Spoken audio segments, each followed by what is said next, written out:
39261. Lyonesse, Volume 2. The Green Pearl, by Jack Vance.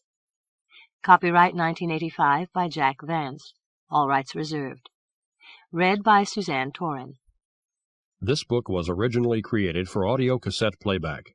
Any announcements concerning cassettes do not apply to this recording. This version contains markers allowing direct access to major portions of the book. Library of Congress Annotation. In the Elder Isles, King Casmir of Lyonesse still attempts to unite the islands.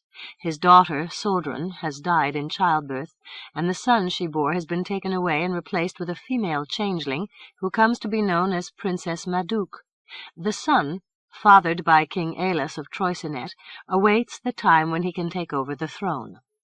Sequel to Suldrun's Garden, RC 20515. Some Violence, 1985. From the book jacket. When magic ruled and kings were strong, south of Ire and west of Gaul was the land of the Elder Isles, a mystical place of fairy shes, valiant knights, and the powerful magic of sorcerers living and forgotten. Now, as Aillas of Troicinet and Casmir of Lyonesse parry and feint in a duel of wits, the mysterious aura of the green pearl enters their souls. Its means are subtle, but its effects are great, and as the kings of Elder ready their swords, even the worlds of the immortals tremble. For David Alexander, Tim Underwood, and Chuck Miller, Kirby, Kay, and Ralph, John II, and Norma. Chapter 1. 1. Visbume, apprentice to the recently dead Hippolito, applied to the sorcerer Tamarello for a similar post, but was denied. Visbume then offered for sale a box containing articles which he had carried away from Hippolito's house. Tamarello, glancing into the box, saw enough to warrant his interest and paid over Visbume's price. Among the objects in the box were fragments of an old manuscript. When news of the transaction came by chance to the ears of the witch Desmay, she wondered if the fragments might not fill out the gaps in a manuscript which she had long been trying to restore. Without delay she took herself to Tamarello's manse, Faroli, in the forest of Trantravalles, and there applied for permission to inspect the fragments. With all courtesy, Tamarello displayed the fragments. "Are these the missing pieces?" Desmay looked through the fragments. "They are indeed." "In that case they are now yours," said Tamarello. "Accept them with my compliments." "I will do so most gratefully," said Desmay. As she packed the fragments into a portfolio, she studied Tamarello from the corner of her eye. She said, "It is somewhat odd that we have not met before." Tamarello smilingly agreed. "The world is long and wide. New experiences await us always, for the most part to our pleasure." He inclined his head with unmistakable gallantry toward his guest. "Nicely spoken, Tamarello," said Desmay. "Truly you are most gracious." "Only when circumstances warrant. Will you take refreshment? Here is a soft wine pressed from the Alhadra grape." For a time the two sat discussing themselves and their concepts. Desmay, finding Tamarello both stimulating and large with vitality, decided to take him for her lover. Tamarello, who was keen for novelty, made no difficulties and matched her energy with his own, and for a season all was well. However, in due course Tamarello came to feel that Desmay, to an enervating degree, lacked both lightness and grace. He began to blow hot and cold, to Desmay's deep concern.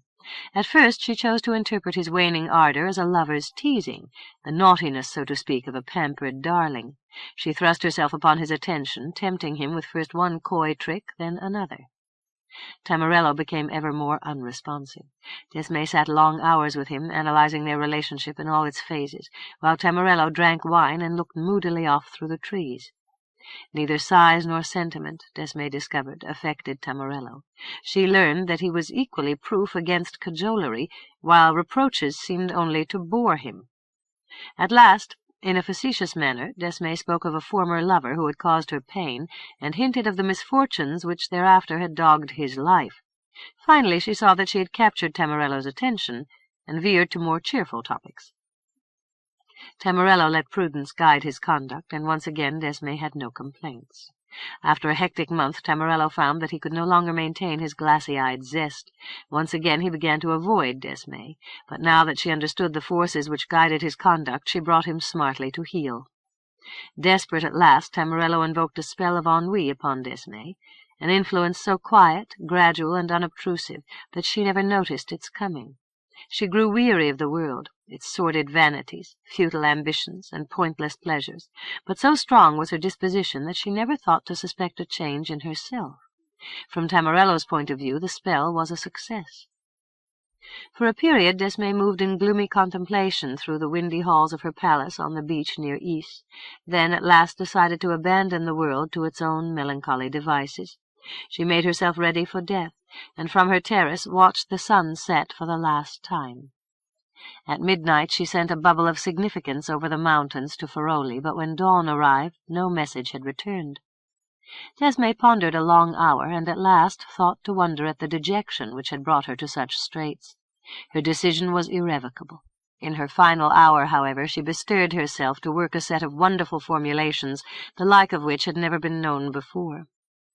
The motives for these final acts were then and thereafter beyond calculation, for her thinking had become vague and eerie. She surely felt betrayal and rancour, and no doubt a measure of spite, and seemed also urged by forces of sheer creativity. In any event, she produced a pair of superlative objects, which perhaps she hoped might be accepted as the projection of her own ideal self, and that the beauty of these objects and their symbolism might be impinged upon Tamarello. In the light of further circumstances, her success in this regard was flawed, and the triumph, if the word could so be used, went rather to Tamarello. Footnote. The details are chronicled in Lyonesse 1, Suldrun's Garden. End of footnote.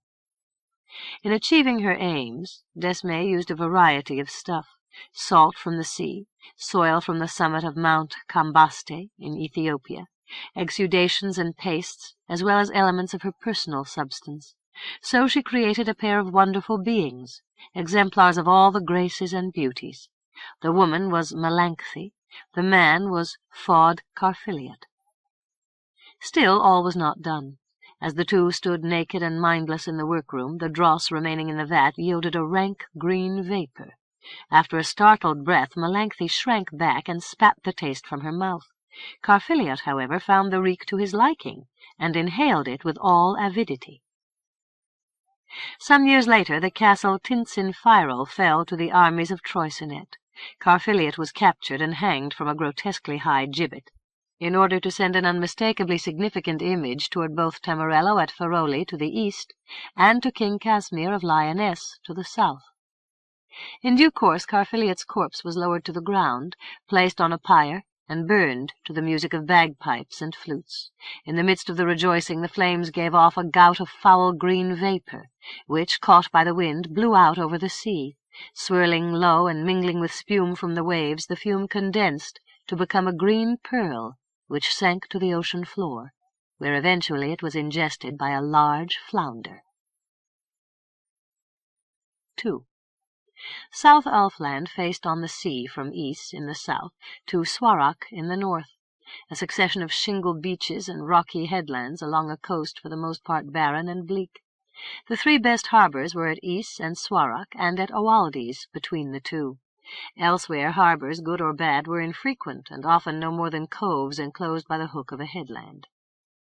20 miles south of Owaldes, a line of crags entered the ocean, and with the help of a stone breakwater gave shelter to several dozen fishing boats.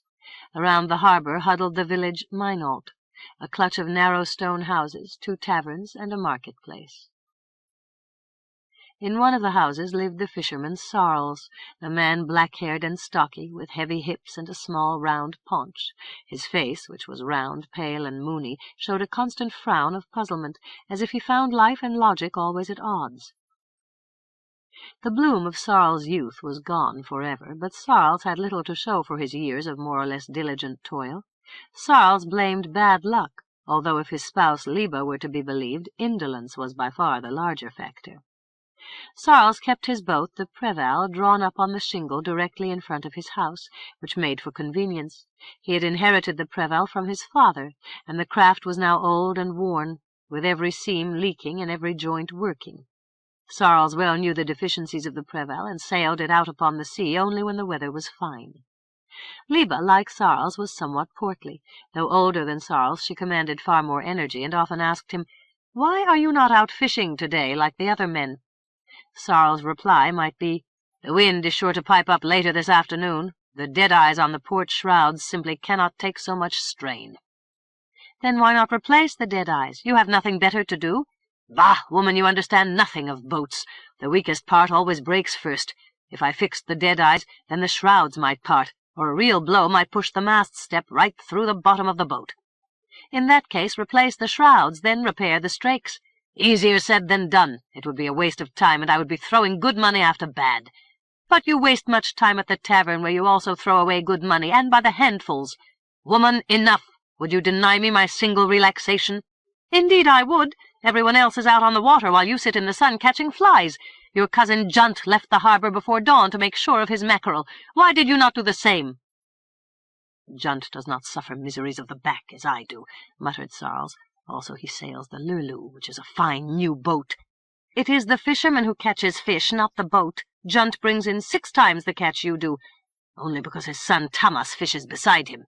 "Which means that each outfishes you 3 times over." Sarles cried out in anger, "Woman, when will you learn to curb your tongue? I would be off to the tavern this instant, had I one coin to rub against another." "Why not use the leisure to repair the Preval?" Sarles threw his hands in the air and went down to the beach, where he assessed the deficiencies of his craft. With nothing better to do, he carved a new dead-eye for his shrouds. Cordage was too dear for his pocket, so he performed a set of makeshift splices, which strengthened the shrouds but made an unsightly display. And so it went. Sarles gave the Preval only what maintenance was needed to keep it afloat, and sallied out among the reefs and rocks only when conditions were optimum, which was not often. One day even Sarles became alarmed. With a soft breeze blowing on shore, he rowed from the harbour, hoisted his spritsail, set up the backstay, adjusted the sheets, and bowled nicely across the swells and out toward the reefs, where the fish were most plentiful. Peculiar, thought Sarles. Why did his backstay sag when he had only just set it up taut? Making an investigation, he discovered a daunting fact. The stern post to which the stay was attached had become so rotten from age and attacks of the worm that it was about to break loose to the tension of the backstay, thereby causing a great disaster. Sarles rolled up his eyes and gritted his teeth in annoyance. Now, without fail or delay, he must make a whole set of tedious repairs, and he could expect neither leisure nor wine-bibbing until the repairs were done. To finance the repairs he might even be forced to beg a place aboard the Lurloo, which again was most tiresome, since it meant that he would be forced to work Junt's hours. For the nonce he shifted the backstay to one of the stern cleats, which in mild weather such as that of today would suffice. Sarles fished for 2 hours, during which time he caught a single flounder. When he cleaned the fish, its belly fell open, and out rolled a magnificent green pearl, of a quality far beyond Sarles' experience. Marvelling at his good fortune, he again threw out his lines, but now the breeze began to freshen, and concerned with the state of his makeshift backstay, Sarles hoisted anchor, raised his sail, and turned his bow toward Minalt, and as he sailed he gloated upon the beautiful green pearl, the very touch of which sent shivers of delight along his nerves.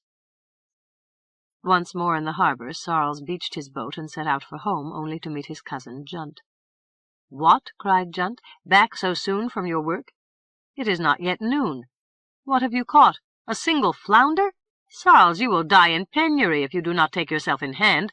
Truly you should give the Preval a good work-over, and then fish with zeal, so that you may do something for yourself in your old age."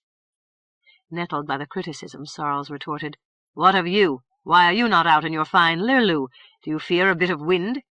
"Not at all. I would fish, and gladly, wind or no wind, but for caulking and fresh pitch done to Lurloo's seams." As a rule, Sarles was neither clever, spiteful, nor mischievous, his worst vice being sloth and a surly obstinacy in the face of chiding from his spouse. But now, impelled by a sudden tingle of crafty malice, he said, "Well then, if zeal rives you so urgently, there is the Preval. Sail out to the reef and fish until you have had enough." Junt gave a derisive grunt. "It is a sad come-down for me after working my fine Lurloo. Still, I believe that I will take you at your word. It is odd, but I cannot sleep well unless I have rousted up a good catch of fish from the deep." "I wish you good luck," said Sarles, and continued along the jetty. The wind, so he noted, had shifted and now blew from the north. At the market Sarles sold his flounder for a decent price, then paused to reflect. He pulled the pearl from his pocket and considered it anew, a beautiful thing, though the green lustre was unusual and even, it must be admitted, a trifle unsettling. Sarles grinned a curious, mindless grin and tucked the pearl back into his pocket. He marched across the square to the tavern, where he poured a good half-pint of wine down his throat. The first called for another, and as Sarles started on his second half-pint, he was accosted by one of his cronies, a certain Juliam, who asked, "How goes the world? No fishing today?" "I am not up to it today, owing to my sore back. Also, Junt decided that he wished to borrow Preval, and I told him, 'Go to it, fish all night, if you are so frantic in your zeal.' So off went Junt in my good old Preval." "Ah, well, that was generous of you. Why not? After all, he is my cousin, and blood is thicker than water." "True." Sarles finished his wine and strolled out to the end of the jetty. He scanned the sea with care, but neither to the north, the west, nor the south could he glimpse the patched yellow sail of the Preval. He turned away and went back along the jetty. Down on the shingle, other fishermen were beaching their boats. Sarles went down and made inquiries in regard to Junt. "From the kindness of my heart I let him take out my Preval, though I warned him that the wind was rising and seemed to be veering to the north." "He was out by Scratch Bottom an hour ago," said one of the fishermen. "Junt will fish while honest men drink wine." Sarles scanned the sea. "Possibly true, but I do not see him now. The wind is swinging about, and he will be in trouble if he does not head for the harbor soon." "Never fear for an old sea-dog like Junt in a stout boat such as the Lurloo," said a fisherman who had just come up. The first fisherman gave a raucous laugh. "But he is aboard the Preval." "Ah, that is something else again. Sarles, you would be wise to make repairs." Yes, muttered Sarles, "in due course. I could neither walk on water nor blow gold coins out of my nose." Sunset came, and still Junt failed to return to Minot harbor. Sarles finally reported the circumstances to Liba. "Today my back was poorly, and I could not fish over long.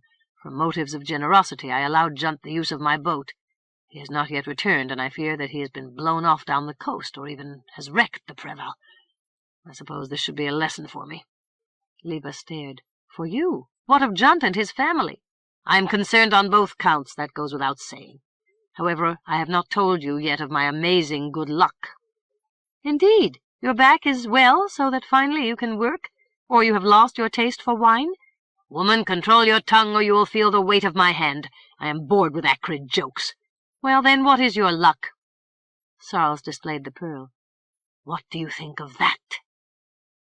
Liba looked down at the gem. Curious. I have never heard of a green pearl. Are you sure it is genuine?" "Of course. Do you take me for a fool? It is worth a goodly sum."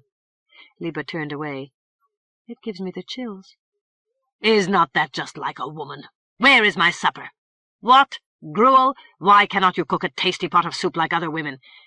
"I should work miracles when the cupboard is bare. If you caught more fish and drank less wine, we would eat better." "Bah! From now on, all will be different." During the night Sarles was troubled by unsettling dreams. Faces peered at him through swirls of mist, then spoke gravely aside to each other. Try as he might, he could understand none of the comments. A few of the faces seemed familiar, but Sarles could put no names to them. In the morning Junt still had not returned in the Preval. By virtue of established custom, Sarles therefore became privileged to fish from the fine new Lurloo. Thomas, Junt's son, wished also to go out aboard the Lurloo, but this Sarles would not allow. "I prefer to fish by myself." Thomas made a hot protest. "That is not reasonable. I must protect my family's interests." Sarles raised his finger high. "Not so fast. Are you forgetting that I also have interests? The Lurloo becomes my own until Junt returns me my Preval safe and sound.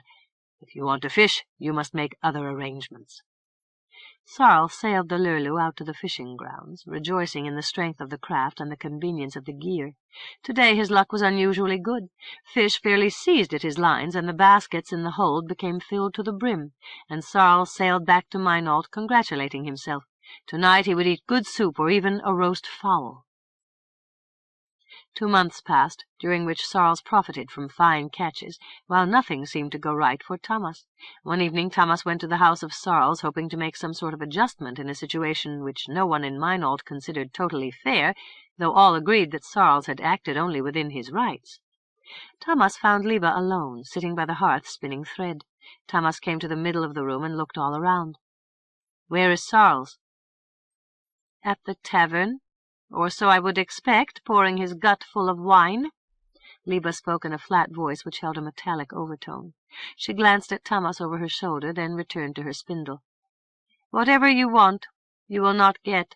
He is suddenly a man of property, and struts around like a grandee." "Still, we must have an understanding," declared Thomas. "He lost his rotten hulk and gained the Lurlou at the expense of myself, my mother, and my sisters. We have lost everything, through no fault of our own. We ask only that Sarles deal fairly with us and give us our share." Liba moved her shoulders in a stony shrug. "It is useless to talk to me. I can do nothing with him. He is a different man since he brought home his green pearl." She raised her eyes to the mantel where the pearl rested in a saucer. Thomas went to look at the gem. He took it up and hefted it in his fingers, then whistled through his teeth. "This is a valuable object. It would buy another Lurlou. It would make me rich." Liba glanced at him in surprise. Was this the voice of Thomas, everywhere considered the very soul of rectitude?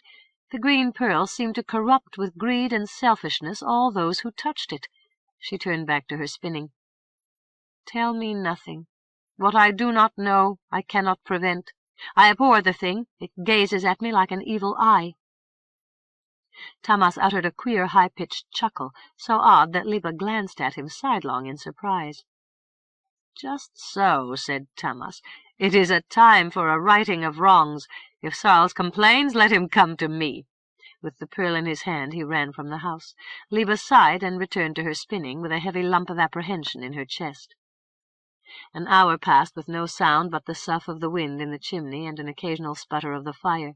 Then came the lurching thud of Sarles' steps as he staggered home from the tavern. He thrust the door wide, stood a moment in the opening, his face round as a plate under the untidy ledges of his black hair. His eyes darted here and there and halted on the saucer. He went to look and found the saucer empty. He uttered a cry of anguish. "Where is the pearl, the lovely green pearl?" Liba spoke in her even voice. "Thomas came to talk with you. Since you were not here, he took the pearl." Sarles gave a howl of rage. "Why did you not stop him?" "It is none of my affair. You must settle the matter with Thomas." Sarles moaned in fury. "You could have stayed him. You gave him the pearl." He lurched at her with clubbed fists. She raised the spindle and thrust it into his left eye. Sarles clapped his hand to the bloody socket, while Liba stood back, awed by the magnitude of her deed. Sarles looked at her with his right eye and stepped slowly forward. Liba, groping behind her, found a broom of tied withes, which she lifted and held ready. Sarles came forward one step at a time. Never taking his eye from Liba, he bent and picked up a short-handled axe. Liba screamed and thrust the broom into Sarles' face, then ran for the door. Sarles seized her hair and, pulling her back, did gruesome work with the axe. Neighbors had been attracted by the screams. Men seized Sarles and took him to the square. The town elders were summoned from their beds and came blinking out to do justice by the light of lanterns. The crime was manifest, the murderer was known, and there was nothing to be gained by delay. Sentence was passed. Sarles was marched to the hostler's barn and hanged from the hay-derrick, while the village population stared in wonder to see their neighbor kick and jerk by lantern light. 3. Oaldys, 20 miles north of Meinault, had long served the South Ulfish kings as their seat, though it lacked the grace and historical presence of Ys, and showed to poor advantage when compared to Avalon and Lyonesse town. To Thomas, however, Oaldys, with its market square and busy harbour, seemed the very definition of urbanity. He stabled his horse and made a breakfast of fish stew at a dockside tavern, all the while wondering where best to sell his wonderful pearl that he might realize a maximum gain. Thomas made a guarded inquiry of the landlord. "I put you this question. If someone wished to sell a pearl of value, where would he find the best price?" "Pearls, eh? You will find small clamour for pearls at Oaldys. Here we spend our miserable few coins on bread and codfish. An onion in the stew is all the pearl most of us will ever see. Still, show me your wares." Somewhat reluctantly, Thomas allowed the landlord a glimpse of the green pearl.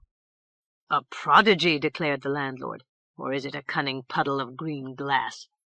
"It is a pearl," said Thomas shortly. "Perhaps so.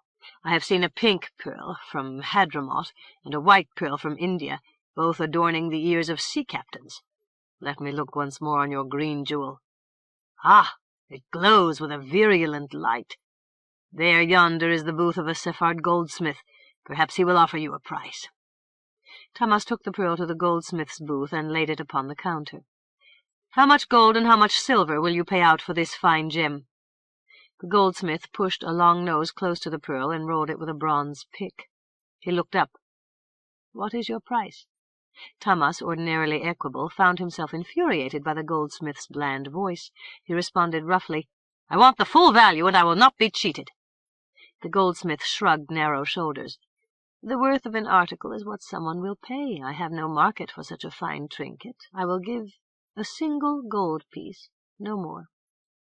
Thomas snatched the pearl and strode angrily away, and so it went all day. Thomas offered the pearl to everyone who he thought might pay a good price, but met no success. Late in the afternoon, tired, hungry, and seething with repressed anger, he returned to the Red Lobster Inn, where he ate a pork pasty and drank a mug of beer. At a nearby table 4 men gambled at dice. Thomas went to watch the play, and when one of the men departed, the others invited him to join their game. "You seem a prosperous lad. Here's your chance to enrich yourself even further at our expense." Thomas hesitated, since he knew little of dice or gaming. He thrust his hands into his pockets and touched the green pearl, which sent a pulse of reckless confidence coursing along his nerves. "Certainly," Thomas cried out. "Why not?" He slid into the vacant seat. "You must explain your game to me, since I lack experience at such sport." The other men at the table laughed jovially. "All the better for you," said one. "Beginner's luck is the rule." Another said, "The first thing to remember is that if you win your count, you must not forget to collect your wager. Secondly, and even more important from our point of view, if you lose, you must pay. Is that clear?" "Absolutely," said Thomas. "Then, just as a gentlemanly courtesy, show us the color of your money." Thomas brought the green pearl from his pocket. "Here is a gem worth 20 gold pieces. This is my surety. I have no smaller moneys." The other players looked at the pearl in perplexity. One of them said, "It may be worth exactly as you claim, but how do you expect to gamble on that basis?" "Very simply. If I win, I win, and nothing more need be said. If I lose until I am in debt to the amount of 20 gold pieces, whereupon I give up my pearl and depart in poverty." "All very well," said another of the gamblers. "Still, 20 gold pieces is a goodly sum. Suppose I were to win a single gold piece, and thereupon had enough of the game. What then?" "Is it not absolutely clear?" demanded Thomas peevishly. "You then give me 19 gold pieces, take the pearl, and depart with your gains." "But I lack the 19 gold pieces." The third gambler cried out, "Come, let us play the game. No doubt matters will sort themselves out."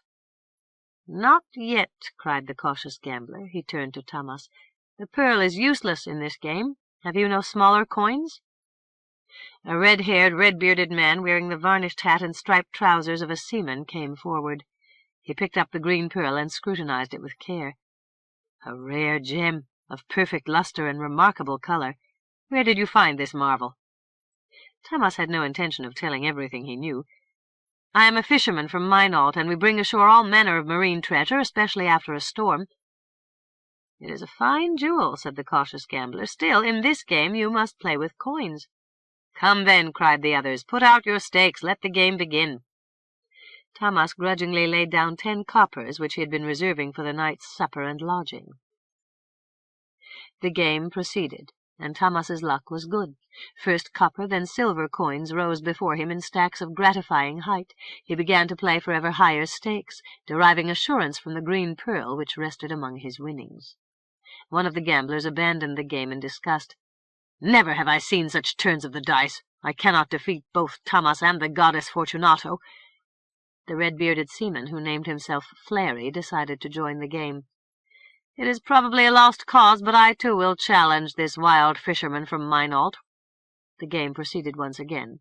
Flary, an expert gambler, secretly introduced a pair of weighted dice into the game, and seizing an appropriate opportunity, placed a wager of 10 gold pieces on the board. He called out, "Fisherman, can you meet such a wager?" "My pearl is security," responded Thomas. "Start the game." Flairy cast down the dice, and once more, to Flairy's great perplexity, Tammas had won the stakes. Tammas laughed at Flairy's discomfiture. "That is all for tonight. I have gambled long and hard, and my winnings will buy me a fine new boat. My thanks to you all for a profitable evening."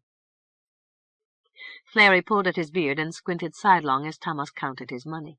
As if on sudden inspiration, Flairy swooped down upon the table and pretended to inspect the dice. "As I suspected. Such luck is unnatural. These are weighted dice. We have been robbed." There was sudden silence, then an outburst of fury. Tammas was seized, dragged out to the yard behind the tavern, and there beaten black and blue. Flairy, meanwhile, retrieved his dice, his gold pieces, and also possessed himself of the green pearl. Well pleased with the night's work, he departed the tavern and went his way. 4. The Skyre, a long bight of protected water, separated North Ulfland from the ancient duchy of Ferraquilla, now Godelia, realm of the Celts. See Glossary 1. Two towns of very different character looked at each other across the Skyre. Zounges at the tip of a stony peninsula, and Dun Creager, Godelia's principal port. In Zounges, behind impregnable defences, Gax, the aged king of North Ulfland, maintained the semblance of a court. The Ska, who effectively controlled Gax's kingdom, tolerated his shadowy pretensions, only because an attempt to storm the town would cost far more Ska blood than they were willing to spend. When old Gax died, the Ska would take the town through intrigue or bribery, whichever best served practicality. Viewed from the Skyre, Zounges showed an intricate pattern of grey stone and black shadow, under roofs of mouldering brown tile. In total contrast, Dun Creager spread back from the docks in an untidy clutter of warehouses, hostelries, barns, shipwrights' shops, taverns and inns, thatched cottages, and an occasional two-story stone manse. The heart of Dun Creager was its noisy and sometimes raucous square, often the scene of impromptu horse races, for the Celts were great ones at contention of any sort. Dun Creager was enlivened by much coming and going, with constant sea traffic to and from Ireland and Britain. A Christian monastery, the Brotherhood of St. Bac, boasted a dozen famous relics and attracted pilgrims by the hundreds.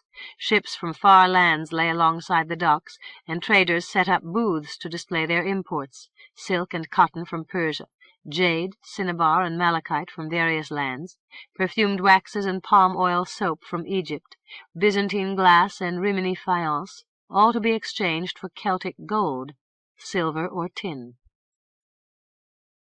The inns of Dun Creager ranged in quality from fair to good, somewhat better, in fact, than might have been expected, for which the itinerant priests and monks could be thanked, since their tastes were demanding and their pouches tended to chink loud with coin. The most reputable tavern of Dun Creager was the Blue Ox, which offered private chambers to the wealthy and straw pallets in a loft to the penurious. In the common room fowl constantly turned on a spit, and bread came fresh from the oven. Travellers often declared that a plump roast pullet, stuffed with onions and parsley, with fresh bread and butter and a pint or two of the Blue Ox ale, made as good a meal as could be had anywhere in the Elder Isles.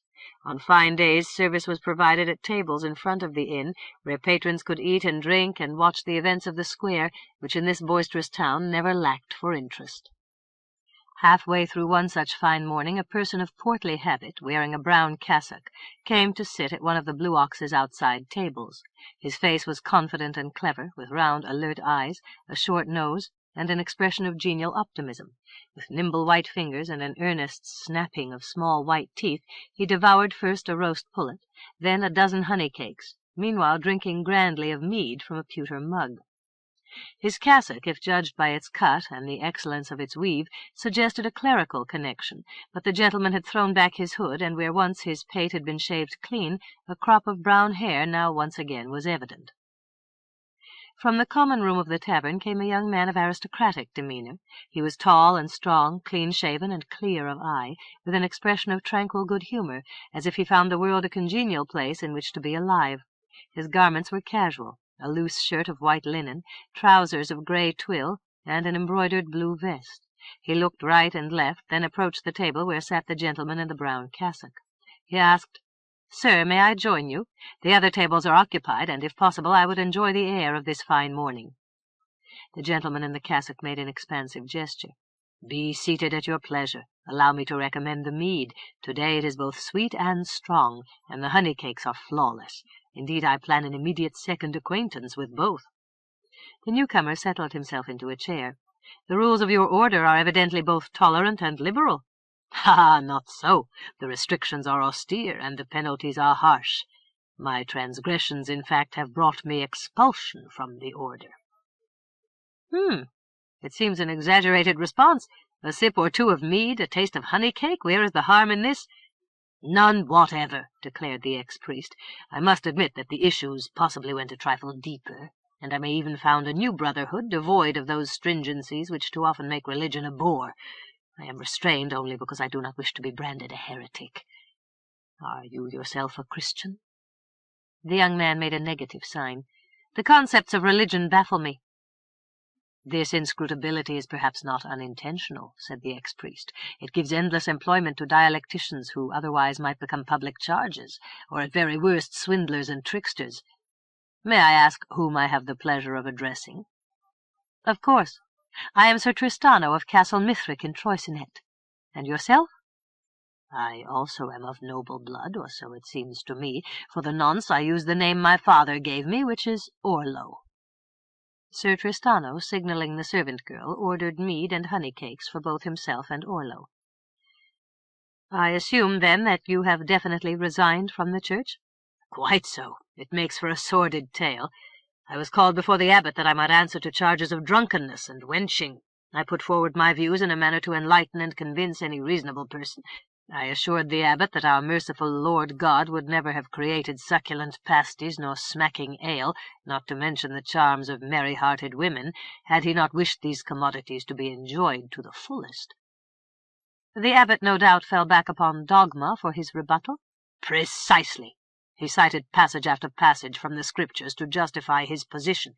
I suggested that errors might well have crept into the translation, and that until we were absolutely sure that self-starvation and tormented glands were the will of our glorious Lord, I proposed that we give ourselves the benefit of the doubt. The abbot, nevertheless, cast me out." "Self-interest also guided him. Of this I have no doubt," said Sir Tristano. "If everyone worshipped in the manner he found most congenial, the abbot and the Pope as well would find themselves with no one to instruct." At this moment Sir Tristano's attention was attracted by a scene of activity across the square. "What is the commotion yonder? Everyone is dancing and skipping as if they were on their way to a festival."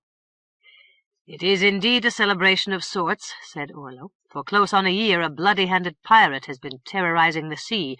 Have you heard the name Flary the Red?" "I have indeed. Mothers use the name to frighten their children." "Flary is a nonsuch," said Orlo. "He has elevated cutthroat daring to a pinnacle of virtuosity, and always he has worn a lucky green pearl in his ear. One day he misplaced his pearl, but nevertheless launched an attack. This was his great mistake. What seemed a fat merchantman was a trap, and 50 Godelian fire-eaters swarmed aboard the pirate ship. Red Flary was captured, and today he will lose his head. Shall we observe the ceremony?" "Why not? Such spectacles assert the inevitable triumph of virtue, and we will be better men for the instruction." "Well spoken. I could wish that all men were so rational." The two made their way to the executioner's platform, and here Orlo was prompted to chide a grey-faced little man who sought to rifle his pouch. "Fellow, your conduct is leading you directly up to the executioner's block. Have you no foresight? I now must turn you over to the guard." "Pest take you!" The pickpocket jerked free from Orlo's grasp. "There were no witnesses." "Wrong," spoke Sir Tristano. "I saw the whole thing. I myself will summon the guard." The pickpocket uttered another epithet, and, dodging away, was lost in the press. "A thoroughly unpleasant incident," said Orlo, "the more so since all hearts should now be gay and all faces radiant with joy." Sir Tristano felt impelled to add a qualification, "save only the heart and face of Flary the Red." "That goes without saying." From the crowd came muted cries of anticipation as a pair of black-masked jailers pulled Flary up to the platform. Behind came a massive man, also masked in black, moving with a stately, even pompous tread. He carried an enormous axe on his shoulder, and in his wake ambled a priest, smiling first to one side, then the other. A crier dressed party-color in green and red jumped to the platform. He bowed toward a construction of raised benches where sat Emmons, Earl of Dunkrieger, with his friends and family. The crier addressed the throng. "Hear, all ye gracious gentlefolk, as well as all other classes of the region, low, high, and ordinary. Hear, I say, and all will learn of the justice imposed by Lord Emmons upon the Clapperclaw Flary the Red. His guilty acts are many, and not in dispute. His death is perhaps too merciful. Flary, speak your final words on this world which you have so misused." "I sorely regret my capture," said Flary. "The green pearl betrayed me. It harms all who touch it. I knew that some day it would bring me to the block, and so it has." The crier demanded, "Are you not awed as you stand here facing your doom? Is it not time to come to terms with yourself and the world?" Flary blinked and touched the green pearl which he wore in his ear. He spoke in a halting voice. "To both questions I reply in the affirmative, especially to the last. It is time, and more than time, that I think hard and deep upon such matters, and since there are many incidents and events to review, I hereby request a stay of execution." The crier looked toward Lord Emmons. "Sir, is this request allowed or denied?" "It is denied." "Ah, well, perhaps I have thought long enough," said Flary. "The priest has put a choice to me. I may either repent my sins and be shriven, and thereby ascend to the glories of paradise, or I may refuse to repent and not be shriven, and thereby suffer forever the torments of hell." Flary paused and looked around the crowd. "Lord Emmons, gentlefolk, persons of all degrees, know then, I have made my decision." He paused again and held his clenched fists dramatically high, and all the folk present leaned forward to learn what Flary's decision might be. Flary cried out, "I repent! I sorely regret those crimes which have brought me to my present shame. To each man, woman, and child within my hearing I utter this advice. Stray never an inch from the path of rectitude. Bear true faith to your Earl, your father and mother, and to the great Lord God, who I hope will now pardon my mistakes. Priest, come now, shrive me my sins, and send me flying clean and pure heavenward, where I may take my place among the angels of the sky, and rejoice forever in transcendent bliss."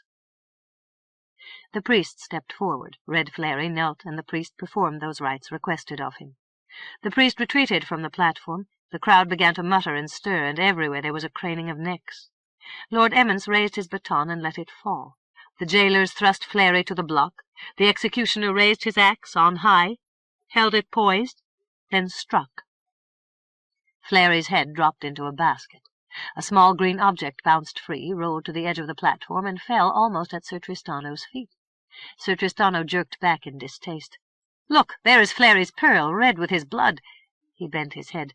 "Almost it seems alive. See how the blood seethes and crawls along the surface." "Stand back!" cried Orlo. "Do not touch it. Remember Flary's words."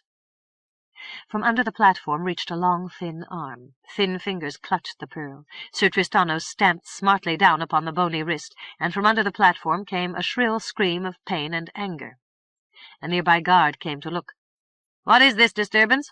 Sir Tristano pointed under the platform. The guard seized the arm and pulled out a small, grey-faced man with a long, broken nose. "What have we here?" "A thief and pickpocket, unless I am very much mistaken," said Sir Tristano. "Examine his pouch and discover what sort of loot he carries." The pickpocket was dragged to the platform. His pouch was turned out, yielding coins, brooches, golden chains, clasps, and buttons, which folk from the crowd came forward in all excitement to claim. Lord Emmons rose to his feet. "I discover here an exercise in sheer impudence. While we rid ourselves of one thief, another circulates among us, stealing those valuables and ornaments which we have worn for the occasion. Hangman, your axe is sharp. The block is ready. Your muscles are in good tone. Today you shall earn a double fee. Priest, shrive this man and ease his soul for the journey he is about to take." Sir Tristano told Orlo, "I am sated with head-loppings. Let us return to our mead and honey cakes. Still, what shall we do with the pearl? We cannot leave it lying in the dirt." "One moment." Orlo found a twig, which he split with his knife, then cleverly caught the pearl in the cleft. "In such matters one cannot be too cautious. Already today we have seen the fate of 2 who have avidly seized the pearl." "I do not want it," said Sir Tristano. "It is yours." "Impossible! Remember, if you will, that I am vowed to poverty, or better to state, I am reconciled to the condition." Sir Tristano gingerly picked up the twig, and the 2 returned to the Blue Ox, where once more they sat down to their refreshment. "It is only just noon," said Sir Tristano. "Today I had planned to set out along the road to Avalon." "I am of the same inclination," said Orlo. "Shall we ride together?" "Your company is most welcome. But what of the pearl?" Orlo scratched his cheek. "Now that I think of it, nothing could be simpler. We will walk to the pier and drop the pearl into the harbor, and that will be the end of it." "Sound thinking. Bring it along, then." Orlo squinted down at the pearl in distaste. "Like yourself, I am made queasy by the sultry gleam of the thing. Still, we are in this affair together, and fairness must be observed." He pointed to a fly which had settled on the table. "Put down your hand beside mine. I will move first, then you must move, as much or as little as you wish, but you must always go at least beyond my hand. When the fly at last departs in fright, whoever moved his hand last shall carry the pearl." "Agreed." The trial was made, and each man moved his hand according to his best reading of the fly's emotion, but eventually the fly took alarm at Sir Tristano's sudden move and flew away. Sir Tristano groaned. "Alas, I must carry the pearl." "But not for long, and only so far as the dock." Sir Tristano gingerly lifted the end of the twig, and the 2 crossed the square to a vacant place on the dock, with all the Skyer before them. Orlo spoke. "Pearl, farewell. We hereby return you to that salt-green element from which you originated. Sir Tristano, cast away, and with a will." Tristano tossed twig and pearl into the sea. The 2 watched as the gem sank from view, then returned to their table. Here, clean and wet, they discovered the pearl, directly in front of Sir Tristano's place, causing the hairs to rise at the back of his neck.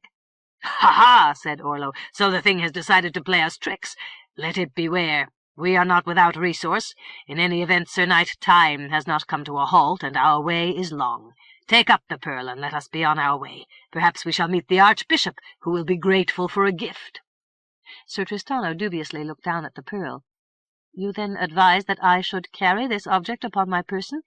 Orlo held out his hands. "Would you leave it here for some poor wight of a serving boy?" Sir Tristano grimly split another twig and took up the pearl in the cleft. "Let us be on our way." The 2 men procured their horses from the stables and departed Dunkrieger. The road led first along the shore, past sandy beaches, pounded by surf, and, at intervals, a fisherman's hut. As they rode, they spoke of the pearl. Orlo said, "When I reflect upon this strange object, I seem to detect a pattern. The pearl fell to the ground where it belonged to no one. The pickpocket seized upon it, and so it became his. You stamped on the pickpocket's wrist, and in effect wrested away the pearl and took it into your own custody. But since you have not touched the pearl, it cannot work its magic upon you." "You feel, then, that it can cause me no harm unless I touch it?" "That is my guess, inasmuch as such an act would represent your intent to partake of the pearl's evil." "I expressly deny any such intent, and I hereby state that any contact, should it occur, must be considered accidental by all parties to the incident." Sir Tristano looked at Orlo. "What is your opinion of that?" Orlo shrugged. "Who knows? Such a disclaimer may, or may not, dampen the evil ardor of the pearl." The road turned inland, and presently Sir Tristano pointed ahead. "Mark the bell tower which rises so high above the trees. It surely signifies the church of a village." "Undoubtedly so. They are great ones for churches, these Celts. Nevertheless, they are still more pagan than Christian. In every forest you will find a druid's grove, and when the moon shines full they leap through fires with antlers tied to their heads. How does it go in Troicinet?" "We do not lack for druids," said Sir Tristano. "They hide in the forests and are seldom seen. Most folk, however, revere the earth goddess Gia, but in an easy fashion, without blood, nor fire, nor guilt. We celebrate only 4 festivals: to life in the spring, to the sun and sky in the summer, to the earth and sea in the autumn, to the moon and stars in the winter. On our birthdays we place gifts of bread and wine on the votive stone at the temple. There are neither priests nor creed, which makes for a simple and honest worship, and it seems to suit the nature of our people very well. And there is the village, with its grand church, where, unless my eyes deceive me, an important ceremony is in progress." "You are observing the panoplies of a Christian funeral," said Orlo. He drew up his horse and slapped his leg. "A notable scheme has occurred to me. Let us look in on this funeral." Dismounting, the 2 men tied their horses to a tree and entered the church. 3 priests chanted above an open coffin as mourners filed past to pay their last respects. Sir Tristano asked in a somewhat anxious voice, "Exactly what do you have in mind?" "I conceive that the holy rites of a Christian burial must effectively stifle the evil force of the pearl. The priests are uttering benedictions by the score, and Christian virtue hangs thick in the air. The pearl must surely be confounded, absolutely and forever, when surrounded by such power." "Possibly true," said Tristano dubiously, "but practical difficulties stand in the way. We cannot possibly intrude upon this mournful rite." "No need whatever," said Orlo in a jaunty fashion. "Let us join the mourners. When we reach the coffin, I will distract the priests, while you drop the pearl among the cerements." "It is at least worth a try," said Sir Tristano, and so the deed was done. The 2 stood back to see the coffin lid closed down on corpse and pearl together. Pall-bearers carried the coffin to a grave dug deep into the mould of the churchyard. 4 sextons lowered the coffin into the grave, and amid the wailing of the bereaved the coffin was covered with sod. "A good funeral," declared Orlo with satisfaction. "I also notice a sign yonder which betokens the presence of an inn, where perhaps you may wish to take lodging for the night." "What of yourself?" asked Sir Tristano. "Do you not intend to sleep under a roof?" "I do indeed, but here, sadly enough, our paths diverge. At the crossroad you will bear to the right along the road to Avalon. I, however, will turn to the left, and an hour's ride will bring me to the manor of a certain widowed lady whose lonely hours I hope to console or even enliven. So then, Sir Tristano, I bid you farewell." "Orlo, farewell, and I regret parting with so good a companion. Remember, at Castle Mithric you will always be welcome." "I will not forget." Orlo rode off down the street. At the crossroad he turned, looked back, raised his arm in farewell, and was gone. Sir Tristano, now somewhat melancholy, rode into the village. At the sign of the 4 Owls he applied for lodging, and was conducted up a flight of stairs to a loft under the thatch. His chamber was furnished with a straw pallet, a table, a chair, an old commode, and a carpet of fresh reeds. For his supper Sir Tristano ate boiled beef, served in its own broth with carrots and turnips, with bread and a relish of minced horseradish in cream. He drank 2 tall mugs of ale, and, fatigued by the exertions of the day, went early to his chamber. Quiet held the village, and a near absolute darkness, with an overcast cloaking the sky, until close on midnight, when the clouds broke open to reveal a sad quartering moon. Sir Tristano slept well until this time, when he was awakened by the sound of slow footsteps in the hall.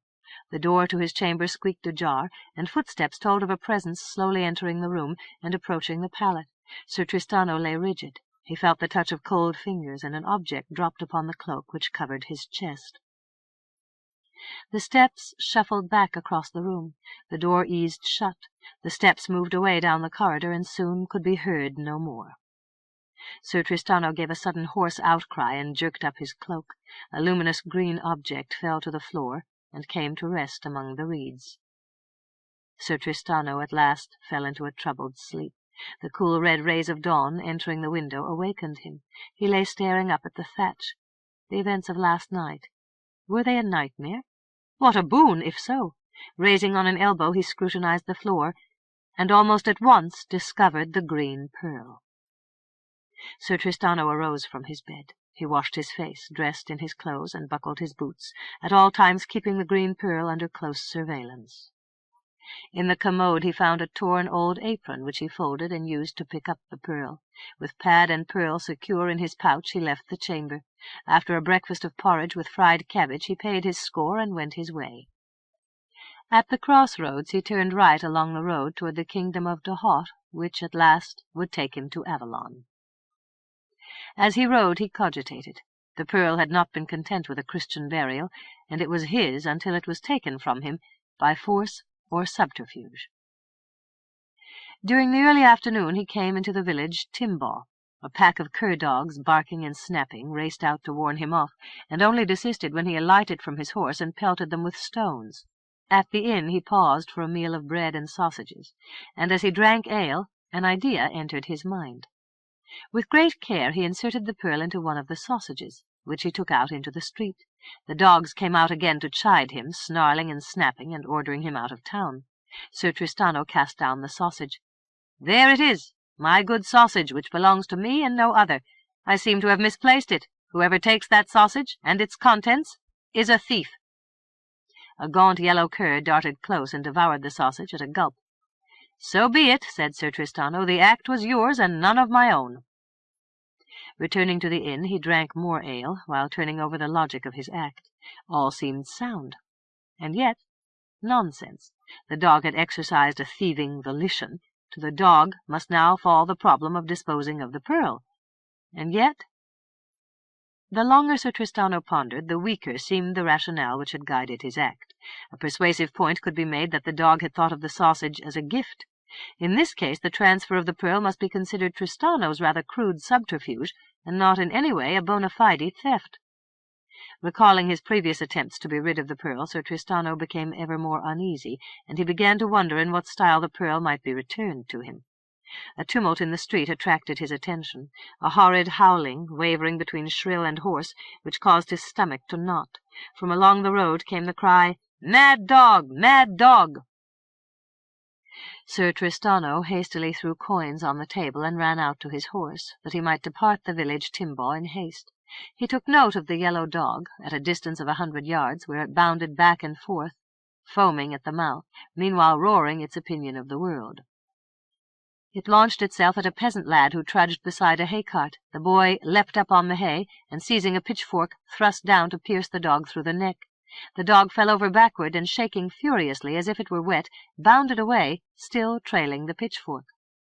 An old man trimming the thatch of his cottage ran inside and emerged with a longbow. He nocked, drew, and let fly an arrow. It drove through the dog's chest, so that the point protruded from one side and feathers from the other. The dog paid no heed. Glaring up the road, the dog took note of Sir Tristano, and fixed on him as the source of its travail. Moving at first with sinister deliberation, head low, one leg carefully placed before the other, it approached, then, halting and moaning, it lunged to the attack. Sir Tristano jumped on his horse and galloped away down the road, with the dog, baying and groaning deep hoarse tones, coming in hot pursuit. The pitchfork fell from its neck. It closed in on the horse and began to leap at its flanks. With sword on high, Sir Tristano leaned low and slashed down to split the dog's skull. The dog turned a somersault into the ditch, quivered, and lay watching Sir Tristano through glazing yellow eyes. Slowly it crawled up from the ditch, sliding on its belly, inch after inch. Sir Tristano watched, fascinated, sword at the ready. 10 feet from Sir Tristano the dog went into a convulsion, vomited into the road, then lay back and became still. In the puddle it had brought from its belly, the green pearl gleamed. Sir Tristano considered the situation with vast distaste. At last he dismounted, and going to a thicket, cut a twig and split the end. Using the same technique as before, he clamped on the pearl and lifted it from the road. In the near distance, a bridge of a single arch spanned a small river. Leading his horse and carrying the pearl as far from his body as the length of the twig allowed, Sir Tristano marched to the bridge, where he tied his horse to a bush. Clambering down to the stream, he washed the pearl with care, then washed his sword and wiped it dry on a clump of coarse sedge. A sound attracted his attention. Looking up, he discovered on the bridge a tall, thin man with a narrow face, long, bony jaw, high, broken nose, and long, sharp chin. The tall crown of his hat, wound with red and white ribbons, advertised the profession of barber and bloodletter. Sir Tristano, ignoring the keen scrutiny from above, rolled the pearl in a pad of cloth and tucked it into his pouch, then climbed back to the road. The barber, now standing by his cart, doffed his hat and performed a somewhat obsequious salute. "Sir, allow me to state that I sell elixirs against your infirmities. I will barber your hair, shave your face, cut the most stubborn toenails, lance boils, clean ears, and draw blood. My fees are fair, but not mean. You will nevertheless consider the money well spent." Sir Tristano mounted his horse. "I need none of your goods nor services. Good day to you." "One moment, sir. May I ask where you are bound?" "To Avalon, in Dahaut." "You ride a long road." "There is an inn at the village Tumish, but I suggest that you ride on to Fedig, where the Crown and Unicorn is justly famous for its mutton pies." "Thank you, I will bear your advice in mind." 3 miles along the road Sir Tristano came to Tumish, and as Long Liam the barber had suggested, the inn seemed to offer no great comfort. Although the afternoon was drawing to its close, Sir Tristano continued onward toward Fedig. The sun sank into a bank of clouds, and at the same time the road entered a heavy forest. Sir Tristano looked frowningly into the gloom. His choices were two. He could either ride on through the ominously dark woods, or return to Tumish and its uninviting inn. Sir Tristano made his choice. Touching up his horse to a canter, Sir Tristano entered the wood. After a half-mile the horse stopped short, and Sir Tristano saw that a barricade of poles had been placed across the road. A voice spoke to his back. "Arms on high, lest you wish an arrow in the back." Sir Tristano raised his arms in the air. The voice said, "Do not turn, do not glance aside, and offer no tricks. My associate will approach you while I watch down the length of my arrow. Now then, Padric, about your work.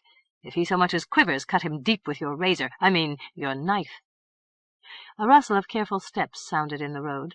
Hands pulled at the thongs which tied the wallet to Sir Tristano's belt.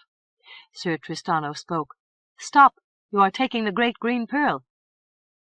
"Naturally," said the voice from a point close behind. "That is the whole point of robbery, to acquire the victim's valuables." "You now have all my wealth. May I depart?" "By no means. We want your horse and saddlebags too." Sir Tristano, assured that a single footpad had waylaid him, clapped spurs to his horse, bent low, and rode pell-mell around the barricade. He looked over his shoulder to see a very tall man shrouded in a black cloak, with a hood concealing his face. A bow hung at his shoulder. He snatched it free and let fly an arrow, but the light was poor, the target fugitive, and the range long. The arrow sang harmlessly away through the foliage. Sir Tristano galloped his horse until he had won free of the woods, and the threat of pursuit was past. He rode with a light heart. In his wallet he had carried, along with the green pearl, only 2 or 3 small silver coins and half a dozen copper groats. For protection against just such events he carried his gold in his slotted belt. Full dusk drowned the landscape with purple-grey shadow before Sir Tristano came to Fedig, and there he took lodging at the Crown and Unicorn, where he was nicely accommodated in a clean private chamber. As Long Liam the barber had attested, the mutton pie was of excellent quality, and Sir Tristano felt that he had dined well. Casually he inquired of the landlord, "What of robbers in these parts? Do they often molest travellers?" The landlord looked over his shoulder, then said, "We hear reports of one who calls himself Tall Toby, and his favourite resort appears to be the woods between here and Tumish." "I will offer you a hint," said Sir Tristano. "Are you acquainted with Long Liam the barber?" "Of course, he plies his trade everywhere about these parts. He also is a very tall man." "I will say no more," said Sir Tristano, "save only this. The correspondence goes somewhat deeper than mere stature, and the king's warden might well be interested in the news." 5. Long Liam the barber wended his way by lane and by road south into Dahaut, that he might ply his trade at the harvest festivals of the late summer. Arriving at the town Mildenberry, he did brisk trade, and one afternoon was summoned to Foat's Sachant, the country house of Lord Imbold. A footman took him into a drawing-room, where he learned that, owing to the illness of the valet, he would be required to shave Lord Imbold's face and trim his moustache. Long Liam performed his duties with adequate proficiency, and was duly complimented by Lord Imbold, who also admired the green pearl in the ring worn by Long Liam. So distinctive and remarkable did Lord Imbold think the gem that he asked Long Liam to put a price on the piece.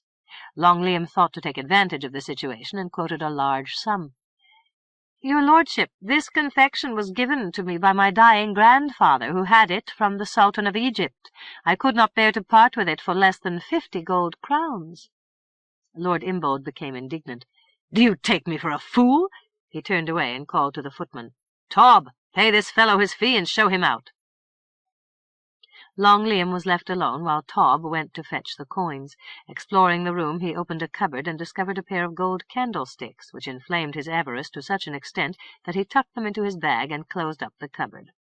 Tob returned in time to notice Long Liam's suspicious conduct, and went to look into the bag.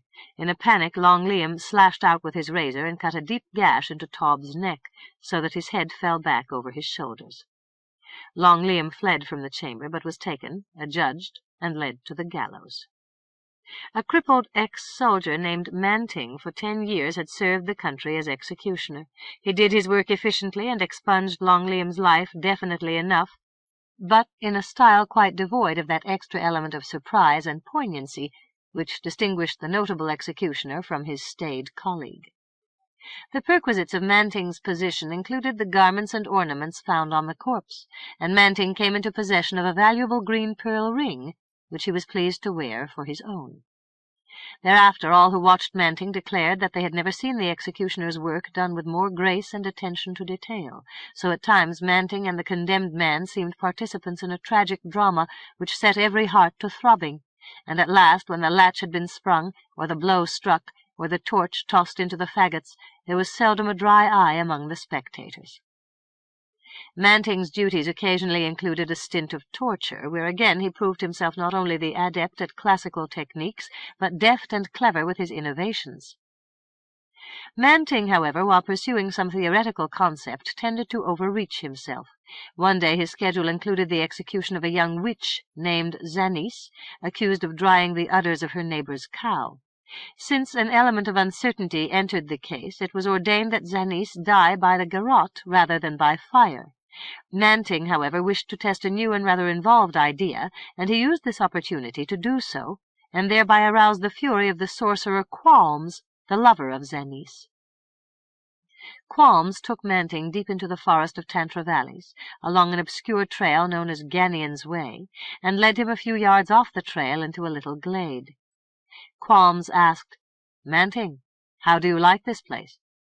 Manting, still wondering as to the reason for the expedition, looked all about. "The air is fresh, the verdure is a welcome change from the dungeons. The flowers yonder add to the charm of the scene." Qualms said, "It is fortunate that you are happy here, inasmuch as you will never leave this place." Manting smilingly shook his head. "Impossible. Today I find myself at leisure, and this little outing is truly pleasant, but tomorrow I must conduct 2 hangings, a strappado and a flogging." "You are relieved of all such duties, now and forever. Your treatment of Zanice has aroused my deep emotion, and you must pay the penalty of your cruelty.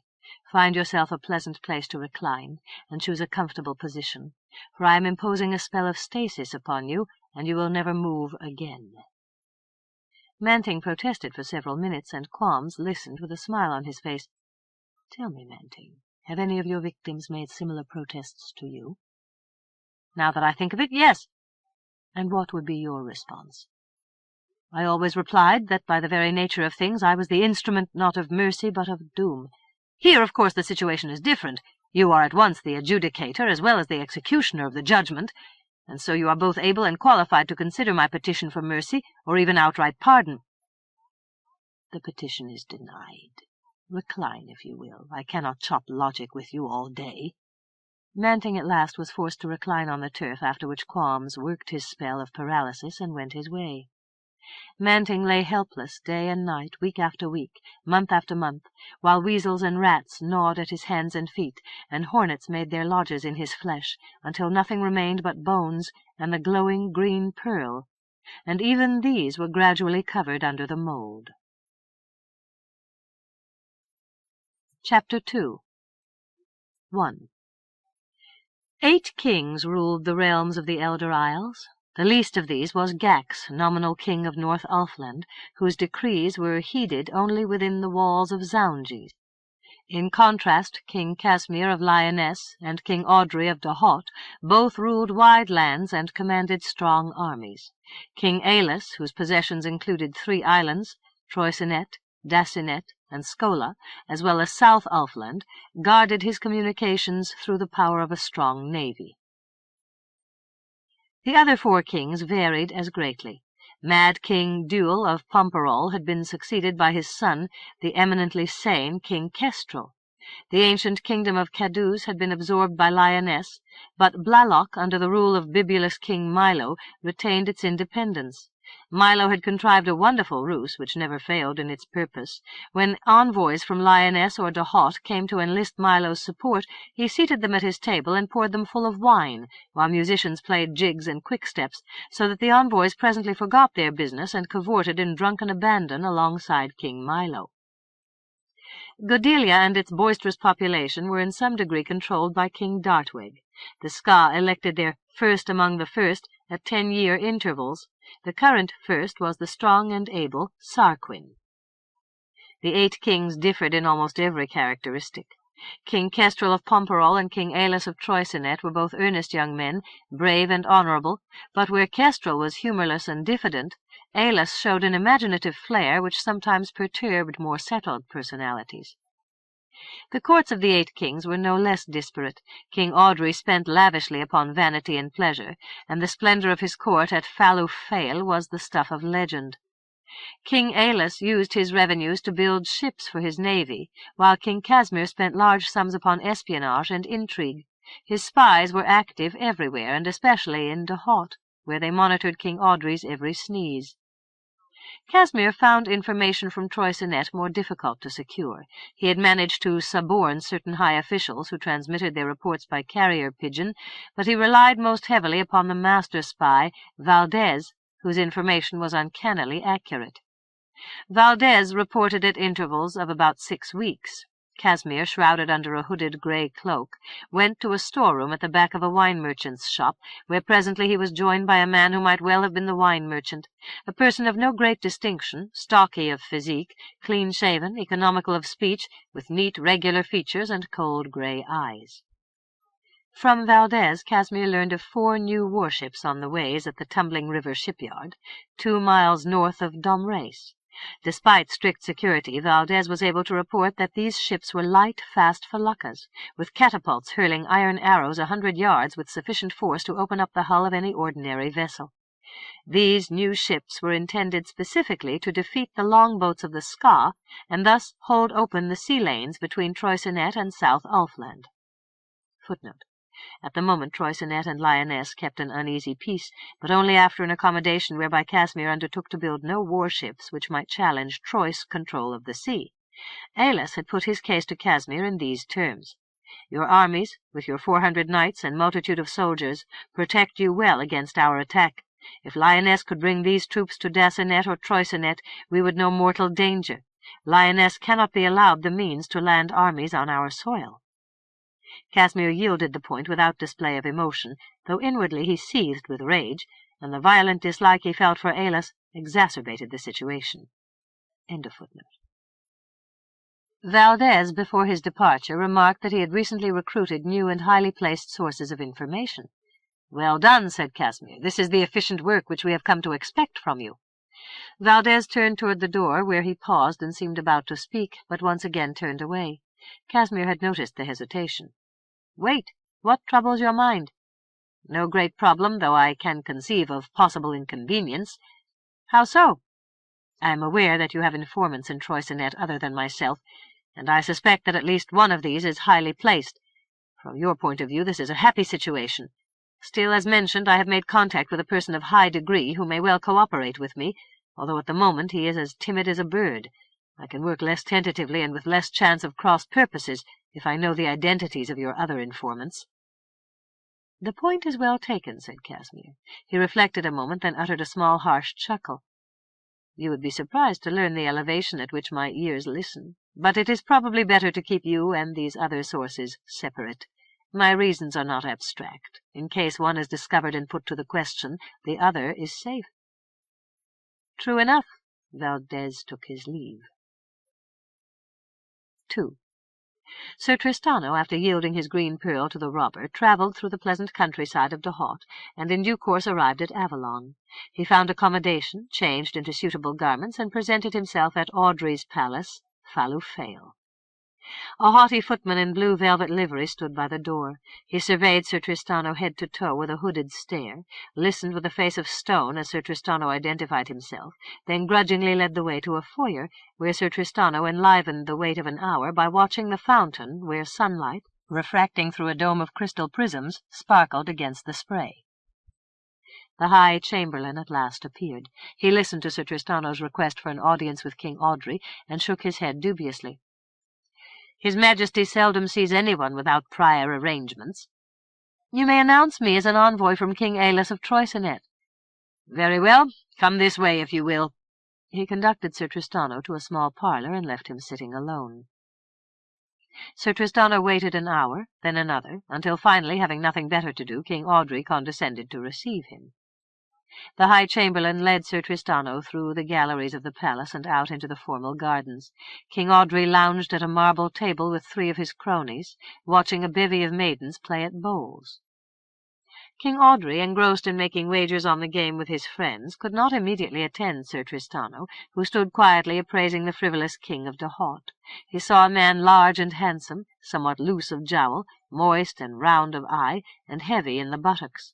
Black curls clustered beside his cheeks, black eyebrows almost met above his long straight nose. His expression was rich and easy. His disposition would seem to be petulant rather than vicious. At last, with eyebrows raised, King Audrey listened as the Chamberlain introduced Sir Tristano. "Your Majesty, this is the emissary from Troicinet, Sir Tristano of Castle Mithric, and cousin to King Aillas." Sir Tristano performed a conventional bow. "Your Majesty, I am pleased to offer my best respects and the regards of King Aillas." Audrey, leaning back, surveyed Sir Tristano through half-closed eyes. "Sir, I must say that for a mission of this importance I would have expected a person of somewhat more august wisdom and experience." Sir Tristano smiled. "Sir, I admit that I am only 3 years older than King Aillas, who perhaps for this reason regards me in the light you mention. Still, if you are dissatisfied, I will instantly withdraw to Troicinet and there express your views to King Aillas. I am sure that he can find a qualified emissary, sage, elderly, of your own generation. May I have your leave to depart?" Audrey gave a peevish grunt and straightened in his seat. "Are all Troyes so high-handed in their dignity? Before you rush off in a fury, perhaps you will at least explain the regrettable Troyes sortie into South Ulfland." "Sir, with pleasure." Sir Tristano glanced at the 3 courtiers who sat listening with unabashed interest. "You might prefer to delay our conference until you are alone, since we will touch upon sensitive matters." Audrey uttered an impatient ejaculation. "Stealth, whispers, intrigue, how I despise them, one and all! Sir Tristano, be acquainted with my philosophy. I have no secrets. Still, and however—" Audrey signalled to his cronies, who departed with poor grace. Audrey pointed to a chair. "Sit, if you will. Now then, I continue to wonder as to this madcap Troyes expedition." Tristano smiled. "I am surprised by your surprise. 2 excellent and obvious reasons prompted us into South Ulfland. The first is self-explanatory. The crown devolved upon Aillas through legitimate and ordinary succession, and he went to claim his due. He found the realm in deplorable order, and now works to set things right. The second reason is as starkly simple as the first. If Aillas had failed to secure both Call Bocach and Tinsin Firel, which are forts along the way between Lyonesse and South Ulfland, King Casmir would now rule in South Ulfland. Nothing could prevent him from invading your western march while at the same time attacking you from the south. Then, after you had been safely clapped into a dungeon, he could overwhelm Troicinet at his leisure. We preceded him into South Ulfland, and he is now thwarted. So, there you have it." King Audrey gave a cynical snort. "I also perceive an extension of Troyes ambition. It adds new dimensions to the charade. I already have problems enough from Godelia and Weisrod, not to mention the Ska, who occupy my strong fortress, Poelitets. Ah, there! Well bowled, Artwin. Now then, Menaione, to the attack! Smite your oppressor hip and thigh!" So called King Aubrey to the maidens playing at bowls. He lifted a goblet of wine to his lips, drank, then poured out a goblet for Sir Tristano. "Be at your ease. This is a careless occasion. Still, I could wish that Aillas had sent a full-fledged plenipotentiary, or even had come himself." Sir Tristano shrugged. "I can only repeat what I have said before. King Aillas has imparted to me the full details of his programme. When I speak, you listen to his voice." "I will be blunt," said Audrey. "Our common enemy is Casmir. I am at all times ready to unite our forces and end, once and for all, the danger he represents." Sir, this idea naturally comes as no surprise to King Aillas, nor to Casmir, for that matter. Aillas responds in these words: "At the moment Troicinet is at peace with Lyonesse, a condition which may or may not endure. We are putting the time to good use. We consolidate our position in South Ulfland. We augment our navy, and if the peace persists 100 years, so much the better. In the meantime, the most urgent situation confronting us is the Ska. If we joined you to defeat Lyonesse, the Ska problem would not go away, and we would then confront a new aggressive de Hout without the counterbalance of Lyonesse. We cannot tolerate a preponderance in either direction, and always must throw our weight behind the weaker antagonist. For the immediate future, this would seem to be you." Audrey frowned. "Your statement is almost insultingly crass." Sir Tristano refused to be daunted. "Sir, I am not here to please you, but to present facts and listen to your remarks." "Humph! These, you say, are the words of King Aillas." "Precisely so." "I gather that you have no high opinion of my military might." "Would you care to hear the appraisal we have received at Domrey's?" "Speak on." "I will quote the report more or less as it reached us. Above all else, the knights of de Hout are required to appear on parade with armor shining and all caparisons resplendent, and indeed they make a brave show. In battle they may not fare so well, since they have been enervated by luxury and are disinclined to the rigors of the campaign. If forced to confront an enemy, no doubt they could wheel their horses in gallant caracoles and defy the foe with insouciant gestures, but all from a safe distance. Archers and pikemen march with full precision, and at the parade are the marvel of all who see them. The compliments have befuddled poor Audrey. He reckons them to be invincible. Again, they are trained to the parade ground, but barely know which end of their weapons is hurtful. They are all overweight and clearly have little stomach for fighting." Audrey said indignantly, "That is a graceless canard. Are you here only to mock me?" "Not at all. I came to deliver a message, part of which you have just heard. The second part is this. King Casmir well understands your military deficiencies. He has been denied his easy passage through South Ulfland, and now must think of direct attack. King Aillas urges that you take command of your army away from your favourites and put it into the hands of a qualified professional soldier. He recommends that you abandon your dress parades for field exercises, and spare no one his necessary effort, including yourself." Audrey drew himself up.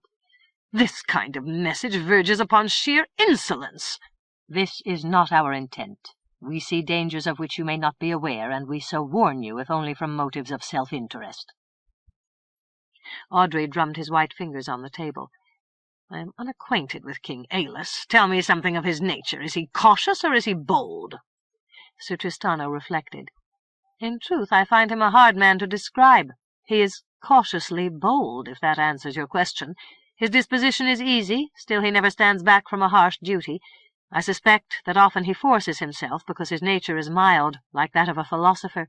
He has no taste for war, but he recognizes that force and intimidation are the way of the world. Hence he studies military tactics, and few can match him at sword-play. He abominates torture. The dungeons below Miraldra are empty, yet few criminals or footpads are at work in Troicinet because Aillas has given them all to the noose. Still, in my opinion, he would abandon the kingship tomorrow to a man he could trust." "That should be no problem. Many would gladly take over his post." "Those are precisely the ones he would not trust." Audrey shrugged and drank wine. "I did not ask to be born king, or, for that matter, to be born at all. Still, I am king, and I might as well enjoy my luck to the hilt. Your Aillas, on the other hand, seems victimized by guilt." "I hardly think so." Audrey filled his own and Sir Tristano's goblets. "Let me send back with you a message for King Aillas." "I listen, sir, with both ears." Audrey leaned forward and spoke in sententious tones. "It is time that Aillas should marry." What better match could be made than that between Aillas and my eldest daughter Thobin, thus uniting two great houses? Look, see her yonder where she watches the game." Sir Tristano followed the direction of Audrey's gesture. "The comely lass in white beside the plain little creature so uncomfortably pregnant? She is indeed charming." Audrey spoke with dignity. "The maiden wearing white is Thobin's friend, Netta. Thobin stands beside her." "I see." "Well, I doubt if Aillas plans an early marriage. He might well be surprised if I were to affiance him to the Princess Thobin. In that case—" "One more matter before I depart. May I speak with candour?" Audrey grumbled. "You have done little else. Speak." "I must warn you that traitors report your every act to King Casmir. You are surrounded by spies. They masquerade as your intimates. They might include one or more of the gentlemen who just now sat here with you." Audrey stared at Sir Tristano, then threw back his head and laughed hugely. He turned and called to his friends. "Sir Heinemer, Sir Rudo, Sir Swanish, join us if you will." The three gentlemen, somewhat puzzled and resentful, returned to the table. King Audrey, among chuckles, told them, "Sir Tristano insists that traitors are rife at Fallowfale. Indeed, he suspects that one among you spies for King Casmir." The courtiers jumped to their feet, roaring in anger. "This fellow insults us. Give us leave to show our steel. We will teach him the etiquette he has failed to learn elsewhere. Poppycock and hysteria, the gabble of geese and old women." Sir Tristano smilingly sat back in his chair. "It appears that I have touched a sore nerve.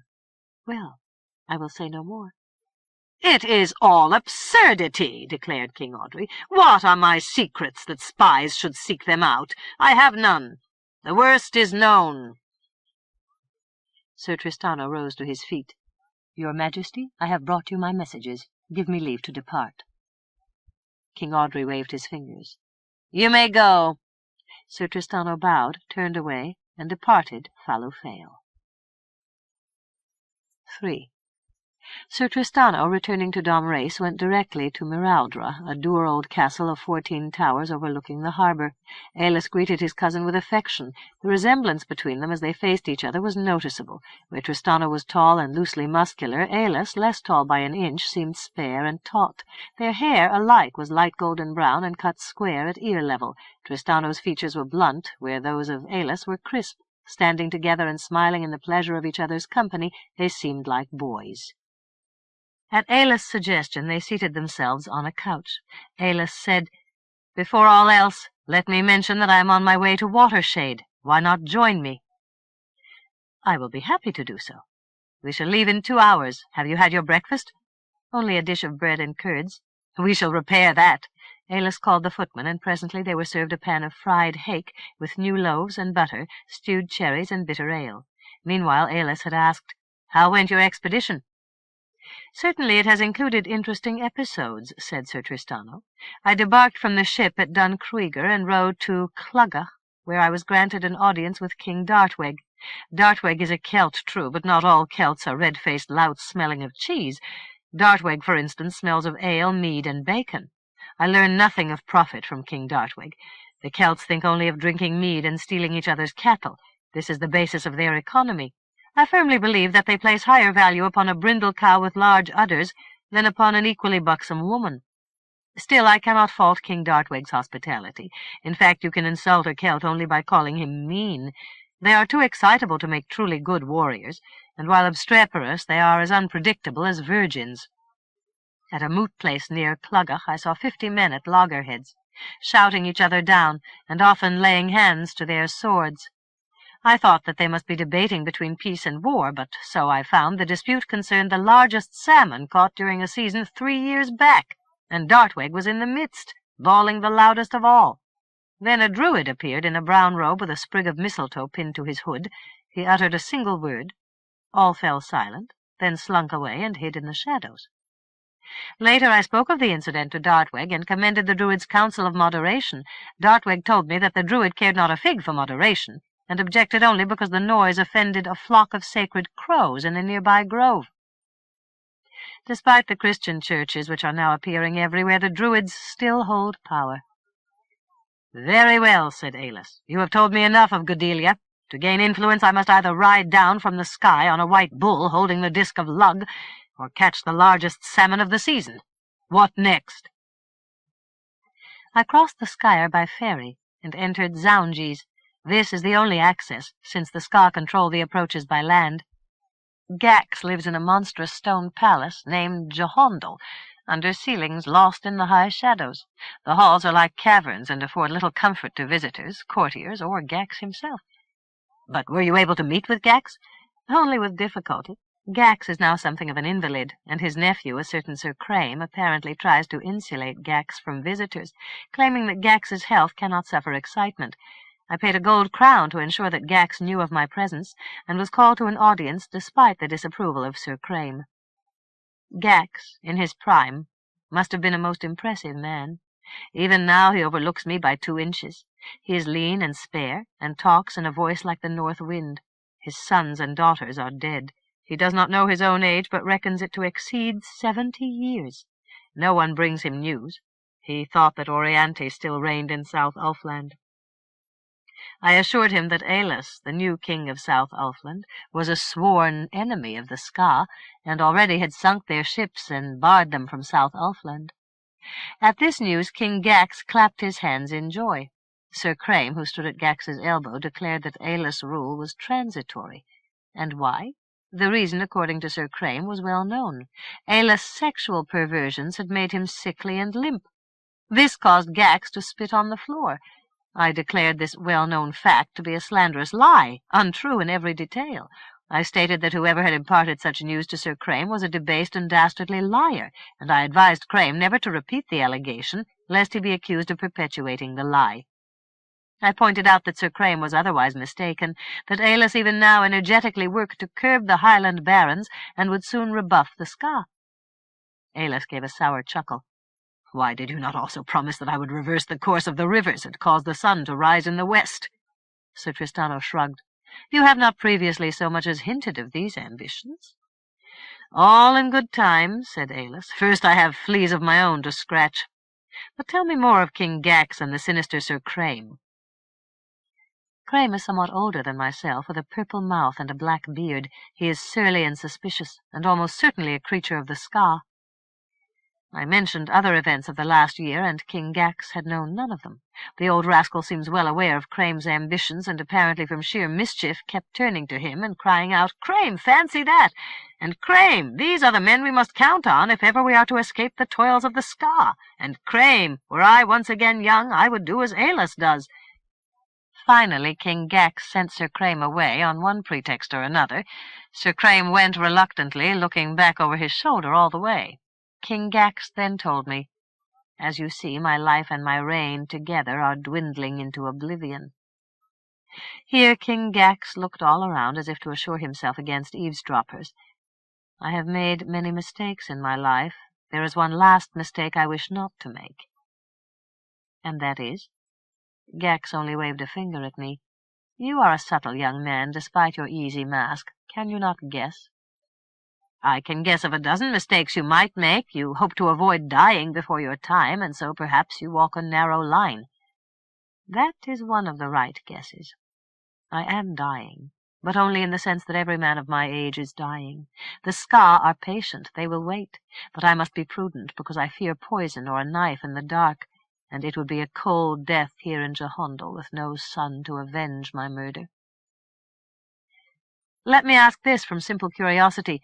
How do the laws of North Ulfland regulate the succession of kings?"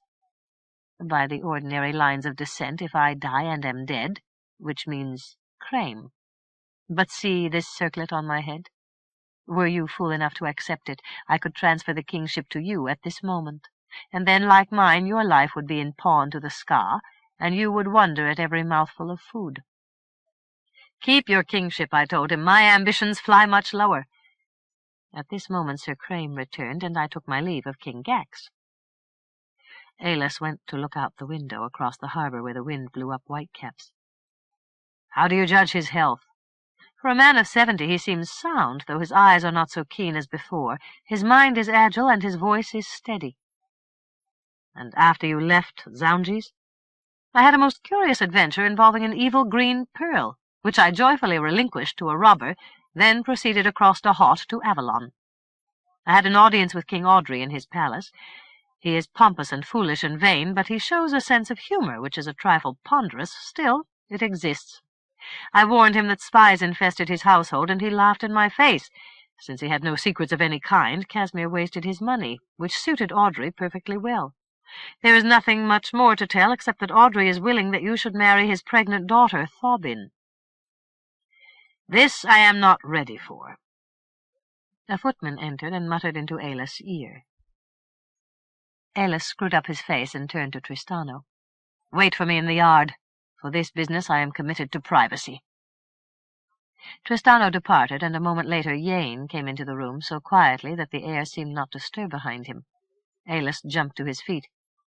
"Once more you are back, and once more I can breathe again." "You overestimate the danger," said Yane. "If you were taken, you would sing a different song." "No doubt.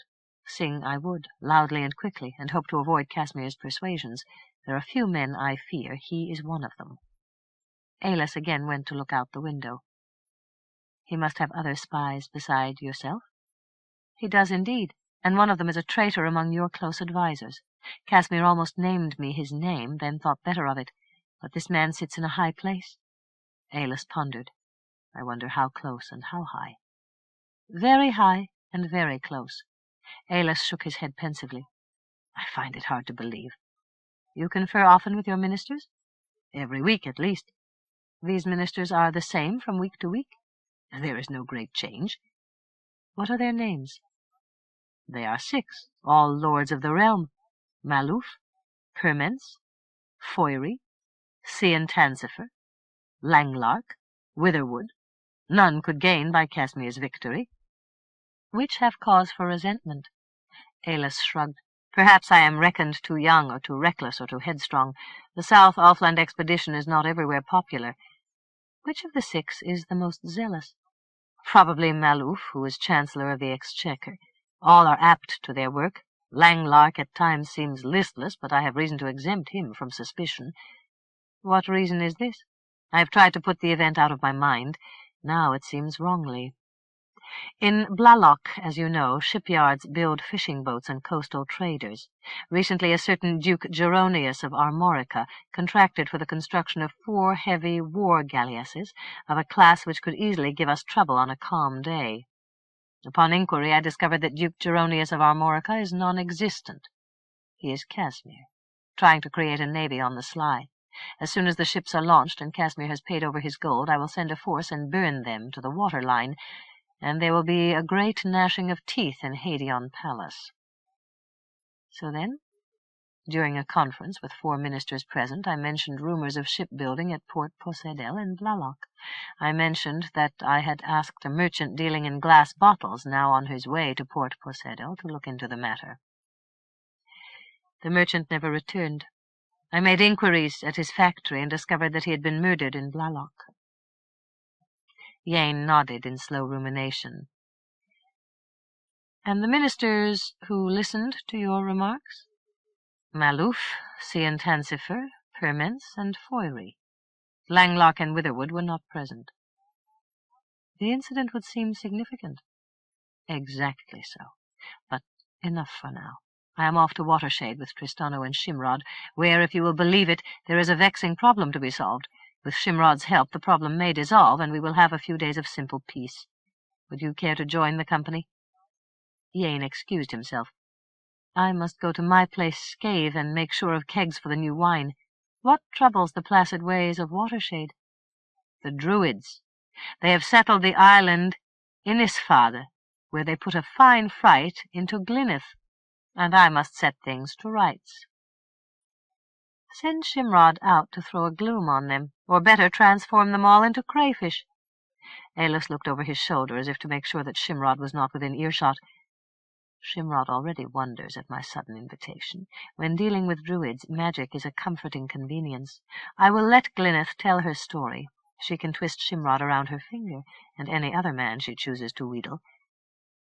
"Including a certain Aillas, so I have noticed." "Yes, a certain Aillas, very much so." Chapter 3 1. Watershade had been built during a long past time of troubles to guard the traffic on jangling water and to overawe the warrior knights of the Kield, and never had it so much as come under assault. The castle stood at the very edge of the lake, with part of the barrel-shaped keep rising from the water itself. Low conical roofs capped both the keep and the 4 squat towers adjoining. Trees overshadowed both towers and keep, and softened the castle's mass, while the quaint conical roofs seemed almost comically inadequate to the task of sheltering the heavy structures below. Aillas' father, Ospero, had built a terrace around the base of the keep, where it shouldered into the lake. On many a summer evening, while sunset faded into dusk, Aillas and Ospero, perhaps with guests, took supper on the terrace, and often, if the company was good, sat long over nuts and wine and watched the stars come out. On the shore grew several large fig trees, which during the heat of summer exhaled a pervasive sweetness, attracting countless droning insects. The boy Aillas was not infrequently stung as he clambered among the smooth grey boughs after fruit. The keep encompassed a great round hall containing a dining table in the shape of a C 30 feet in diameter, at which 50 persons could sit in comfort, or 60 with somewhat less elbow room. Ospero's library occupied the floor above, along with a gallery, several parlors, and retiring rooms. The towers housed airy bedchambers and pleasant sitting rooms for the lord of the castle, his family, and guests. When the court moved to Domrase, the moat was neglected, and at last became a quagmire choked with reeds, blackberry thicket, and scrub willow. Fetid odors rose from the slime, and at last Aillas ordained restoration. Work gangs were employed 3 months. Then, finally, the gates were opened, and fresh water rushed once again into the channel, though the moat now served only domestic purposes. During storms, boats were brought in from the lake and moored in the moat. Ducks and geese paddled among the reeds, and the calm waters were fished for carp, eels, and pike. For Aillas, Watershade was the scene of his most pleasant memories, and across the years changes were few. Weir and Flora now used the titles Seneschal and Chatelaine of the house. Cern, once a stable-boy and Aillas' playmate, had become undermaster of the royal stable. Tauncy, the one-time bailiff, had gone lame. As master vintner to the royal estates, he controlled the work of Aillas' winery. After long delay, and only at the behest of Weir, Aillas agreed to move into his father's old chambers, while Drun took over those rooms once used by Aillas. "So it must be," Weir told Aillas. "There is no stopping the fall of the autumn leaves, nor the coming of new leaves in the spring. As I have often remarked to Dame Flora, you are perhaps over-inclined to sentimentality. Now all has changed. How can you hope to rule a kingdom if you are too timid to venture from your childhood nursery?" "Weir, dear fellow, you have put a hard question. If truth be known, I am not anxious to rule a kingdom, much less 3. When I am here at Watershade, it all seems a joke. Nevertheless, things are as they are, and I have heard good reports of you. Now it is only proper that you occupy the high chambers." Aillas gave an uncomfortable grimace. "No doubt, but what you are right, and you shall have your way. Still, I feel my father's presence everywhere. If you must have the truth, sometimes I think I see his ghost standing on the balcony, or looking into the embers when the fire burns low." Weir made a scornful sound. "What of that? I see good Sir Ospero often. On moonlight nights, should I step into the library, he will be sitting in his chair. He turns to look at me, and his face is placid. I suspect that he loved Watershade so dearly that even in death he cannot bear to depart." "Very well," said Aillas. "I hope that Sir Ospero will forgive my intrusion. I will change none of his arrangements." Again Weir found cause for protest.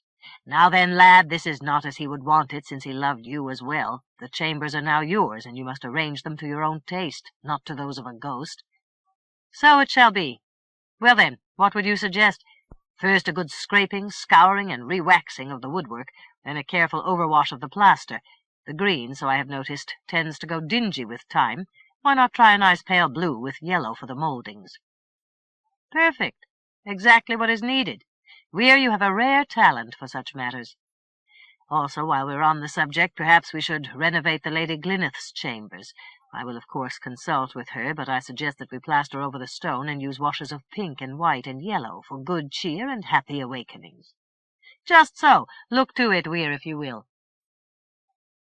In the case of Glyneth, Aillas had fixed upon her a pretty little estate in a valley not far from Domrace, but she showed no great interest in the property, and much preferred water-shade.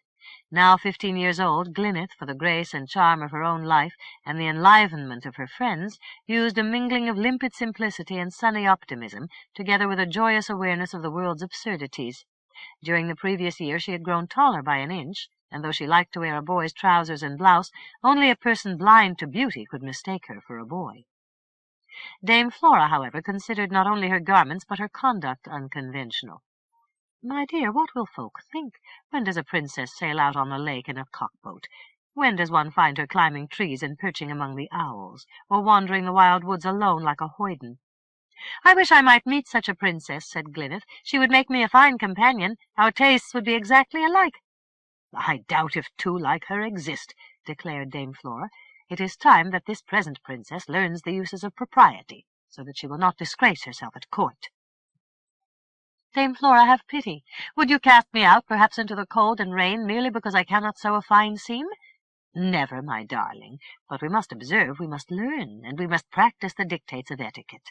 You have reached the age and come into certain attributes of the body which make trousers altogether unsuitable, and we must plan for you a wardrobe of pretty frocks." "Still, we must be practical. How can I jump a fence in a pretty frock? Ask yourself that." "It is not necessary that you jump fences. I jump no fences. Lady Vawdress of Hanch Hall jumps no fences. Before long suitors of high degree will be trooping out here by the score to ask your hand in marriage. When they arrive and wish to pay their respects, and when they ask, I must say, 'You will find her somewhere about the estate, either here or there.' So off they go to look, and what will they think when they find you dangling in a tree or catching frogs in the moat?" "They will think that they do not want to marry me, which is exactly to my taste." At this Dame Flora aimed a spank at Glyneth's bottom, but Glyneth dodged nimbly aside. "That is the art of agility." "Shameless little hussy, you will come to a bad end." Flora spoke without heat, and indeed she was grinning to herself. A moment later, for a special treat, she gave Glyneth a dish of lemon cakes. Glyneth wore her curling golden hair loose or tied with a black ribbon. While apparently artless, she sometimes indulged in games of mild flirtation, which she played as a kitten pretends the perdacity of the jungle. Often she used Aillas as the subject of her experiments, until Aillas, gritting his teeth and turning his eyes to the sky, by main force of will drew back lest he take the game into an area where relationships might forever be altered. Sometimes, lying abed of nights, he wondered what went on in Glyneth's mind, and how serious she was in her play. Always at these times other images came to disturb him. These were no longer dreary recollections of the secret garden at Hadion. Suldrun had long become a misty shape, lost and gone across the gulfs of time. Another, more vital figure marched through Aillas' mind. Her name was Tatzel.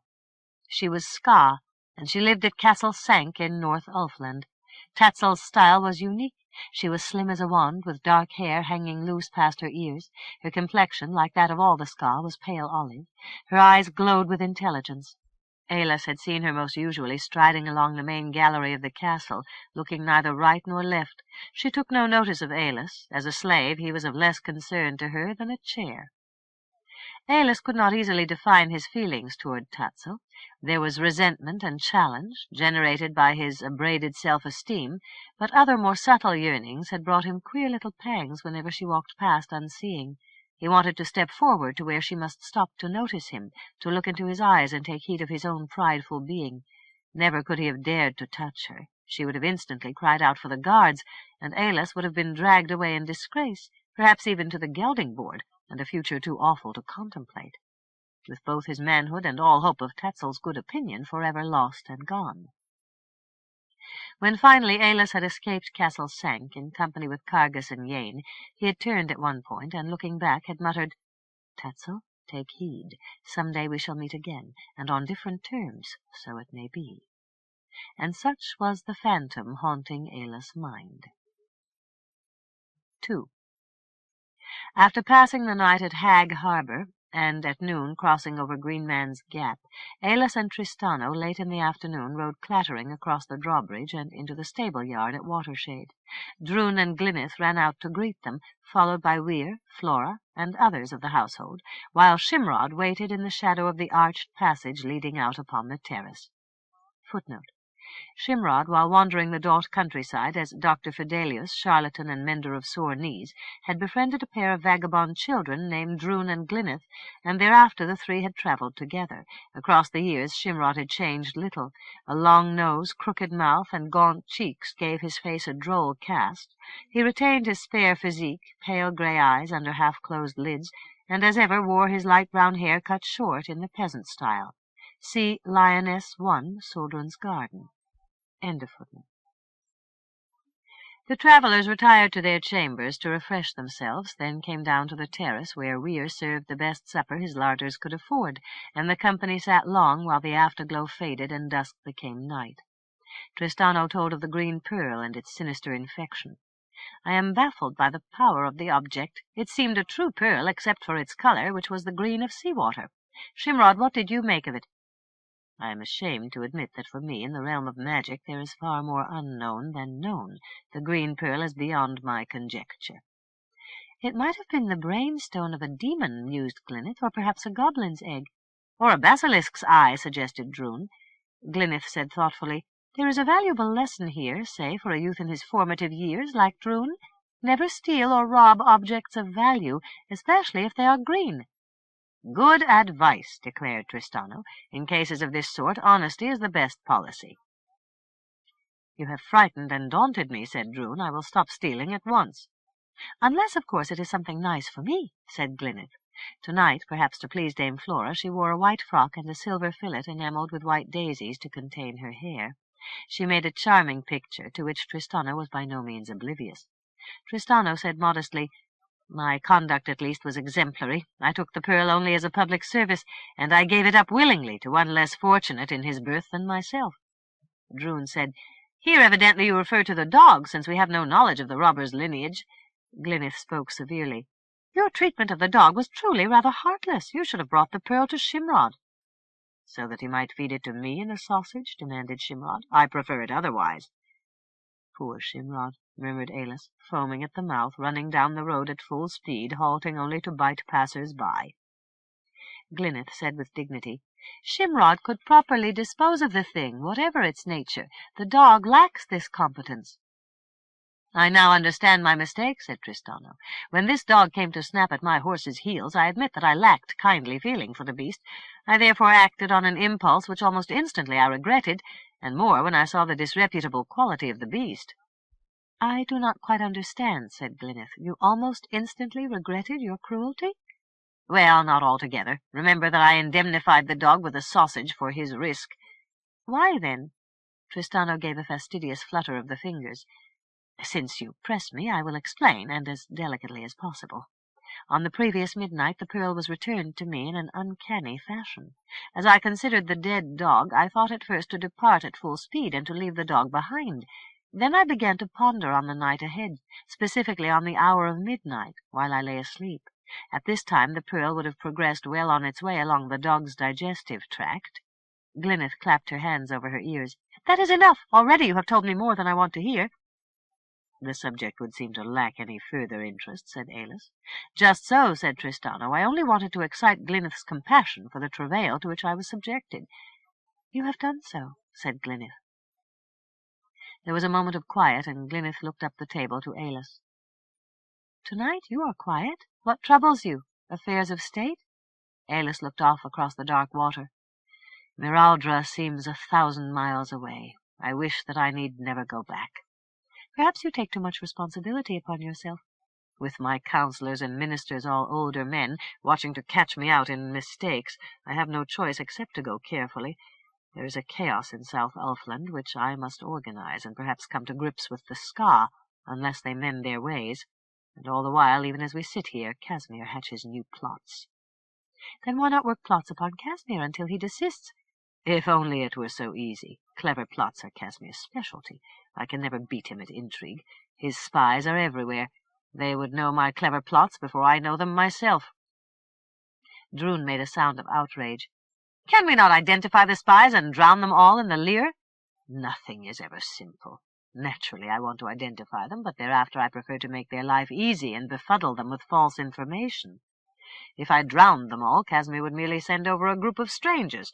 So I make do with the lot I have and try not to cause them anxiety." "This befuddling seems a clever plot in itself," said Glyneth. "Is it effective?" "I will know better after I identify the spies." Glyneth asked, "Certainly our own spies keep watch on Casmir?" "Not as carefully as he watches us. Still, we are not utterly overmatched." "In some ways it seems an interesting business," said Glyneth. "I wonder if I would do well as a spy." "Beyond a doubt," said Aillas. "Beautiful girls make excellent spies. Still, they must be dedicated to their work, and take the good with the bad, since the choicest items are usually told to them in the dark." Glyneth made a scornful sound. "And these are the spies you befuddle all night long and make their lives easy rather than hanging them on the gibbet." "Ha! No such luck. Casmir is not so considerate.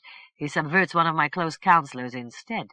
Needless to say, impart this knowledge to no one." Drun said, "It must be a strange feeling to look from face to face and wonder which conceals the spy." "It is just that, indeed." Tristano asked, "How many are the suspects?" "They are my 6 august and irreproachable ministers, Maluf, Langlark, Siantancifer, Permens, Foyri, and Witherwood. Each is a lord of the realm. In all logic, each should be as faithful to me as the moon to the sun. Nevertheless, one of the lot is a traitor. I say this with embarrassment, since it grinds at my self-esteem." "And how will you find him out?" "I wish I knew." For a period, while the stars moved across the sky, the party discussed schemes for exposing the traitor. At last, when candles guttered low, they rose yawning to their feet and took themselves off to bed. 3. The visitors made ready to return to Domrase. Glyneth and Drun, as they watched the preparations, became ever more restless. Watershade would seem quaint and lonely when the company had gone.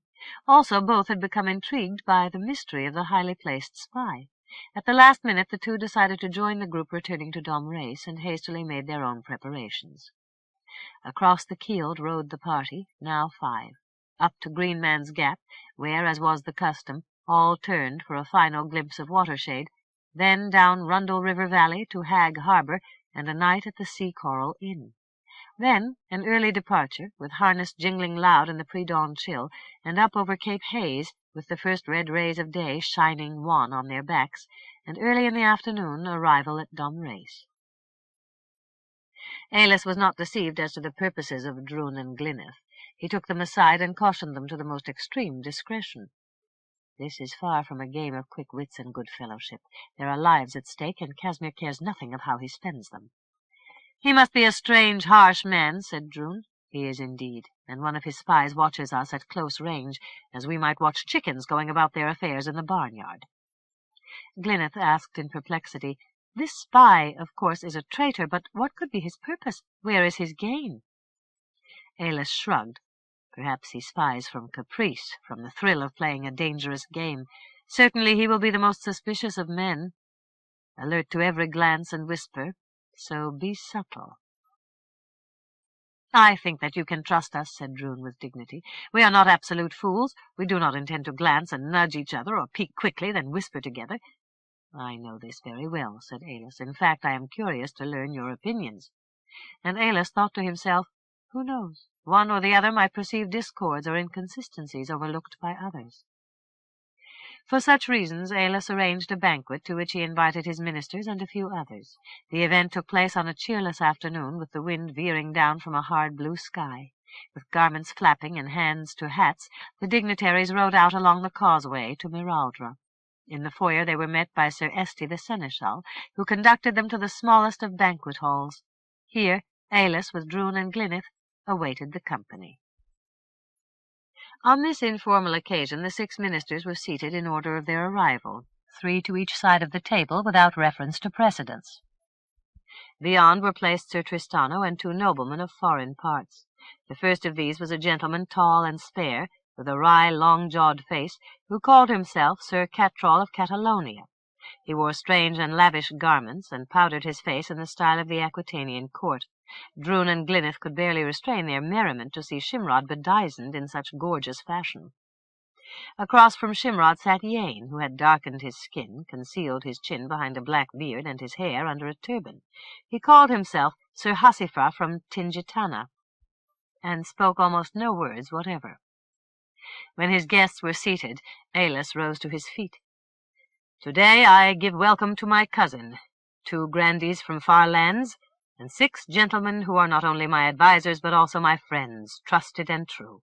I wish to introduce you to my son, Prince Drun, and to my ward, Princess Glyneth. First from Dacinet, Lord Malouf of Mall House." Malouf, who was robust, of no great stature, with black curling hair and a short thick beard framing a round pale face, rose to his feet. He bowed with a flourish of the hand toward Glyneth and sat once again. Aillas spoke. "Lord Permence of Castle Lutez." Permence rose and bowed. A gentleman somewhat older than Malouf, slim and handsome, with silver-grey hair, disdainfully arched eyebrows, a short silver-grey beard, and features of fastidious distinction. "Lord Siantancifer of Porthouse Faming." Siantancifer, oldest of the ministers, and easily the most brusque and truculent, stood stiffly erect. His field of knowledge was military strategy in its most conservative and orthodox phases, and Aillas found his views interesting more often than useful. Siantancifer was valuable for a different reason. His opinions, often couched in the form of dogmatic truism, annoyed the others and diverted their criticism from Aillas himself. Siantancifer subscribed to the chivalric ideal, and on this informal occasion bowed first to Princess Glyneth, then to Prince Drun, allowing gallantry to overrule the dictates of precedence. "Lord Witherwood of Witherwood House." Lord Witherwood, a gentleman of middle years, was pallid and thin, with haggard cheeks, eyes of intense black, and a mouth clenched as if to control great inner energies. He was passionate in his convictions and impatient with orthodoxy, a trait which endeared him not at all to either Siantancifer or Malouf, the first of whom Witherwood considered a narrow-minded martinet, and the second a niggling and fussy mother-hen. He acknowledged the introduction with a pair of cursory nods, and subsided in his seat. "Lord Langlark of Blackchine Castle." Langlark, as if gently to admonish Witherwood for his brusque behavior, rose ponderously and bowed right and left in grand style. A portly gentleman of undistinguished appearance, Langlark nevertheless contributed humor, moderation, and practicality to the deliberations of the council. Aillas tended to find him the most supportive of all his ministers. "Lord Foyry of Swanetta." Foyry performed a pair of polite, if perfunctory, bows. He was slight and somewhat hunched at the shoulders, and though not so old as Malouf, he had gone bald save for a fringe of black curls. Quick movements of the head, darting brown eyes, with a lean, hooking nose and a cynically curling mouth, gave him a look of minatory vigilance. Foyry's moods were mercurial, and sometimes his points of view as well, since he liked to consider an issue from every side, and tended to argue with its proponents in order to test the strength of their concepts. Sir Tristano is of course well known to you. Beyond sit Sir Catrol of Catalonia and Sir Hasifa of Tingitana. The banquet proceeded, at first sedate and guarded, with Lord Siantancifer stonily silent. Lord Permence attempted conversation first with Sir Catrol, then Sir Hasifa, but receiving only blank looks and shrugs of incomprehension, turned his attention elsewhere. Meanwhile, Glyneth and Drun studied the 6 ministers in minute detail. They discovered that each was in some degree a specialist, with his own area of expertise. Malouf controlled the exchequer, advised in regard to the imposition of taxes, fees, rents, and imposts. Witherwood worked to codify the judicial systems of the land, reconciling regional differences and making the laws universally responsive to persons of high and low degree alike. Siantancifer, a relict from the reign of King Aillas, advised as to military organization and strategy. Foyry was an expert in the field of naval architecture. Permence, who had travelled widely from Ireland to Byzantium, was in effect the Minister of Foreign Affairs, while Langlark had been commissioned by Aillas to establish at Domreyse a university of letters, mathematics, geography, and the several sciences. Aillas, also studying the 6 ministers, felt a peculiar chilly emotion, compounded of mystery and awe, and even something of terror. One of the 6 who sat so placidly at his table, eating his food and drinking his wine, was a traitor, a creature working to his defeat and doom. Which of the 6? What might be his reasons? Aillas looked sideways to Drun and felt a swelling of pride for his handsome young son. He looked to Glyneth and felt a surge of different emotion. She sensed his attention, and turning to meet his eyes, smiled and gave her head a shake to indicate her bafflement. The mystery was beyond her understanding. The banquet proceeded.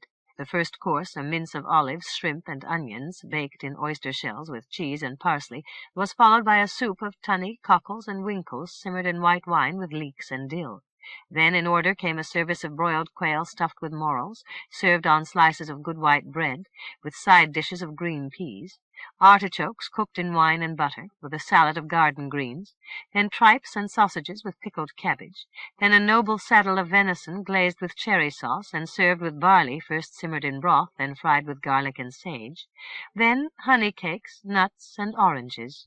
And all the while the goblets flowed full with noble voluspa and sansou from Watershade, along with the tart green muscat wine of Dacinet.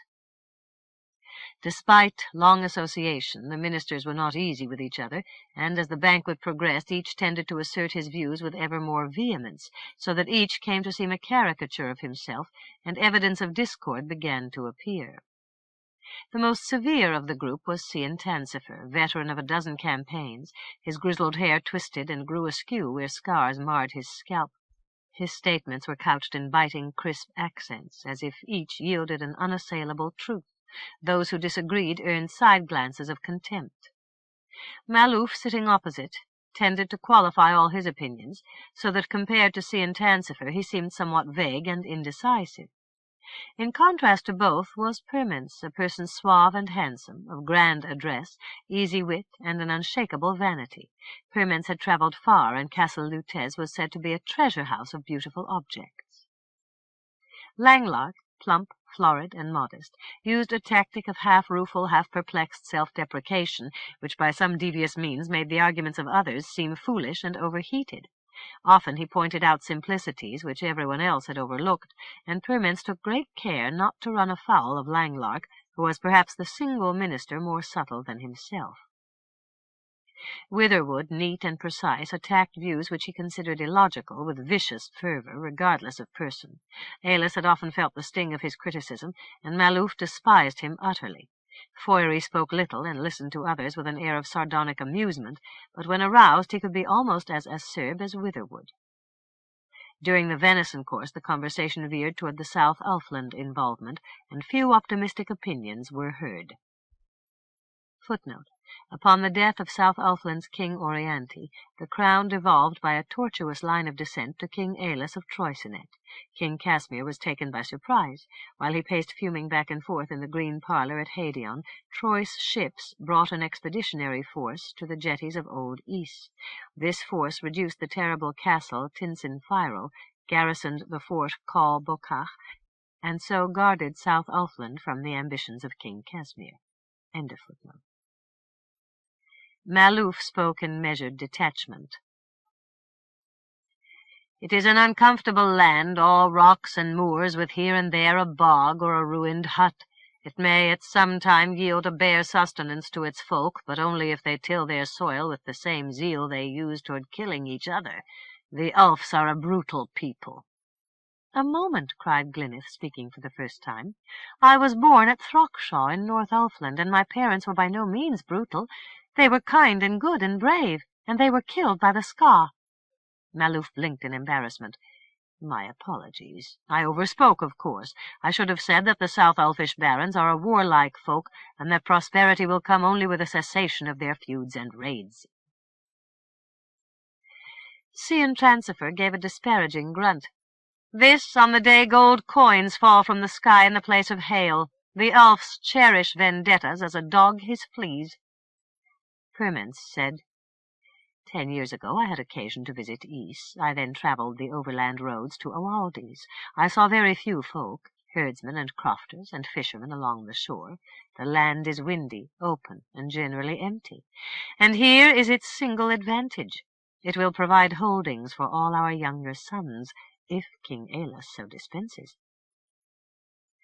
"The country is empty for good reasons," stated Foyry. "If the mountain barons released all those immured in their dungeons or stretched out on their racks, the land might even be overpopulated." The literal-minded Maluf raised his eyebrows in consternation. "Why have we ventured into this unhappy land? We waste toil, blood, and gold on warlike sorties. The Ulfs are nothing to us." "I am their king," said Aillas in a mild and reasonable voice. They are my subjects. I owe them justice and security." "Bah!" snapped Witherwood. "The argument fails. Suppose suddenly you were acclaimed King of Cathay. Must we then send a flotilla of ships and regiments of Troyes soldiers to guard their security and see to their justice?" Aillas laughed. "Cathay is far away. South Ulfland is near at hand." "Nevertheless," said Maluf stubbornly, "I feel that the proper use of your revenues is here among your own people." Siantancifer issued a surly pronouncement. "I confess that I am not unhappy with this expedition. The rogue barons guard their glens like wolves and eagles. If we killed them all, as many more would hop from the gorse to take their places, and all would be as before." Langlark looked across the table with brows knitted in his customary expression of perplexity. "Do you suggest that we abandon this wide land? Is such a surrender to our advantage? Pyrmins definitely exaggerates the case. The land is not without resources, and was once considered a rich kingdom. The mines yield tin, copper, gold, and silver, and there are wide deposits of bog iron. In other times cattle and sheep grazed the moors, and the fields were planted to oats, corn, and barley." Siantancifer gave a grim chuckle.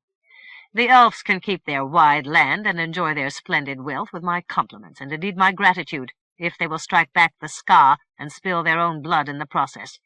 Why should we pull their chestnuts from the fire? For wealth? There is none at hand. For glory? Where the glory in chasing bog-trotters over the moors."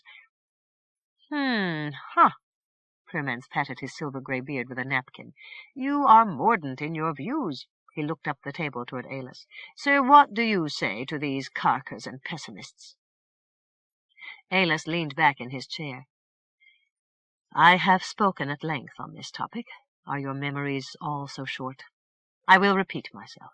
We have occupied South Ulfland in search of neither wealth nor glory nor fallow land, but for one reason only, survival." Siantancifer gave a skeptical shake of the head. "Either I am stupid or the concept is at flaw." "This is a judgment which perhaps only King Aillas will care to make," suggested Pyrmans delicately. Aillas laughed. "Obviously, Lord Siantancifer's alternatives are not exclusive." He looked around the table. "Who else would wish to withdraw from South Ulfland? Maluf?" "The venture is a serious drain upon the exchequer. I feel competent to say no more." "Pyrmans?" Pyrmans pursed his lips. "We are there. Difficult, if not impossible, to disengage now with honor." "Langlark?" "Your arguments are compelling." "Witherwood?" "I feel that we have cast our dice on a very long roll. I hope that good luck goes with us." "Foyri?" "Our ships own the sea. So long as this is the case, Troicinet need not fear." "Sir Tristano, what is your opinion?" Tristano hesitated a moment, then, "Let me ask this. What might be the consequences if indeed we relinquished Call Bocach and Tinsinfirel and departed South Ulfland?" Aillas said, "The hour in which we abandoned South Ulfland, King Casmir, after pinching himself to make sure that he was awake and then dancing a brief jig of sheer joy, would march his troops north on the double quick. Later, at leisure, with all his armies at the ready, he would attack Dahot from 2 directions, and in a month King Audrey must flee to Aquitania or die. Casmir would then bring Caebra an Miadan, the table, and Evandig, the throne, to Lyonesse town, and name himself King of the Elder Isles. In the Mermail estuary he could and would build a flotilla adequate to land his troops on Dacinet, and we would be lost. By moving into South Ulfland we have thwarted Casmir's plan, and have forced him to a more difficult program." "You have quite convinced me," said Sir Tristano. "Lord Siantancifer, what of you?" "In all due respect, the premises are at fault. At this moment Casmir can march north, up the Trompada, and never set foot into South Ulfland." "Not so," said Aillas. "He would find himself immediately at war with us, and his logistics would be impossible. So long as we held South Ulfland and the Tir Tak Tir, Casmir would never dare the Trompada. Using only local troops, we could interdict him with ease." Maluf spoke almost querulously. "Why all this talk of menace and hostility? Have we not ratified treaties of peace with Lyonesse? Why presume the worst case? If we show Casmir that we truly want peace, then he will reciprocate in kind, and there need be no more bluster or clanking and clashing of weapons, which can only exacerbate the case." "Cast your mind back a few years," said Aillas. "Granis was king of Troicinet. Ivar Excelsus of Dacinet thought to punish us by a war and called on Casmir for help. Casmir was only too anxious to bring his armies across the Lyre, and if our ships had not smashed his armada, none of us would be dining here today at Miraldra. Has Casmir changed his spots? Obviously not." Maluf was not convinced. Still, South Ulfland is not Dacinet. Witherwood asked him dryly, "You believe, then, that if we are polite to Casmir, he will cause us no trouble?" "We have nothing to lose," said Maluf with dignity. "Anything is preferable to war." "Not anything," said Langlark. Aillas said, "None of us wants war, not even Casmir, who would prefer to build his triumph upon our weakness and folly. While I am king, this will not be. Still, I will work to keep the peace. You may be interested to learn that King Casmir and Queen Solas are coming to Domrase for a state visit." "I consider that good news," declared Maluf. "When will this be?" "In about a month." Foyri gave a hoot of sardonic laughter. "What a farce is diplomacy!" Aillas smiled. "As king, I must be the very model of propriety, no matter how my guts roil inside me. I have said more than I chose to say." The banquet came to an end. Aillas and Yane, with Glyneth and Drun, went to sit before a fire in one of the small parlours. Aillas asked, "So then, what is the general consensus?" Yane looked long into the flames. "It is hard to judge. Langlark and Foyri are unlikely because of the glass merchant episode. Cian Tancifer is no doubt brave, if perhaps a trifle single-minded. A traitor? Unlikely. Maluf? Witherwood? Pyrmans? My intuition settles upon Maluf. He is anxious for peace, and so is ready to make concessions. Many such folk are known to history. Maluf might even consider himself a great hero of secret diplomacy, appeasing Casmir and so fostering some far-fetched concept of goodwill. Then there is Pyrmans. He seems flexible and might be induced to spy, for gold or from sheer boredom. He is one of that deceptively dangerous sort who, in the name of tolerance, will condone any sort of strange behavior, especially in himself. Witherwood? If he is a spy, his motives are hard to guess. 4. At noon of the day after the banquet, Lord Maluf reported to King Aillas upon the condition of the royal exchequer. Maluf's demeanour was sombre, and he brought bad news. By reason of the incursion into South Ulfland, together with the costs of naval construction at the tumbling river yards, our financial reserves have been reduced to a critical level. Said Aillas. "This does not make for good hearing."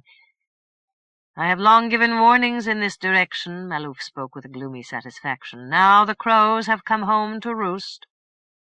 "So it may be. What of our Dacinet revenues? Have they arrived?" "Not yet, sir, nor the Scola moneys. Neither are due until next week." "For a week, then, we must live on the cheap. Before long, or so I hope, South Ulfland will be paying its own way. I have sent mining engineers to examine the old mines, which, so I am told, were never worked out, but simply abandoned because of bandits and robbers. Also, there may be alluvial gold in the rivers. They have never been worked, and may eventually yield a large return, enough to pay all our expenses. What do you say to that?" "So far, this flood of wealth is all hypothetical, and no doubt will require a substantial investment before we can so much as prove its existence." Aillas grinned.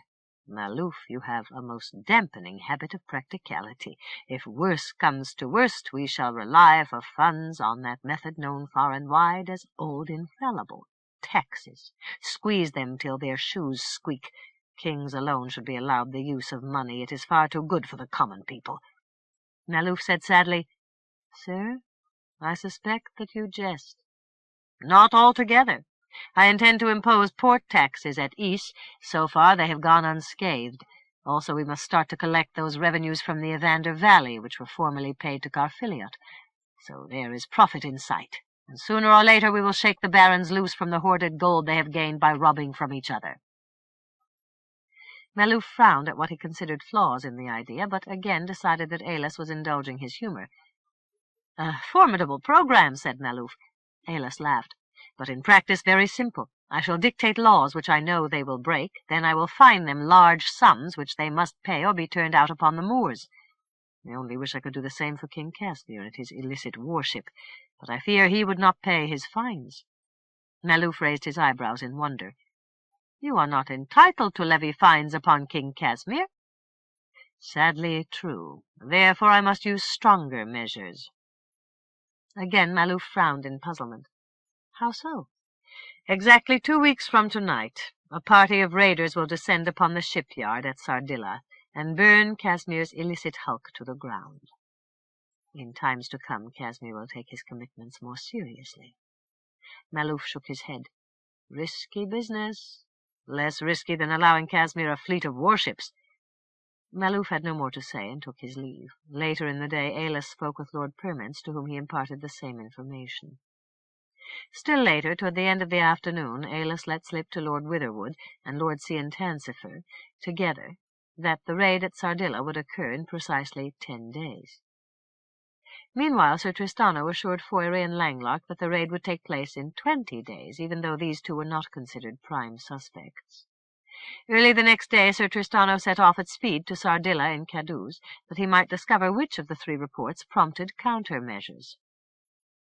In due course Sir Tristano returned, bone-weary from hard riding and a rough passage across the Lyre. Aillas and Yane heard his report with great interest. On the 10th night, no unusual precautions were put into force. On the night of the 2-week interval, 100 heavily armed warriors had lain in ambush, and through a long, dismal night awaited an assault which never came. For full verification, Tristano had delayed until the 20th night had passed without event, and then had returned homeward. "3 facts are now clear," said Aillas. "First, the ship has definitely been commissioned by Casmir. Second, a traitor sits on my council of ministers. Third, he is either Maluf or Permence." "Either one fits the role," said Yane. "What now?" "For the moment, stealth. Let us identify our man without causing him alarm." 5. Reports had reached Aillas as to rich deposits of bog iron in South Elfland, not far from Oaldis, and he had requested that Maluf discover the costs involved in the construction of a foundry. The figures, as submitted by Maluf, seemed remarkably high. Aillas considered them a moment without comment, then put the document aside. "The project clearly demands a closer scrutiny. At the moment my mind wanders. I could not sleep last night for dreaming." Maluf showed polite concern. "Indeed, sir, dreams are prodromes of future truth. They provide bodes which we ignore to our risk." "The dreams of last night were remarkably vivid," said Aillas. "They concerned the forthcoming visit of King Casmir. As his ship entered the harbor, I saw Casmir on the deck bareheaded, as clearly as I now see you. He turned away, and a voice spoke into my ear, 'Watch with care. If his hat shows 2 plumes, blue and green in color, he proves himself friend and faithful ally. If he wears a single yellow plume, he is a treacherous enemy who must be destroyed at any cost.' 3 times the voice spoke these words, but when I turned to watch as Casmir donned his hat, I was called aside, and never could see." "A remarkable dream," said Maluf. Later, Aillas recounted his remarkable dream to Permence. The voice spoke in the tones of an oracle. "Heed the hat which Casmir puts to his head. If it shows a silver medal in the shape of a bird, he is friend and ally. If he displays a golden lion, he signals his treachery." So spoke the voice, and I am in a quandary. I cannot rule a kingdom on the basis of dreams, yet I might be ignoring true portents to our general danger. What is your opinion?" Permence stroked his silver-grey beard. "I am a practical man. As such, I accept anything of value, whatever its source. What sort was the hat?" "A simple turret of crushed black velvet, lacking brim or standing crown." "Let me suggest this. Observe how closely Casmir's hat matches the hat of your dreams. Then be guided by the nature of the emblem." 6.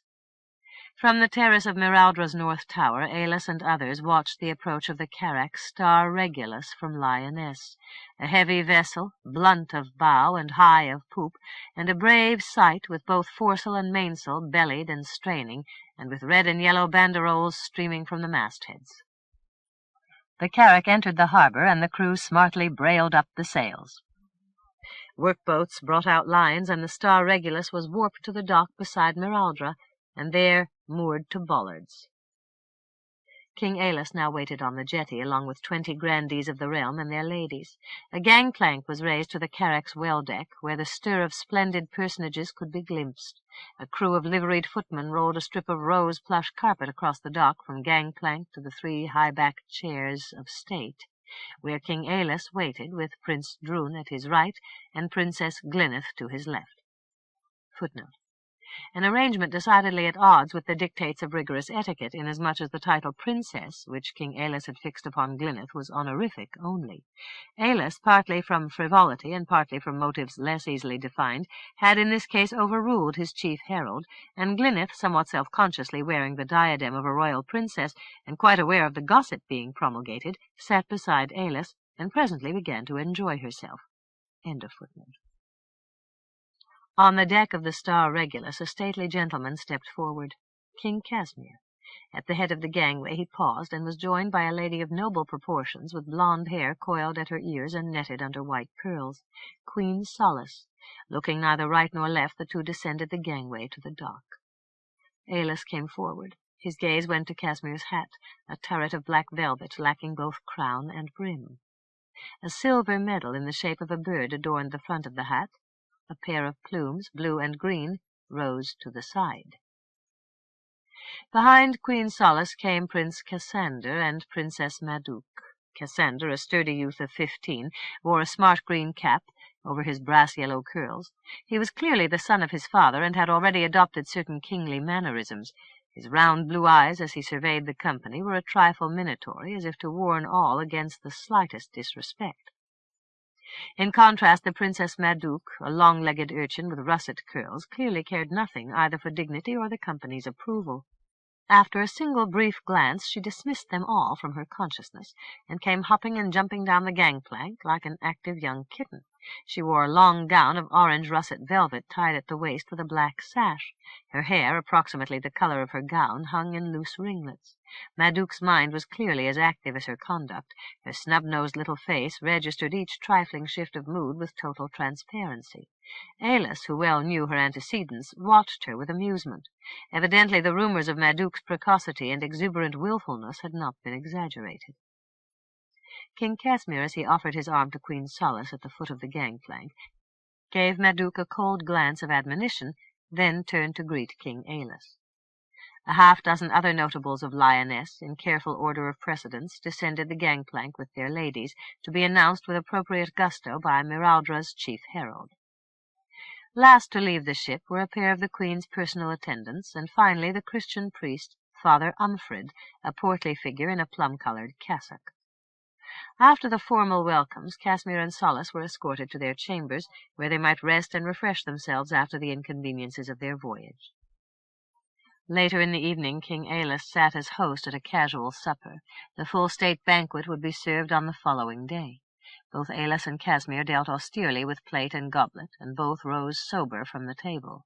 They repaired to a private parlour, and sitting before the fire, sipped a heavy golden olorosa, and discussed those matters which interested them. Neither, however, saw fit to mention the ship being built to Casmir's order in Cadiz.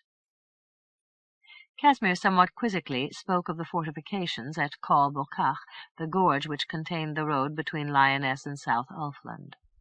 Even without fortifications, 20 determined men can guard the way against an army. But I am told that now fortress frowns over fortress, that every approach is protected by traps, walls, and barbicans, so that impregnability is reinforced a dozen times over. Similarly with Tinsinfirel, where now the mountain Taktor is crowned with a fort as harsh as Tinsinfirel itself. I cannot understand these feverish preparations, since we have ratified between us treaties which make such works redundant. Your information is correct, said Aillas. The fortifications have been augmented, and certainly they guard against invasion from Lyonesse. But is not the rationale clear? You are not immortal. Imagine, if you will, that a monarch, cruel, treacherous, and warlike, came to rule Lyonesse. Let us suppose that this monarch, for reasons beyond conjecture, decided to attack Ulfland. Well, then, we are prepared for him, and if he is sane, he will be dissuaded. Casmir showed a wintry smile. I grant a theoretical basis for this line of thought, but is it not in practice somewhat far-fetched? "I certainly hope so," said Aillas. "May I pour you more of this wine? It is produced on my own estate." "Thank you. It is very fine indeed. The wines of Troicinet are not as well known at Hadeon as they should be." "That, of course, is a lack easy to overcome, and I shall see to it." Casmir thoughtfully lifted the goblet, swirled the wine, and watched the golden ripples. "It is hard to recall the harsh old times when bad blood existed between our peoples." "All things change," said Aillas. "Exactly. Our treaty, signed in the heat of ruffled feelings, stipulated that Lyonesse should build no warships on an outmoded presumption. Now that amity has returned—" "Just so," declared Aillas. "The present equilibrium has served us well. It is a balance which encourages peace across all the Elder Isles. This balance and this peace are vital to us, and form the basis of our foreign policy." "Oh?" King Casmir frowned. "And how can you implement so broad a policy?" "The principle is simple enough. We can allow neither Lyonesse nor de Hocht to gain ascendancy over the other, because then our own security would disappear. Should King Audrey attack Lyonesse and by some miracle gain advantage, then we must join the war on the side of Lyonesse until the stasis returns, and vice versa." Casmir managed an easy laugh, and draining his goblet, set down the empty vessel with a thump. "I wish that my own goals could be so easily defined. Alas, they depend on such ineffable considerations as justice, the redressment of old wrongs, and the thrust of history." Aillas poured wine into Casmir's goblet. "I do not envy you your maze of uncertainties. Still, you need be at no doubt in regard to Troicinet. Should either Lyonesse or de Hocht grow strong enough to menace the other, then we must throw our strength behind the weaker. In effect, you are protected by a strong navy, without incurring any of the expense." King Casmir rose to his feet. He spoke somewhat curtly. "I am tired after the voyage, and I will now bid you good evening." Aillas, rising, said, "I hope that your rest will be comfortable." The two went to the drawing-room, where Queen Solace sat with ladies of both courts. King Casmir went only to the doorway and bowed stiffly to the occupants of the room. Queen Solace rose to her feet, bade the company good night, and the two were escorted to their chambers by footmen bearing flamboys. Aillas returned along the great gallery toward his parlour. From the shadows stepped a stout person in a plum-red cassock. "King Aillas, a moment of your time, if you please." Aillas stopped and surveyed the rubicund face of Father Umfred, as he now called himself. Aillas pretended no cordiality. "What do you want?" Umfred chuckled. "I thought first of all to renew our old acquaintance." Aillas, from sheer distaste, moved back a step. Nothing daunted, Umfred spoke on. "As you may know, I have successfully brought the holy message to Lyonesse town. King Casmir almost certainly will sponsor the construction of a noble cathedral to glorify the name of God within the precincts of his happy city. If so much transpires, I may well wear the mitre." "This is nothing to me," said Aillas. "In fact, I am surprised that you dare show your face in my presence." With a jovial smile and a flourish of the hand, Father Umfred erased every vestige of ill feeling which might have existed between the two. "I bring to Troicinet the joyous message of the Gospels. Pagan pomp still holds sway in Troicinet, Dacinet, and South Ulfland. Nightly I pray that I may bring King Aillas and all his people into the glory of the true faith." "I have neither time nor inclination for such matters," said Aillas. "My people believe or disbelieve as they see fit, and that is the way of it." He started to turn away, but Father Umfred put a soft white hand on his arm. "Wait." Aillas turned. "Well, then, what now?" Father Umfred smiled a rich and tender smile. "I pray for your personal salvation, and also that, like King Casmir, you will encourage the construction of a cathedral at Domrase, the better to disseminate the truth of God. And if you like to rival in splendor the cathedral at Lyonesse town, I might hope for the archbishopric itself." "I will sponsor no Christian church in Domrase or elsewhere." Umfred thoughtfully pursed his lips. "Such are your present views, but perhaps you may be induced to change them." "I think not." Again Aillas turned away, and again Father Umfred detained him. "A great pleasure to see you again, though my mind reverts with sadness to the unhappy events of our first acquaintance. To this day King Casmir is not aware of your old identity. I am assured that you do not wish him to know, otherwise you would have informed him yourself. Am I right in this?" And Father Umfred, standing back, surveyed Aillas with kindly interest. Aillas reflected a moment, then said in a neutral voice, "Come with me, if you will." A few steps along the gallery, Aillas paused beside a uniformed footman. "Ask Sir Hussifar the Moor to join me in the small parlour." Aillas beckoned to Umfred. "Come." His smile now somewhat less fulsome, Umfred followed. Aillas ushered him into the small parlour, shut the door, then went to stand by the fire to look silently down into the flames. Father Umfred attempted a pleasantry. "Yes, indeed, your present condition far exceeds your old. Poor little Suldrun, a sad end indeed. The world is a vale of woe, and we are sent here that we may be tested and purified for the halcyon times to come." Aillas made no comment. Encouraged by what he thought to be Aillas' deep concern, Umfred continued, "My fondest hope is to lead the King of Troicinet and his noble folk into salvation, and a grand cathedral would cause the angels themselves to sing. And then, naturally, since you seem to prefer it, the facts of your old identity shall remain as secure as the secrets of the confessional."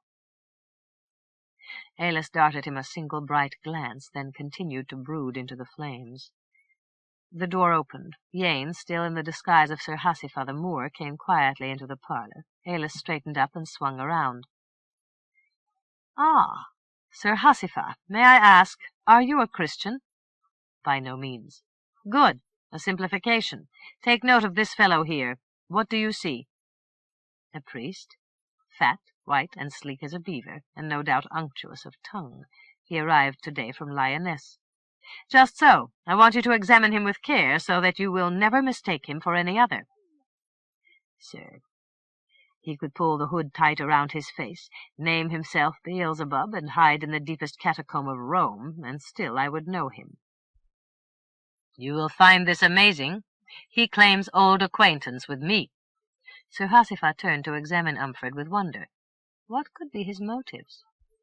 "He wants me to build him a fine church at Domrece. If I refuse, he threatens to betray my identity to King Casmir." Sir Hussifar inspected Umfred anew. "Is he addled? King Casmir already knows your identity. You are Aillas of Troicinet." Umfred began to dislike the tone of the conversation. He licked his lips. Yes, of course, I merely ventured a pleasantry as might pass between old friends." Aillas spoke to Sir Hussifar. "He persists in his claim. I am becoming annoyed. If he were not here as a guest, I might well clap him into a dungeon. I may do so in any case."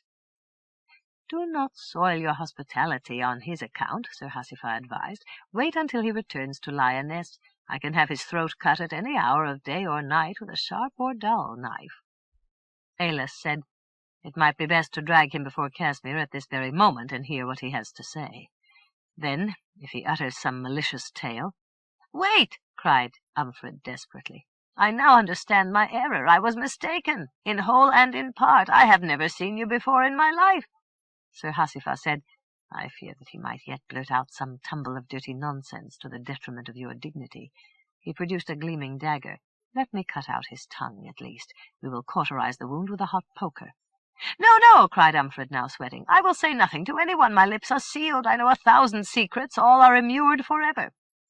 Aillas said to Yane, "Since he is a guest, I can take the matter no farther. But if ever a rumor or hint of his folly be heard—" "No need to threaten," declared Umfred. "I have made a sad mistake, which will never be repeated." "That is good news," said Aillas, "especially for you. Remember that the person for whom you mistook me has reason to take a savage revenge upon you." "The episode is forgotten," said Umfred. "Pray excuse me now. I am fatigued, and I still have my devotions to perform. Go."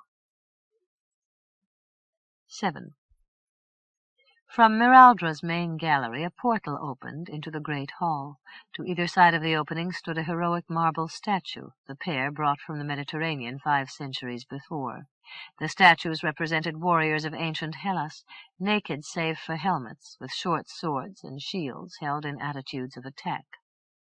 King Casmir and Queen Solace, after taking breakfast in their chambers, strolled along the gallery, pausing now and then to examine those objects of craft and virtue which across the years had been collected by the kings of Troicinet. Beside one of the marble statues stood a footman in the livery of Miraldra, armed with a ceremonial halberd. As King Casmir and Queen Solace paused to examine the heroic figures, the footman made a signal to King Casmir, who, turning his head, recognized that person whom he knew as Valdez. King Casmir looked up and down the gallery, then stepped apart from Queen Solace and approached the footman. "So this is your vantage point," he muttered. "I have often wondered. You would not see me here today had I not wished to speak with you. I will no longer be coming to Lyonesse town. My movements are attracting notice among the fishermen." "Oh?" King Casmir's voice was flat. "What will you do now?" "I intend a quiet life in the country." King Casmir, pretending interest in the statue, reflected a moment. "You must come to Lyonesse town one last time, that I may reward you properly for your service. Perhaps we might arrange a new system from which you would derive profit, but no risk." "I think not," said Valdez dryly. "Still, if someone speaks my name at Hadeon, give him attention. He will bring news." Someone approaches. King Casmir turned away, and with Queen Solace strolled down the gallery. After a moment, Solace asked, "Why do you frown so?" King Casmir forced a laugh. "Perhaps I envy King Aillas his fine statues. We must see to something similar at Hadeon." "I would rather have a set of authentic relics for my church," mused Queen Solace. King Casmir, lost in thought, spoke absent-mindedly. Yes, my dear, so it shall be, just as you wish." Events, in fact, were not going to King Casmir's satisfaction. When spies left his employ, he liked to terminate the relationship in a definite manner, so that they might never sell their services elsewhere, and perhaps apply what they had learned to his detriment. Slowly he became aware of Queen Solace's voice.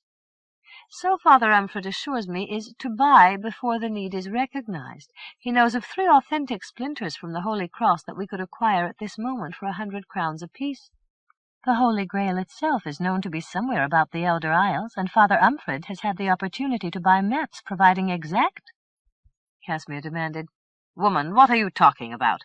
"The relics for the cathedral, of course." "How can you talk of relics when the cathedral itself is no more than a hallucination?" Queen Solace spoke with dignity. "Father Umfred declares that in time the Holy Lord will surely bring you to grace." "Ha! If the Holy Lord wants a cathedral so badly, let him build it himself." "I shall so pray." Half an hour later, King Casmir and Queen Solace again passed by the statues, but now Valdez was nowhere to be seen. Chapter 4 1. The Star Regulus eased away from the jetty, and with yards braced hard on the port tack, gathered way and departed Miraldra. King Casmir climbed to the poop deck and went to stand by the taffrail. He raised his arm high toward the notables on the dock. His expression, placid and benign, indicated only satisfaction with his visit. The carrack, leaving the harbor, rose and fell to long swells from the west. Casmir descended the companionway and retired to the main saloon. He settled into the great chair, and gazing out the stern casements, mulled over the events of the past few days. Apparently, and for all to see, the visit had gone exactly to the precepts of courtly etiquette. Still, despite the exchange of public compliments, antipathy hung dark and heavy between the 2 kings. The scope of this mutual dislike puzzled King Casmir. Where was its source? Casmir's memory for faces was exact. Almost certainly he had known King Aillas in other, less amiable circumstances. Long years before, Granis, then King of Troicinet, had visited Hadeon at Lyonesse town. His company had included Aillas, then an obscure little princeling, not even reckoned in the line of royal succession. Casmir had barely noticed him. Could this child have created so mordant an impression?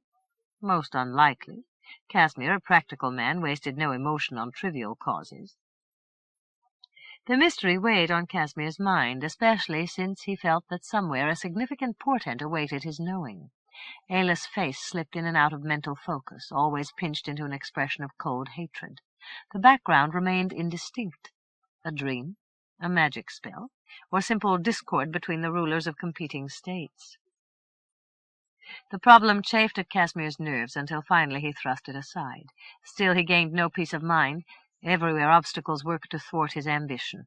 Ultimately, so Casmir told himself, these barriers must break apart, if only before the sheer brutal force of his will, but meanwhile they carked at his patience and troubled the ease of his existence. As King Casmir sat drumming his fingers along the arms of the chair and reflecting upon the circumstances of his life, a quandary 5 years old surfaced into his mind. This was the augury spoken by Persilian the magic mirror, on his own initiative, an occasion unique in itself. Persilian, without prompting of any sort, had called out a rasping, chanting fragment of doggerel. Casmir remembered only the gist of the words, something like, "Casmir, Casmir, your daughter is Suldrun the Fair, and she is fey. Her firstborn son before his death shall sit properly at Caerbran Meadan, nor shall you sit there, nor on Evendig before him." Footnote. See Glossary 3, end of footnote. Casmir had uttered a poignant question. "But shall I sit at these places afterwards?" Persilian spoke no more. The mirror, with almost palpable malice, reflected only Casmir's face, distorted and congested with annoyance. Casmir had pondered the augury at length, especially when Suldrun died after yielding a single child to the royal household, the unpredictable and less than tractable Princess Madouc. The Star Regulus arrived at Lyonesse town. King Casmir and the royal family, disembarking, stepped into a white, double-sprung carriage drawn by 4 unicorns with gilded horns. Father Umfred thought to jump nimbly into the carriage, but was deterred by King Casmir's wordless glare. Smiling a bland smile, Umfred hopped back to the ground. The carriage rolled up the sphere arched to the portals of Hadeon, where the palace staff waited in ranks of formal welcome. King Casmir gave them perfunctory nods, and entering the palace, repaired to his chambers and immediately immersed himself in the business of his kingdom. 2 days later, Casmir was approached by Dutain, his chief falconer. Dutain tended a small capsule. "My lord, a pigeon in lading has returned to the west cote." King Casmir, instantly interested, said, "Reward the little creature well with corn and millet." Dutain replied, "It has already been done, your majesty, and done well." "Good work, Dutain," murmured King Casmir, his attention already fixed upon the message. He unfolded the wisp of paper and read, "Your Highness, to my sorrow I have been posted to South Elfland, to service of a most dreary and objectionable sort. I can no longer maintain communication, certainly not in the immediate future." The message was signed with a code symbol. "Humph," said Casmir, and tossed the message into the fire. Later in the day, Dutain appeared once again. "A pigeon has come down to the east cote, my lord." "Thank you, Dutain." The message, signed with a different symbol, read, "Your Highness, for reasons beyond understanding, I have been dispatched to South Elfland, where my duties are unlikely to accord either with my disposition or my inclination. This must, therefore, for the nonce, be my last communication." "Bah!" said King Casmir, and cast the message into the flames. He threw himself down into his chair and tugged at his beard. The 2 messages.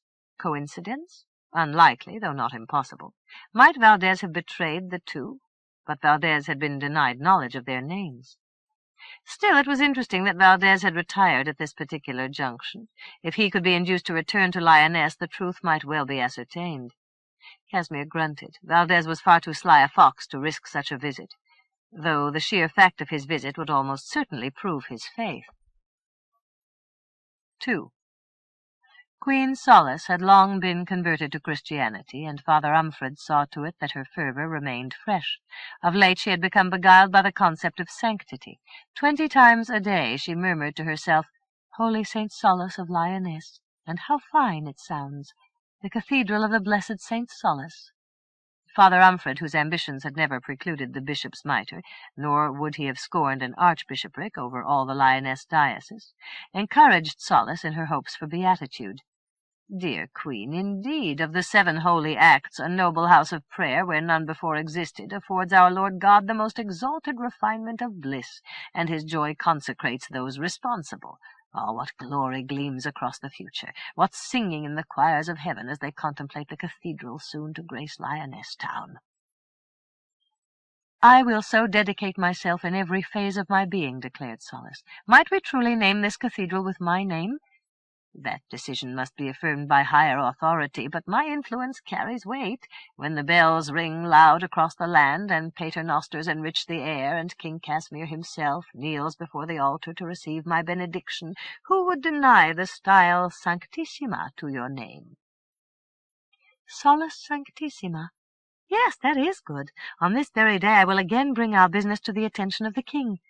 What a victory when Casmir accepts the gospel and comes to Jesus! The whole kingdom must then follow his lead." Solus pursed her lips. "We shall see, but let us try one victory at a time. If I am truly sanctified, the world will rejoice at the news, and his majesty will be impressed." "Precisely so. One step must follow on another." During the evening, while Casmir stood with his back to the fire, Solus entered the chamber. Father Umfred came behind, but modestly slipped aside to stand in the shadows. Queen Solus, aglow with hope, swept across the chamber, and after exchanging civilities with the king, broached her concept of the noble cathedral, with towers on high and bells tolling the message of salvation far across the countryside. In her fervour she neglected to notice the narrowing of Casmir's round blue eyes and the constriction of his mouth. She described grandeur on a scale to amaze all Christendom, an edifice so majestic and rich that Lyonesse town must surely become a destination of pilgrimage. King Casmir, hearing nothing to please him, at last spoke out. "What kind of wild talk is this? Has that fat priest been spewing nonsense again? I always know when you have seen him. He brings to your face something of his own look, which is that of a dying sheep." Queen Solus cried out indignantly, "My lord, you mistake the transports of holy rapture for the facial expression you so unkindly describe." "No matter. He connives and lurks with crafty skill. I find him loitering wherever I look. Indeed, I am much of a mind to send him packing." "Sir, reflect on this. The Cathedral of St. Solus would bear my name." "Woman, have mercy. Can you imagine the cost of such an edifice? Enough to bankrupt the kingdom, while the priest trots here and there, smirking as he thinks how he has befuddled the king and queen of Lyonesse." "Not so, my lord. Father Umfred is known and respected in Rome itself. His single goal is the advancement of Christendom." Casmir turned to kick the fire into a more active blaze. "I have heard of these cathedrals, treasure houses of gold and jewels wrung from the folk of the land, who then cannot pay their taxes to the king." Queen Solus said wistfully, "Our land is wealthy. It could support such a fine cathedral." Casmir chuckled. "Tell the priest to bring me gold from Rome, some of which I will spend on a fine church." Solus said with dignity, "Good night, my lord. I am retiring to my chambers." King Casmir bowed and turned back to the fire, and so failed to notice the departure of Father Umfred from the room. 3. King Casmir's first urgency was to repair the damage done to his intelligence network. One afternoon he went to a chamber in the old wing of Haedion, in the squat Tower of Owls above the armory. This room, furnished sparsely, had much experience of harsh judgments and quick justice. King Casmir, seating himself at the bare wooden table, poured wine from a white beechwood flagon into a white beechwood cup, and waited in stony calm. Minutes passed. King Casmir showed no impatience. In the corridor sounded a shuffle of feet and muttering voices. Oldebor, a functionary of no definite title, looked through the door. "Your Majesty, will you see the prisoner?" Footnote. Oldebor liked to style himself Chief Under-Chamberlain in charge of special duties. End of footnote. "Bring him in." Oldebor stepped forward into the room and gestured over his shoulder. Two jailers in black leather aprons and conical leather hats jerked on a chain and brought their prisoner stumbling into the room. A tall, spare man in his early maturity, wearing a soiled shirt and ragged pantaloons. Despite his disheveled condition, the captive showed a notably good address. His posture, indeed, seemed incongruously easy under the circumstances, and even a trifle contemptuous. In person he was broad of shoulder, narrow at the hip, with long, strong legs and the hands of an aristocrat.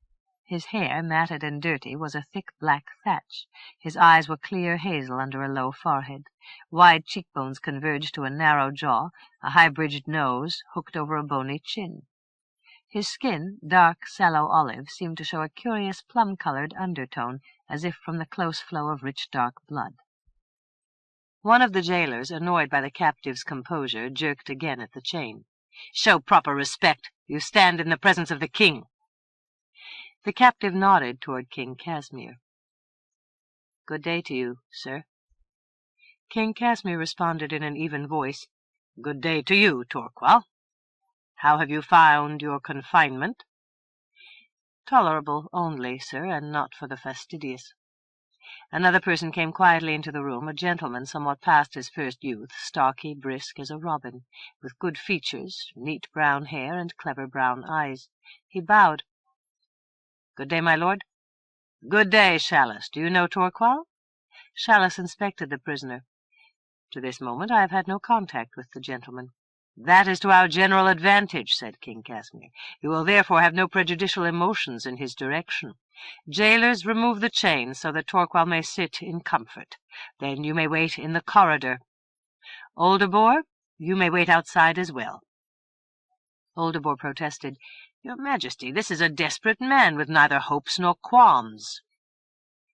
King Casmir showed a faint, chilly smile. "That is why he is here. Abide in the corridor. Chalice is well able to protect me." While Chalice turned the prisoner a dubious side glance, the jailers removed the chains, then, with Oldebor, withdrew to the corridor. King Casmir pointed to benches. "Gentlemen, be seated.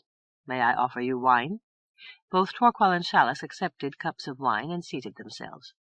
Casmir looked back and forth between the two, then said, "You are men of different sorts. So much is clear. Chalice is the fourth son of the honourable knight Sir Pellant Overtree, whose estate includes 3 farms of 63 acres in total. Chalice has learned the niceties of noble behaviour, together with a taste for good food and wine, but so far has found no means to indulge his yearnings. Torqual, of you I know little, but I would learn more. Perhaps you will tell us something of yourself." "With pleasure," said Torqual. "To begin with, I am the member of a class which may well include a single individual. Myself. My father is a Duke of Skagane. My lineage is longer than the history of the Elder Isles. My tastes, like those of Sir Chalice, are nice. I prefer the best of everything. While I am a Ska, I care not a fig for the Ska mystique. See glossary 2, end of footnote. I have cohabited freely and often with underfolk women and bred a dozen hybrids, therefore they call me a renegade." "The epithet is inaccurate and undeserved. I cannot be faithless to a cause which I never have endorsed. Indeed, I am absolutely faithful to the only cause I espouse, which is my own welfare. I take pride in this unswerving loyalty. I came away from Skagane early, with several advantages: the strength, vigor, and intelligence of the typical Ska, which was my birthright, and the expert use of weapons, for which I must take credit upon myself, since there are few, if any, who can excel me, especially with the sword. In order to maintain a gentlemanly style, and lacking sympathy for working up the Ska hierarchies, I became a brigand. I robbed and murdered with the best. However, there is little wealth to be had in the Elflands, and so I came to Lyonesse. My plans were simple and innocent. As soon as I took enough gold and silver to fill a wagon, I intended to become a robber baron of the Tir-Tac-Tir, and live out my life in relative seclusion. Through a freak of luck, I was trapped by your thief-takers. I now await drawing and quartering, though I will be glad to consider any other program your Majesty may see fit to propose." Said King Casmir. "Your execution is scheduled for tomorrow?" "That is my understanding." Casmir nodded and turned to Chalice. "What do you think of this fellow?" Chalice considered Torqual sidelong. "Obviously he is a blackguard of the deepest dye, with the conscience of a shark. At this moment he has nothing to lose, and so feels free to exercise his insouciance." "What faith would you put in his word?" Chalice dubiously cocked his head to the side. "It would depend upon how far his self-esteem rides with his faith. I am sure the word honor means something different to him than it does to me or to you. I would trust him better on a system of rewards after stipulated service. Still, if only from caprice, Torqual might serve you well. He is clearly intelligent, energetic, forthright, and despite his present condition, I would guess him to be resourceful." King Casmir turned to Torqual. "You have heard Chalice's opinions. What is your comment?" "He is a person of discernment. I cannot argue with his remarks." King Casmir nodded and poured wine into the 3 mugs. "The circumstances are these. King Aillas of Troicinet has extended his power into South Ulfland, where it impedes my own ambitions. I therefore wish to make South Ulfland ungovernable for the Troice. I intend that you two should serve me to this end, both singly, or, when occasion arises, in tandem. Chalice, what do you say to this?"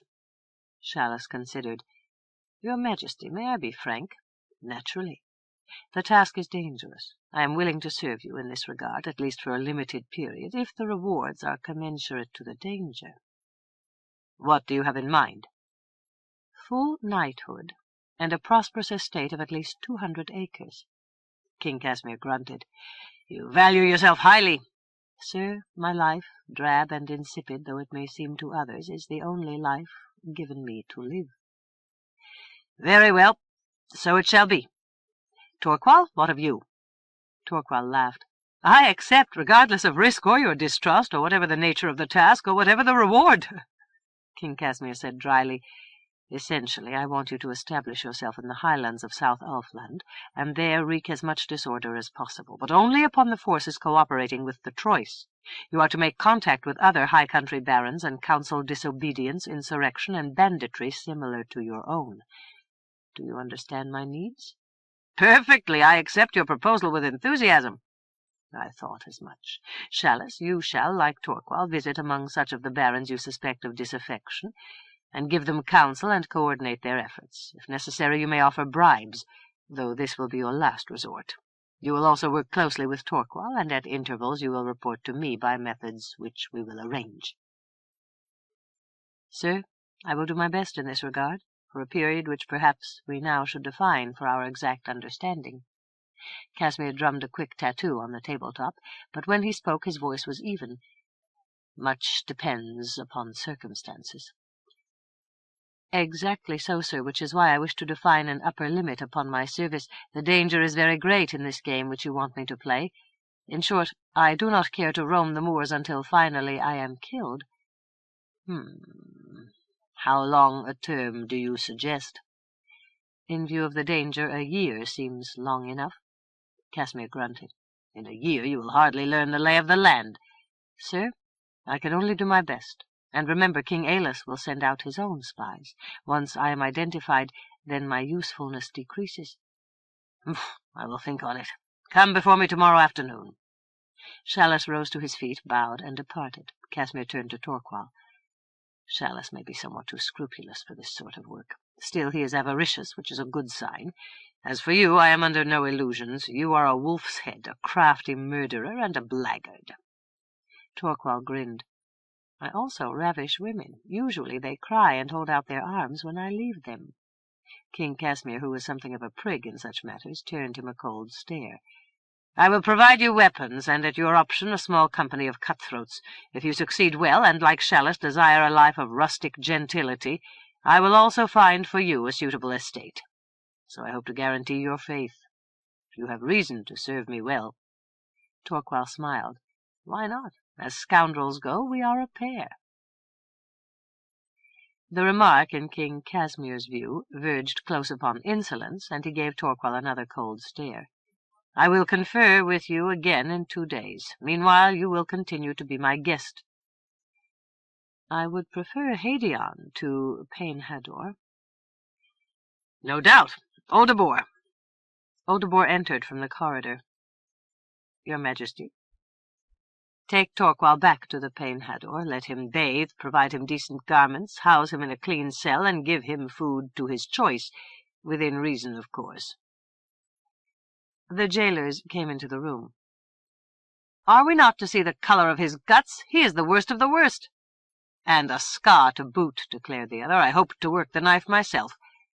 "Another time," said King Casmir. "Torqual has been assigned to dangerous work in the service of the state." "Very well, your Majesty. Come along, dog dirt." Torqual fixed the jailer with a cool stare. "Jailer, take care. I am soon to be free, and in the king's service. On a whim I might seek you out. Then we shall see who does good work with the knife." King Casmir made an impatient gesture. "Enough of this." He looked to the jailers, now subdued and uneasy. "You have heard Torqual's remarks. If I were you, I would henceforth use him with courtesy." "Sire, it shall be as you command. Torquil, come, we spoke in jest. Tonight you shall drink wine and eat roast fowl. King Casmir smiled his wintry smile.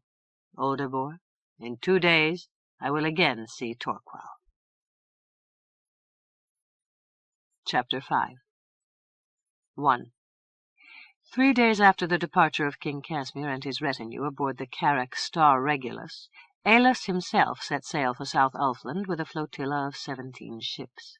The company included Lord Maluf and Lord Permence, both seething with resentment. Drun and Glyneth remained at Domrase to be educated in a style befitting their rank. Both would learn Latin and Greek, geography, the natural sciences, calligraphy, the mathematics of Pythagoras, Euclid, and Aristarchus, as well as the new style of Moorish numeration. Through readings in Herodotus, Tacitus, Xenophon, Clavets of Avalon, Dioscorus of Alexandria, the Chronicles of Ys, and Kersum's War of the Goths and the Huns, they would gain an overview of history. They would learn to name stars, planets, and constellations, and ponder a variety of cosmological theories. Drun would attend a school of military science, where he would learn the skill of weapons and the strategies of warfare. Glyneth and Drun both would attend classes in the courtly arts, which included dancing, declamation, music, and the proprieties. Both Glyneth and Drun, had their preferences been heeded, would have accompanied Aillas to South Ulfland. Not so with Lords Maluf and Permence, each of whom had advanced a dozen reasons why he should not be plucked so rudely from his familiar routines. To Maluf's protests, Aillas made the response, "I appreciate your concern for the work which will be interrupted, but your talents are more urgently needed in South Ulfland. This is where you may best serve king and country." "My skills are complex and sophisticated," grumbled Maluf. "Any clerk can weigh up broad beans and count out onions." "You still do not understand the scope of our project. I will want an inventory of every estate in the land so that we know its extent and resources, and no less important, the acreage, unoccupied, unclaimed, wild, or in dispute. You will direct a staff of surveyors, cartographers, and clerks to research the existing records." Lord Maluf stood limp. "That is a monumental task." "Naturally the work will not be accomplished in a day, but it is only the beginning. I will expect you to establish and regulate an exchequer for South Ulfland. Third, groaned Maluf. "Already you have laid out a whole lifetime of work. Your confidence in me is flattering, but unreal. I can work only by day and by night. No other periods of time exist. Meanwhile my work here at Domrase will be muddled by bunglers and hacks." "Here, so I suppose you refer to your work with the exchequer?" Lord Maluf flushed and looked askance toward Aillas. "Naturally, just so." "I have made inquiries, and I am assured that we leave the work, and again I refer to the exchequer, in capable hands. It is time for a change. A clever man such as yourself needs challenge to develop his full potential, and also to keep him out of mischief. South Ulfland, with its intransigent barons and threatening scar, offers 100 such challenges." "But I know nothing, and want to know nothing, of troubles and conflicts and war. I am a man of peace." "And I know less. But even men of peace must learn to fight. The world is often brutal, and not everyone shares our ideals. Therefore you must be prepared to defend yourself and your loved ones, or reconcile yourself to slavery." "I prefer to reason, to proffer kind counsel, to ameliorate and to compromise." "As a preliminary and tentative policy, these activities are useful," said Aillas. "If we behave reasonably, our conscience is clear. Then, should decency fail and the tyrants attack, we can lop off their heads with righteous zest." "I have few skills along these lines," said Maluf in a bleak voice. "Now then, Maluf, do not underestimate yourself. You are sturdy and deft, if a trifle overweight. After a few brisk campaigns, you will gallop your horse and brandish your battle-axe with as much fury as any." "Bah!" grumbled Maluf. "I am not the hell-for-leather bravo you take me for. I will waste my life in this dour wilderness." "Never. You may use well this life of yours in South Ulfland, but we will find scope for all your skills, perhaps in the suppression of espionage. You might or might not be startled to learn that I have discovered treachery in the most exalted circles." Maluf blinked and responded in a subdued voice, "Your Majesty, it shall be as you command." Lord Permence used different tactics when it came his turn. Your Majesty, I deem this appointment in the nature of an accolade. I shall always cherish this evidence of your high esteem, but I am a modest man, and I must resolutely decline the honor. No, sir, do not press it upon me. My withdrawal is definite and irrevocable. I have gained distinction enough for a single lifetime. Let the eager young bloods take their turn." Lord Pyrmins performed a courtly bow, and would have considered the matter closed had not Aillas called him back. "Lord Pyrmins, your abnegation does you credit. However, I assure you that honour sufficient for all will be won on the moors of South Ulfland." "That is good to hear," declared Lord Pyrmins. "But alas, you forget my advancing years. I have enemies, yes, pangs and aches, failing vision, asthma, toothlessness, and senile cachexias. But they are no longer cruel knights, ogres, Goths, and Moors. I intimately know the ague, gout, rheumatism, and palsy. If truth be known, I am almost ready to creep away to Castle Lutez, to wrap myself in eiderdowns, and quiet my roaring digestion with a diet of curds and gruel." Aillas said soberly, "Lord Pyrmins, I am greatly distressed to hear of your decrepitude. Alas, it is an end to which we all must come." "So I am led to believe. Incidentally, are you aware that a person who bears a striking resemblance to yourself roams the coarser districts of Domrase? No? He does your reputation no credit. Recently, close on midnight, I happened to look into the Green Star Inn, and there I saw this person with one foot on a bench, the other on a table, brandishing high a tankard of ale and trolling a mighty stave. Meanwhile, he clasped one of the tavern wenches with an iron grip. His whiskers were exactly like your own, and he seemed to enjoy almost an excess of exuberant good health." "How I envy the man," murmured Lord Pyrmins. "I wonder at his secret." "Perhaps you will learn it in South Ulfland. I consider your presence indispensable. After all, when one hunts important game, he calls out the old hound. I rely upon you to impose order upon the barons of the moors." Lord Pyrmins gave a delicate cough. "I would survive not a single windy day on those desolate fells." "To the contrary, you will thrive in the fresh climate. An Ulf lives forever, unless he is cut with steel, or chokes on his meat, or falls drunk into the mire. So say the Ulfs. You will soon be as hearty as ever." Lord Pyrmins shook his head. "Truly I am not your man. I have little tact with boors and bog-trotters. With the best will in the world I will surely do our cause a disservice." "Odd," mused Aillas. "I was told that you have recently become expert in the field of secret diplomacy." Lord Pyrmins pursed his lips, pulled at his moustache, and looked toward the ceiling. Not quite true. Still, when duty calls, I must ignore all else and leap into the breach." "That is the response I expected from you," said Aillas. An hour before the flotilla's departure, Aillas came down to the jetty to find Shimrod lounging against a stack of bales. Aillas stopped short. "What are you doing here?" "I have been waiting for you to appear." "Why did you not show yourself in Miraldra? I sail on the tide for South Ulfland." "No difficulty there. I will accompany you, if I may." "Aboard the ship to Ys?" "That is my hope." "Naturally you may come." Aillas scrutinized Shimrod keenly. "I sense a mystery here. Why your sudden yearning for the hinterlands?" "The city Ys? Hardly a hinterland." "I see that you plan to tell me nothing of consequence." "There is nothing to tell. I have a few items of business at a place not far from Ys, and during the voyage I shall enjoy myself in your company." "Come aboard, then.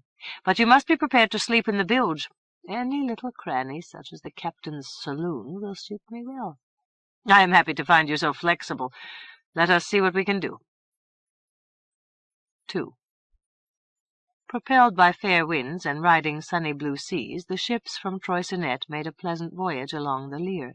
On the second day they rounded Cape Farewell, then discovered 3 days of calms and fickle winds, while only a mile to the east rose the tall cliffs of Kegan, bearded with white foam.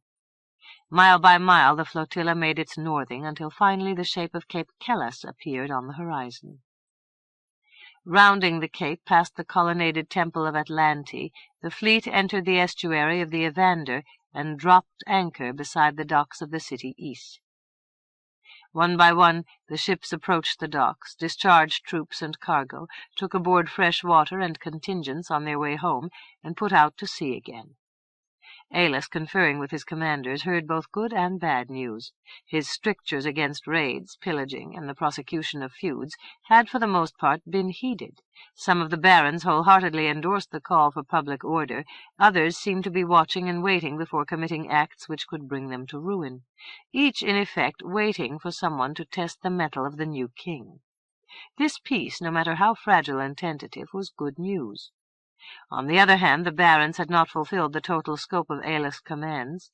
Few, if any, had disbanded their companies of armed retainers that they might return to more productive work in field, quarry, and forest, and so bring some small measure of prosperity to the land. Aillas immediately sent messengers to every castle, fortress, and mountain keep, requiring that the barons or knights or earls, however they styled themselves, should meet with him at Stronson, the castle of Sir Helwig, high in the heart of the moors. Aillas rode to the meeting in company with Sir Tristano, Lord Maluf, who was glum, and Lord Permence, who showed an airy detachment, together with an escort of 30 knights and 100 men-at-arms.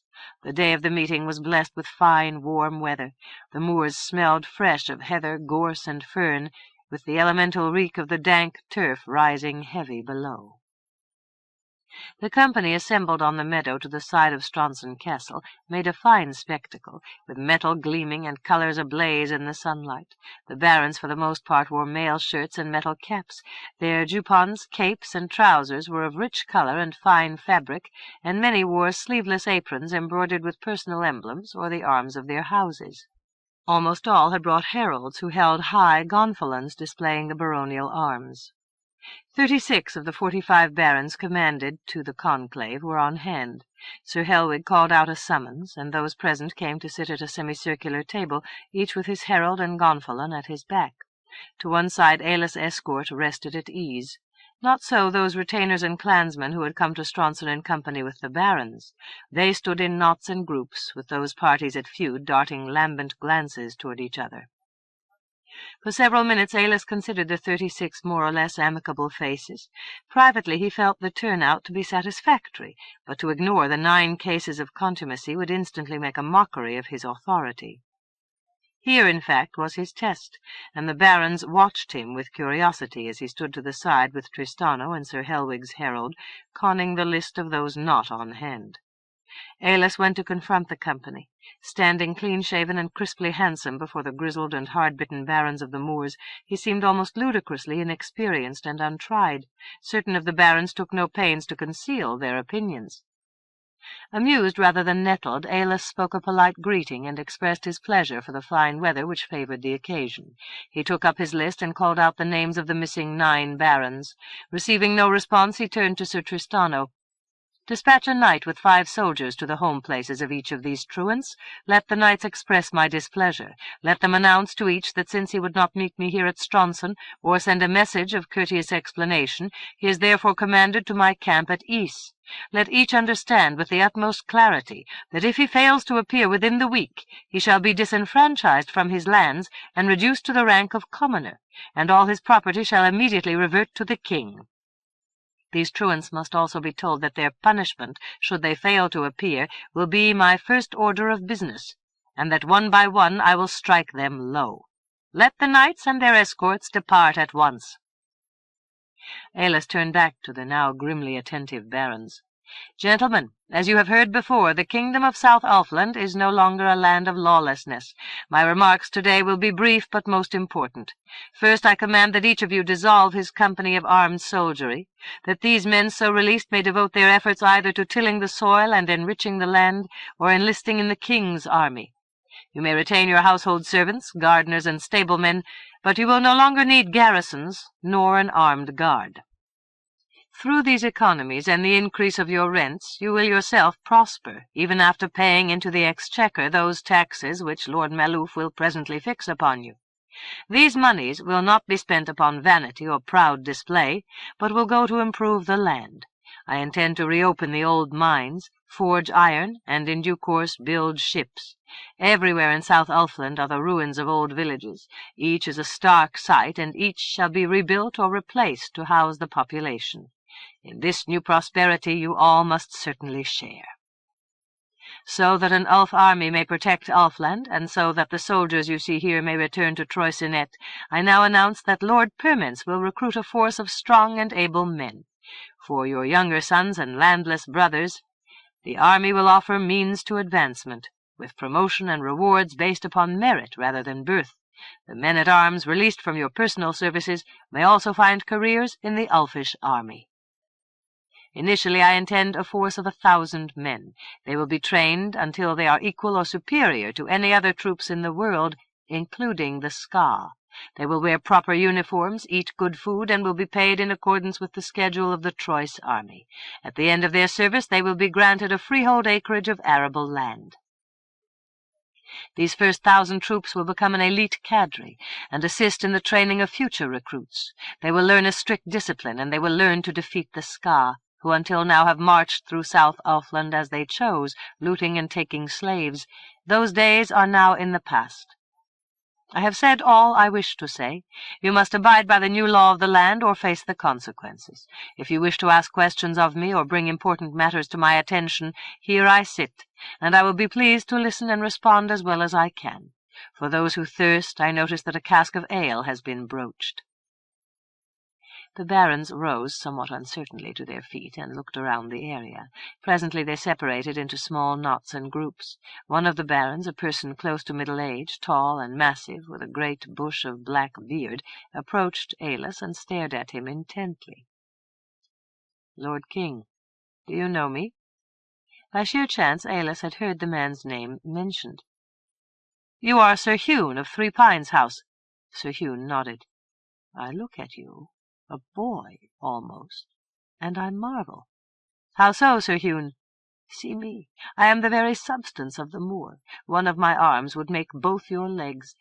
Were we to drink from yonder cask, I would put down 4 pints to your 1, and still be merry and clear of eye when you were snoring head down on the table. I can hurl a lance through an oak plank. I can kill a bull with a blow. I know every trail and rock and rill of the fells. I know where the grouse nest and the pools where the trout hide. But now you arrive from Troicinet, and wave a piece of paper at us to declare yourself our king.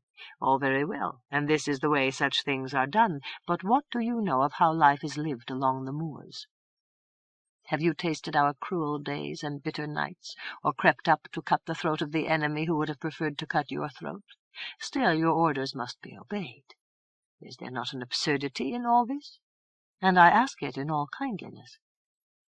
"Sir Hune, it is a fair emotion which you feel, and a fair question. You are indeed a doughty man, and I would not wish to wrestle you.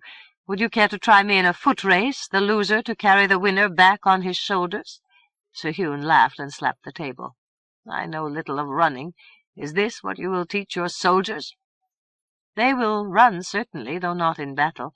And as for life along these moors, I know more of it than you might think. Some day, if you are of a mind, I will tell you the story." Sir Hune indicated the barons in their groups. "Hear my words. If you hope to stop the bickers and ambushes, if you would halt the midnight sallies and escapades, well then, young king, you will discover a thankless task."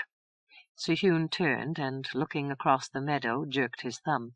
"See them now, each clan to itself. Each man gives off hate through his back for those who have done him wrong across the ages. And tell me, lad, what else have we to live for, if it is not the hunt and the chase, the raid and the rape, and the glad slaughter of one's foe? Here is our life, it is our way, and we have no other amusement." Aillas leaned back in his chair. "It is the life of an animal. Have you no sons and daughters?" "I have 4 of both, and already 2 sons are dead, and yonder stands their murderer. Soon I will take him and nail him to my gate, and have my dinner as he dies." Aillas rose to his feet. "Sir Hune, I like you, and if you commit this deed I will hang you with great regret. I would much prefer to use your strength and that of your sons in my army." "You would hang me? What then of Dostoy yonder, who killed my sons with his black arrows?" "And when was this deed done?" "Last summer, before the rut." "And before I issued my general orders. Herald, convene the group once more to attention." Once again Aillas spoke to the barons, and now he stood leaning on the pommel of his sword. "I have spoken with Sir Hune, who has launched a complaint against Sir Dostoy. From among the barons came a guffaw and a cry. How dares that black-hearted villain complain in any wise whatever, him whose hand drips red with innocent blood? Aillas said, "At some specified time the murders must stop. I have already defined that time. I will do so once more in terms you all can understand. Whoever commits murder, whoever kills, except in self-defense, he shall be hanged. I will bring law to South Ulfland, and the sooner you realize that I am in earnest, the easier for all of us. I need fighting men in my army. I do not want them killing each other, and I do not want to waste my time hanging all the barons of the moorlands. Still, if I must, I must. Go now to your homes and think well on my words." 3. Aillas, returning to Ys, sought about the camp for Shimrod without success. He sent an aide to look through the dockside taverns, but Shimrod was nowhere to be found. To Aillas' annoyance, several matters hung heavy in his mind. First, he had cultivated a hope that Shimrod might provide some trifle of magic, a spell of temporary meekness to be used against such as Sir Hune, or a glossic to make Sir Hune's weapons shrivel and droop and all his arrows fly awry. Such assistance, so Aillas assured himself, would rest comfortably with Mergin's edict, since it could be justified on humanitarian principles. Footnote: Mergin's edict prohibited magicians from taking sides in secular conflicts. With minor exceptions, the magicians were pleased to obey the rule. End of footnote. Aillas also had hoped for the weight of Shimrod's presence during a meeting with the factors of Ys, which events had now made necessary. With Shimrod off about his affairs, Aillas was cast upon his own resources and must confront the cryptic oligarchs alone. First, he must identify the responsible authorities, which he knew to be no simple process. Upon reflection, Aillas decided that Lord Permance was precisely qualified to the task, and sent him out to arrange the conference. Late in the afternoon, Permance made his report to Aillas. "Unusual and bizarre," declared Permance in response to Aillas' question as to how the day had gone. "These folk are as subtle as eels. I can well believe them to be derived from the Minoans of Crete." "How does this follow?" "I have no clear evidence," said Permance. "It is a matter of intuition. These people of Ys move in that ambience of mingled innocence and mystery which is so appealing an attribute of the Minoans. Today they have bewildered me to the verge of apoplexy. I inquired everywhere for their magnates, or a council of elders, or even an influential clique, but in response received only smiling shrugs and blank looks. When pressed, the folk, after frowning and pondering and dubiously shaking their heads and staring in all directions, deny that such authority exists. When I turn away, I suspect that they are laughing at my back, but when I swing about to surprise the insolence, they have already gone off about their business, and this is the larger indignity. They are too bored with me even to laugh." Finally, I discovered an old man sunning himself on a bench. When I put my questions to him, he at least had the grace to make me an elucidation. Ys, so I discover, is controlled by an unspoken consensus. Custom and convenience take the place of coercive law. At Ys the concept of central authority is felt to be both repugnant and faintly ridiculous. I asked the old fellow, who then is qualified to represent the city in a consultation with King Aillas upon important business? He gave me a typical shrug, and said, "I know of no important business, and do not see fit to so consult." At this moment a kindly lady came by. She helped the gentleman to his feet, and they went off together. From the solicitude of her manner, I gathered that the old fellow suffers from some advanced form of senile dementia, and so perhaps his analysis is not totally accurate. Permance paused to chuckle and to preen his neat beard. Aillas reflected that the decision not to hang Permance outright, but rather to exploit his devious skills, had so far worked to advantage. "What next?" Permance continued with his report. I refused to be thwarted either by evasions, vagaries, or the ravings of a madman, if such they were. I told myself that natural law operated at Ys as rigorously as elsewhere, and that inevitably the most influential factors would tend to inhabit the oldest and finest of the palaces. I visited several of these, and informed the resident factors that since everyone in Ys denied the existence of a governing council, I now took it upon myself to appoint such a body, of which these gentlemen were now full faithful and fast members. Further, I notified them that they were stringently required to meet with you at mid-morning tomorrow." "Clever and ingenious. Well done, Permance. Would it not be a great joke if I came to find you indispensable?" Permance dourly shook his head. "I have transcended that phase in my intellectual growth where I discover humor in simple freakishness. What exists is real, therefore it is tragic, since whatever lives must die. Only fantasy, the vapors rising from sheer nonsense, can now excite my laughter." "Ah, Permance, your philosophy lies beyond my understanding." "Just as yours does mine," said Permance with courtly grace. Next day at mid-morning 6 factors strolled down from the city and made their way to the blue silk pavilion where Aillas waited in company with Lord Maloof and Lord Permance. The factors seemed much alike, slight of physique, almost pallid of complexion, with fine features, dark eyes, and black hair cut short and clasped with golden fillets. Their dress was modest, white linen kirtles and sandals, and none bore arms. Aillas came forward to meet them. "Gentlemen, I am pleased to welcome you. Be seated. These are my aides, Lord Maloof and Lord Permance, both men of cultivated experience and totally dedicated to our common goals. Will you take refreshment?" Without waiting for response, Aillas signalled to his stewards, who served out goblets of wine, which the factors ignored. "Our business today is of considerable importance," said Aillas. "I hope that we can conduct it efficiently and with decision. The background is this. By reason of weak rulers, ska attacks, and general demoralization, South Ulfland, save for the Vale of Evander, has become a wilderness. I intend to restore order and law, beat back the ska, and eventually restore South Ulfland to its former prosperity. In pursuing these purposes, I cannot for long rely upon Troyes blood or Troyes gold. The resources must come from South Ulfland. My first concern is an army to enforce the law and to repel the ska. In this regard no one is exempt from service. That is the thrust of our business for today." The factors rose to their feet and, bowing, turned to depart. "Wait!" called Aillas. "Where are you going?" "Are you not finished with your remarks?" inquired one of the factors. "You said that they would be brief." "Not that brief. I also said that we must make decisions. Will you act as spokesman, or will each speak his mind as occasion dictates?" Aillas looked from face to face, but discovered only empty expressions. "I am unaccustomed to such modesty," said Aillas. "You, sir, what is your name?" "I am styled Hydalos." "I now appoint you the Honourable Hydalos, chairman of the council. The 6 of you naturally comprise the council. You, sir, your name?" "I, too, am styled Hydalos." "Indeed? How are you distinguished from this other Hydalos?" "By our intimate names." "What, then, is your intimate name? We must be practical." "It is Olave." "Olave, you are appointed overseer of military conscription. The 2 gentlemen sitting next to you will be your assistants.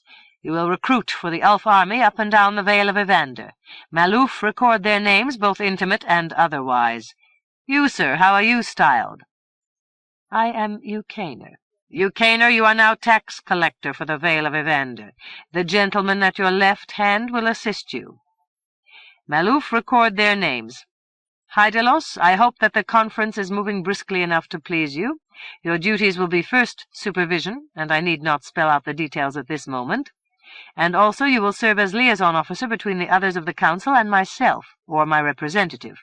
You must render a daily report." Hydalos said gently, "Sir, your requirements are impossible and cannot be effected."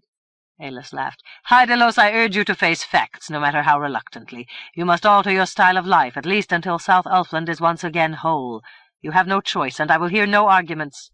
If the 6 of you will not work with me, I must exile you to the Isle of Terns, and try 6 other folk of Ys, until either I find proper cooperation, or until all Ys has been transported to the dismal crags of the isle. My requirements in the context of today are not oppressive and can easily be effected. I am your king, and I so command." Hydalos spoke in a voice wherein the petulance was carefully restrained. "We have existed many years with neither king, nor army, nor taxes. The ska have never threatened us, nor are we in danger from the barons. Why should we now be hasty to obey a Troyes invader?" You tolerated Ford Carfiliot at Tinson-Firel. You ignored the Ska and their slave raids. You bought peace for yourselves with the pain of others. These carefree days are gone, and you must share the cost of justice. Gentlemen, this very instant, choose. I will argue not another word." "No, indeed," said Hydalos softly. "We are persuaded." "Very well. Maluf will furnish details of what must be done." Aillas rose to his feet, bowed to the disconsolate factors, and turned away. He stopped short at the sight of a tall figure approaching across the compound. With the conference at an end and all issues resolved, Shimrod at last had elected to show himself at the camp. Chapter 6 1. During a period in the past, not long after Shimrod had taken up residence at Trilda in the forest of Tantra Valleys, his sleep had been disturbed by a series of dreams. They came night after night in a sequence which obsessed Shimrod's attention, despite a cadence to the events which suggested that their resolution might be fateful and perhaps even tragic. The dreams were extraordinary for several reasons. The locale, a white beach with the ocean to one side and a white villa to the other, never altered. There were neither illogical nor grotesque elements to the events. Indeed, their most startling quality was the haunting beauty of a woman who, along with Shimrod, inhabited the dreams. In the first of the sequence, Shimrod found himself standing by the balustrade in front of the villa. The sunlight was warm. The sound of low surf came with languid regularity. Shimrod waited in a mood of expectation. Presently, looking up the beach, he saw approaching a dark-haired woman of middle height, slender, almost slight. She walked barefoot and wore a white gown, knee-length and sleeveless. Without haste she approached and passed in front of Shimrod. With a single side glance she continued on her way, and Shimrod was left to look after her with pangs of wonder and yearning. The dream faded and went its way, to whatever place dreams go when their time has passed, and Shimrod awoke to lie staring into the dark. On the next night the dream returned, and again on the next, and so it went. On each occasion the woman deigned a trifle more warmth, and at last she paused and listened as he spoke. He tried to learn her identity and why she came this way, and finally she specified a time and place outside the confines of the dream where they might meet. A pulse of exultation surged through Shimrod, even though he knew that the occasion must almost definitely be intended for his misfortune. He therefore took counsel with Murgen at the castle Swersmod on the flanks of the Tich-Tak-Tich. Murgen laid the plot bare. The woman was Melanthe, and she worked at the command of Tamarello. What was their purpose? No mystery here. Tamarello intended to confuse and weaken Murgen by destroying his scion, Shimrod. A single question remained, the age-old cry of anguish: how could one so beautiful be so base? In this regard Murgen could offer no explanation. Shimrod kept the rendezvous, but the plot had been vitiated, and Shimrod retained his life. Later, when he first visited Ys, he discovered the beach on which Melanthe had walked, and 1/2 mile to the north, the white villa where, in his dreams, he had awaited the coming of Melanthe. Shimrod could now remember the episode with dispassion and even a flicker of curiosity. There was another matter, an obligation which had never been fulfilled. How Melanthe might deal with this obligation was a question which in due course prompted Shimrod to slip quietly away from Ys and saunter up the beach. He arrived at the front of the villa and halted beside the balustrade. Déjà vu hung heavy in the air. Looking up the beach as if in a reprise of his dreams, he observed the approach of Melanthe. As before, she wore a knee-length white gown and walked barefoot. If she felt surprise at the sight of Shimrod, she gave no such indication, and her pace neither slowed nor quickened. Melanthe arrived at the gate. Her eyes flickered a single instant toward Shimrod. Then, ignoring his presence, she climbed the steps to the terrace and disappeared into the shadows of the colonnade. Shimrod followed behind her, and so entered the villa, which he had never before visited. Melanthe crossed the hall and went into a chamber with an arcade of windows overlooking the ocean. She seated herself on a couch beside a low table, and leaning back stared out toward the horizon. Shimrod quietly drew up a chair and sat at the end of the table, where he could watch her without turning his head. A maid entered with a tall silver ewer and poured for Melanthe a goblet of wine punch, fragrant with the juice of oranges and lemons. Melanthe, paying no heed to Shimrod, sipped from her goblet and again looked out over the sea. Shimrod watched with head cocked at a quizzical angle. He considered lifting the ewer in both his hands and drinking from the side, but concluded that such an act, with its hint of vulgarity, might compromise his already fragile acceptance. Instead, he worked a small spell. Into the room flew a blue and red bird, to circle Melanthe's head and settle on the rim of her goblet. It chirped a time or two, committed a nuisance into the goblet, and flew away. With studied deliberation, Melanthe leaned forward and placed the goblet on the table. Shimrod spoke another quiet spell. A small Moorish slave boy, wearing an enormous blue turban, a red and blue striped shirt, and pale blue puff breeches, appeared in the doorway. He carried a tray with a pair of silver goblets. He proffered the tray to Melanthe and stood waiting. With a still face, Melanthe took one of the goblets and set it on the table. The boy approached Shimrod, who graciously accepted the other goblet and drank of its contents with satisfaction. The slave boy departed the room. With lips thrust forward at the center and drooping dolefully at the corners, Melanthe continued to study the sea. Shimrod thought, "How she schemes! In her mind she formulates plan after plan, then discards each in turn as ineffective, or crass, or not in accord with her dignity. She can discover no words which will not leave her vulnerable to whatever reproaches or demands I choose to make. So long as she is silent, she commits herself to nothing and thinks to hold me at bay. But pressure builds inside her. At some point she must undertake an initiative." Shimrod noticed a twitch at the corners of Melanthe's mouth. "She has come to a decision," he told himself. "Her least graceful but most effective course is to rise to her feet and leave the room. Naturally, I cannot follow her into the lavatory and still retain my reputation for gallantry. Well, then, let us see. Her conduct will reveal much in regard to her mood." Melanthe tilted her head back and seemed to go to sleep. Shimrod rose and went to look about the room. There was little furniture and an odd lack of personal belongings, neither articles of skill and craftsmanship, nor curios, nor yet scrolls, books, librams, or portfolios. On a side table a green faience bowl held a dozen oranges. Nearby a group of water-washed pebbles, which had given Melanthe pleasure, were spread at random. 3 Mauritanian rugs lay on the floor, woven in bold patterns of blue, black, and red on a buff background. A heavy candelabra of black iron hung from the ceiling. On the table in front of Melanthe a bronze bowl displayed a bouquet of orange marigolds, no doubt arranged by the maid. Essentially, thought Shimrod, the room was neutral, and reflected nothing of Melanthe. Melanthe spoke at last. "How long do you intend to stay here?" Shimrod returned to his chair. "I am free for the rest of the day, and the night as well, if it comes to that." "You have a most casual attitude toward time." "Casual? I think not. It is a subject of great interest. According to the Esques of Galicia, time is a pyramid of 13 sides. They believe that we stand at the apex, and overlook days, months, and years in all directions. This is the first premise of Thudic Perdurix, as enunciated by Thud, the Galician god of time, whose 13 eyes ring his head so that he may perceive in all directions at once. The visual capability, of course, is symbolic." "Has this doctrine any immediate effect?" "I would think so. Novel ideas exercise our minds and enliven our conversation.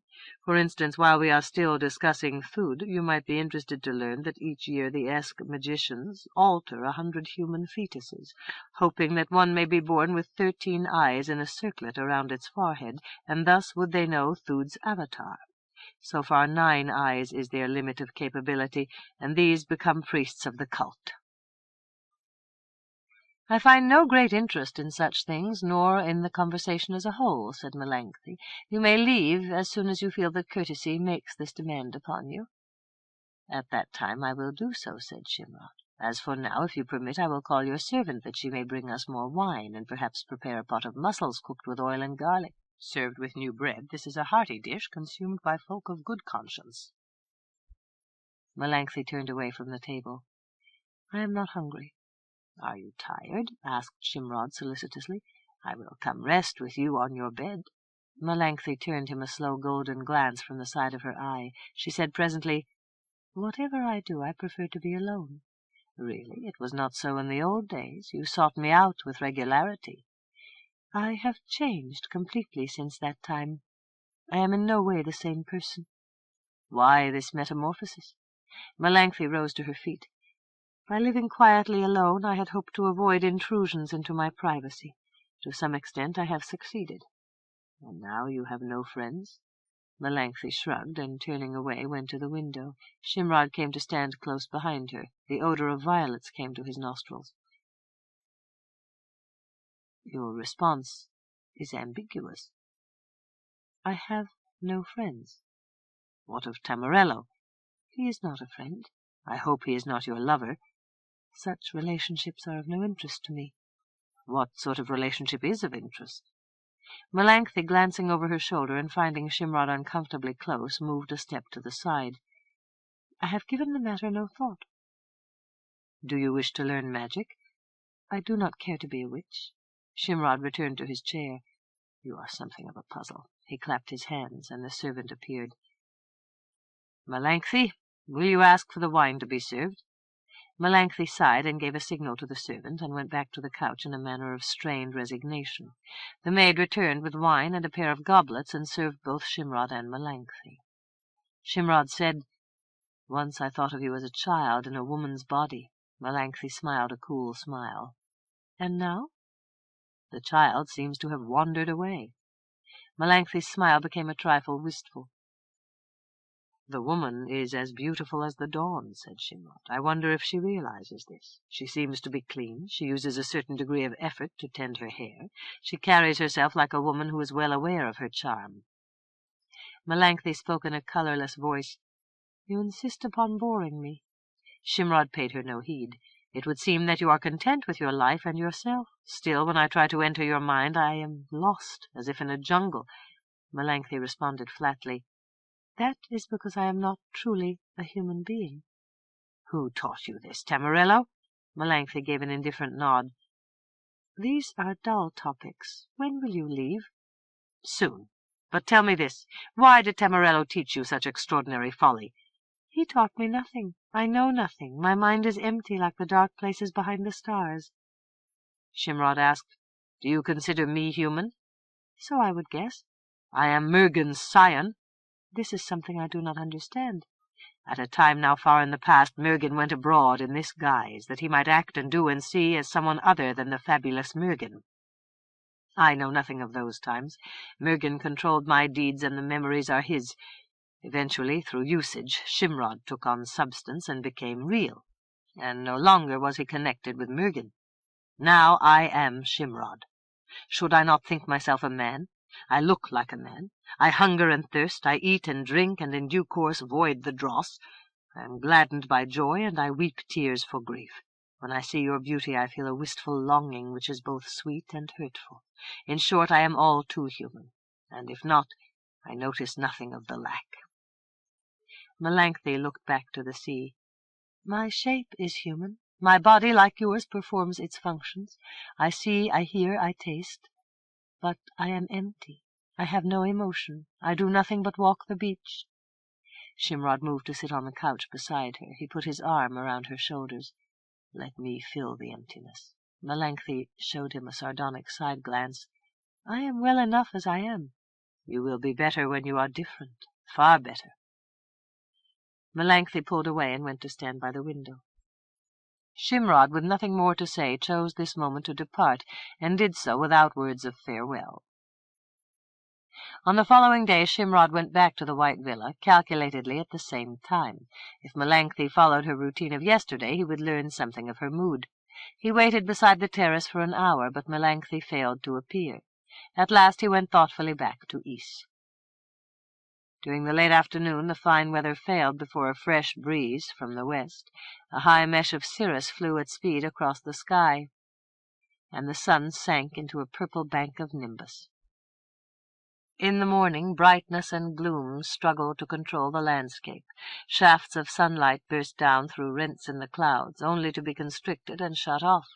So it went until afternoon, when black walls of rain swept in from the sea.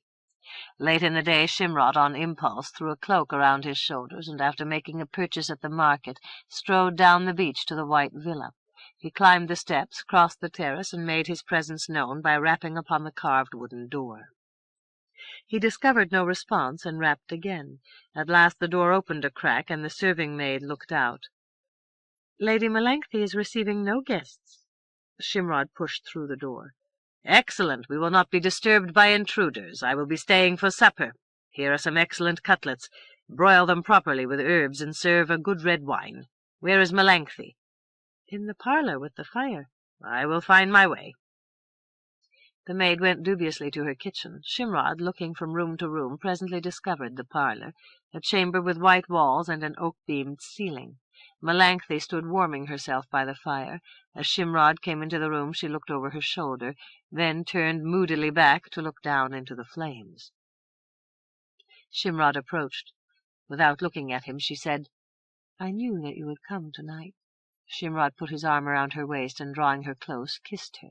He found no response. He might as well have kissed the back of his hand. "Well, then, are you pleased to see me?" "No." "But neither are you trembling with anger?" "No." "I kissed you once before, do you remember?" Melanchthon turned to face him. Shimrod understood that he was about to hear a well-rehearsed statement. "I remember almost nothing of that occasion. Tamarello instructed me exactly. I was to promise you anything, and if need be, accede to any demand you might make of me. It proved not to be necessary." "And the promises, are they to be broken?" "They were spoken through my mouth, but they were Tamarello's promises. You must look to him for their satisfaction." And Melanchthon smiled down into the fire. Shimrod, still with his arm around her waist, pulled her close and put his face to her hair, but she detached herself and went to sit on the couch. Shimrod came to sit beside her. "I am not the world's wisest man, as well you know. Still there is much which I can teach you." "You pursue an illusion," said Melanchthon, almost contemptuously. "How so?" "You are affected by the look of my body. If you looked at me and saw a wrinkled yellow skin and a crooked nose with warts, you would not be here tonight, and even if you were, you would not kiss me." "There is no denying any of this," said Shimrod. "Still, I am hardly unique. Would you choose to live in such a body?" "I am accustomed to this one, and I know it is beautiful. Still, what lives inside the body is I, something which is probably not at all beautiful." The serving-maid entered the room. "Shall I lay supper in here by the fire?" Melanchthon looked around in puzzlement. "I ordered no supper." "This gentleman brought out some fine cutlets and commanded that they be properly cooked, and so they are, broiled over vine cuttings with garlic and lemon and a whiff of thyme. And there is a new loaf, some nice fresh peas, and the good red wine is ready to drink." "Serve us in here, then." During the meal, Shimrod worked to achieve an atmosphere of warmth and ease, with little encouragement from Melanchthon. Immediately after the supper she announced that she was tired and intended to retire to her bed. "There is rain," Shimrod observed. "I will stay tonight." "The rain has stopped," said Melanchthon. "Go now, Shimrod. I want no one in my bed save myself." Shimrod rose to his feet. "I can depart as graciously as the next man. Melanchthon, I wish you good night." 2. A steady grey rain discouraged Shimrod from new ventures up the beach. Tactical considerations also gave him pause. An excess of zeal might do his cause more harm than good. For the moment enough had been done. He had brought the unique flavor of his personality to Melanchthon's attention. He had shown himself to be gentle, steadfast, entertaining, and considerate. He had demonstrated a reassuring degree of ordinary human lust.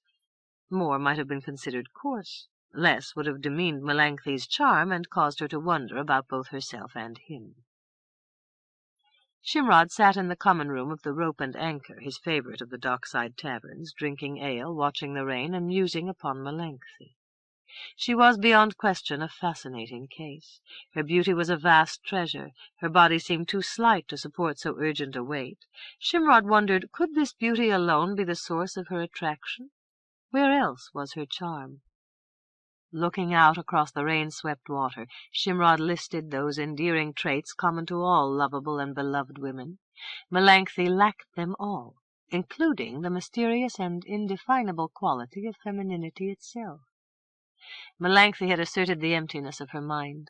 Shimrod saw that he had no choice but to believe her. Conspicuously absent were curiosity, humor, warmth, and sympathy. She used that total candor which was not truly honesty so much as indifference to the sensibilities of those who heard her. He could remember no trace of emotion other than boredom, and the mild repugnance she seemed to feel for him. Shimrod ruefully drank his ale and looked up the beach, but the white villa could not be seen for the rain. He nodded slowly to himself, awed by the profundity of a new concept. Melanchthon represented the witch Desmai's last act, and her final revenge on man. Melanchthon in her present state was a blankness upon which every man might project his idealized version of ultimate beauty. But when he tried to possess this beauty and make it his own, he would discover a void, and so, according to his capacity, suffer as Desmai had suffered. Assuming these conjectures to be correct, mused Shimrod, how would they affect Melanchthon were she to learn of them? If she knew her condition, how ardently might she wish to change it? Could she change, even if she wished to do so? Aillas came into the tavern. He went to dry himself by the fire. Then he and Shimrod took their supper in an alcove to the side of the common room. Shimrod inquired as to the new Ulf army, and Aillas declared himself not at all discouraged. "Indeed, taking all with all, I could expect no better progress. Every day I get a new influx of recruits, and the number grows.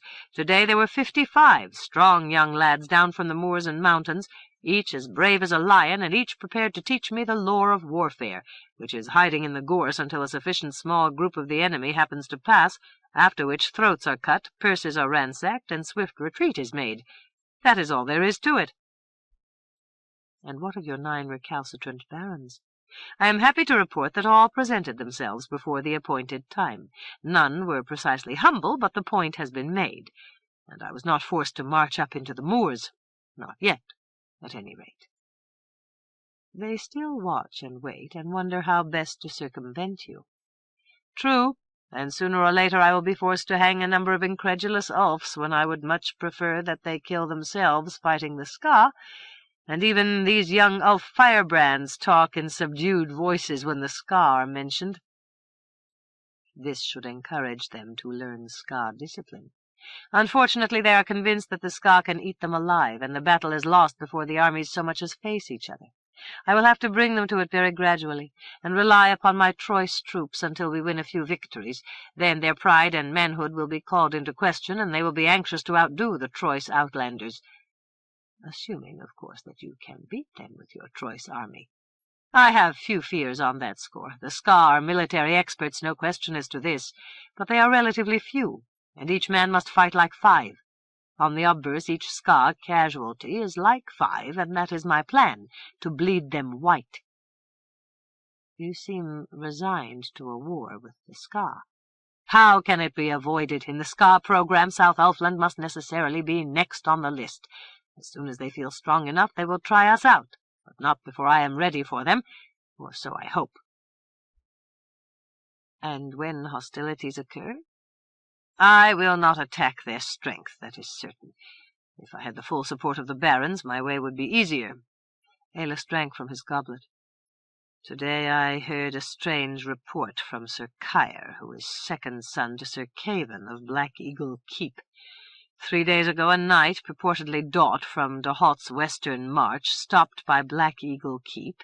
He named himself Sir Shallas, and reported in all seriousness that soon there will be a war, and that King Casmir will conquer Troicinet, so that all those who ally themselves with King Aillas now will be driven from their castles. Better, he says, to organize a secret cabal of resistance in the defense of Ulf liberties." Shimrod chuckled. "I assume that you are looking for Sir Shallas." "Most definitely. Sir Caer himself rides at speed for the moors, that he may track down Sir Shallas, capture him, and bring him here." 3. The rains departed. Dawn was clear and soft. In the square Shimrod noticed Melanchthon's serving-maid arriving at the market with a basket. Shimrod went to speak to her. "Good morning to you. It is I, Shimrod." "I remember you well, sir. You have a fine taste in cutlets." "And you have a fine hand in their broiling." "That is true, if I myself must admit it. Part of the virtue lies in the vine cuttings. Nothing does so well for pork." "I could not agree more. Was your mistress appreciative?" "Ah, she is a strange one. Sometimes I doubt if she knows what she eats, and cares much less. I noticed that she picked the bones of the cutlets, and I will buy some more today, and perhaps a pair of plump fowl. These I like to cut small and fry in olive oil with much garlic, and turn out the whole dish, oil and all, over bread." "You have the soul of a poet. Perhaps I will The maid interrupted him. "I am sorry to say that I am no longer allowed to admit you to the house.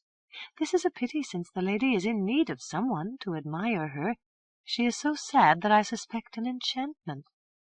"Not impossible. Does Tamarello come to call?"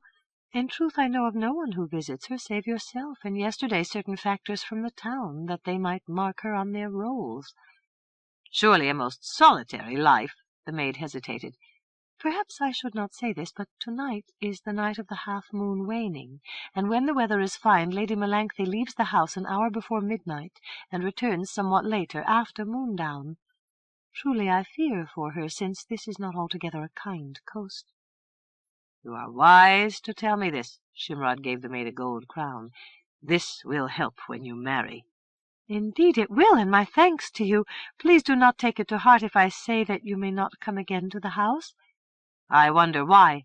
"The lady evidently finds nothing in you to amuse her, and that is the truth of it." "Most strange," said Shimrod despondently. "I have succeeded with ladies of every degree, from high to low. A fairy damsel at one time became my lover. The Duchess Lydia of Lormel conferred significant favors upon me. Yet here, on this barren and almost forgotten coast, a maiden living alone in a villa bars me from her sight. Is it not a farce?" "Very strange, sir." The maid dimpled.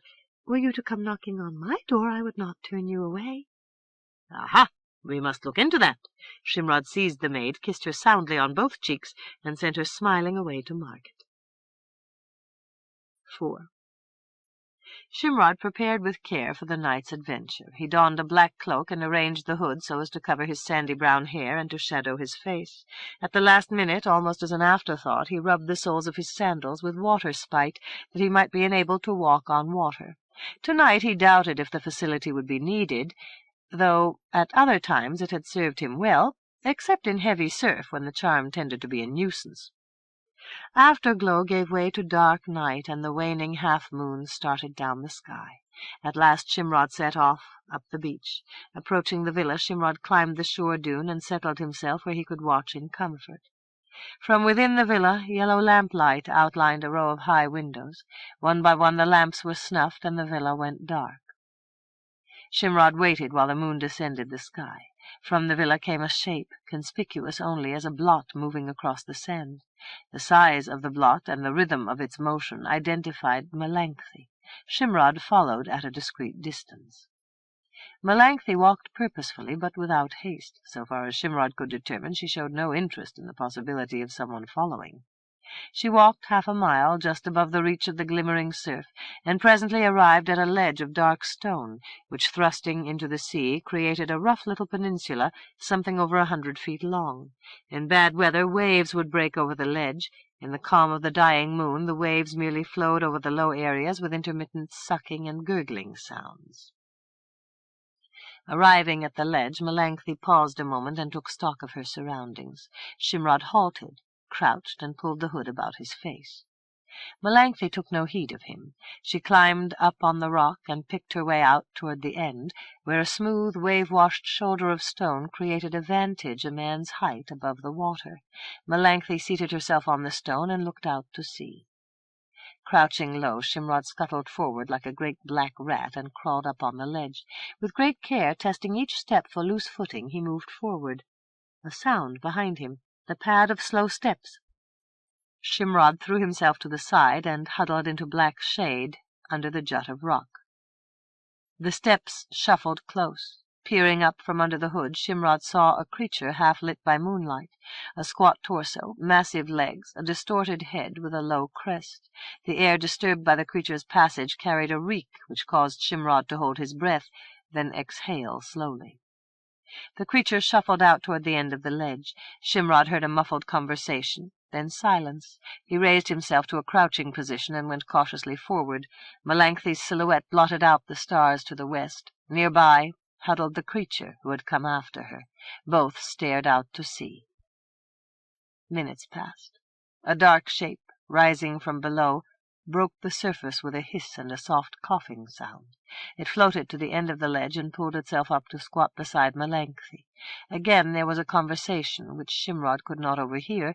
Then the three sat in silence. The half-moon settled low into a long, frail wisp of cloud. The three creatures moved somewhat closer together.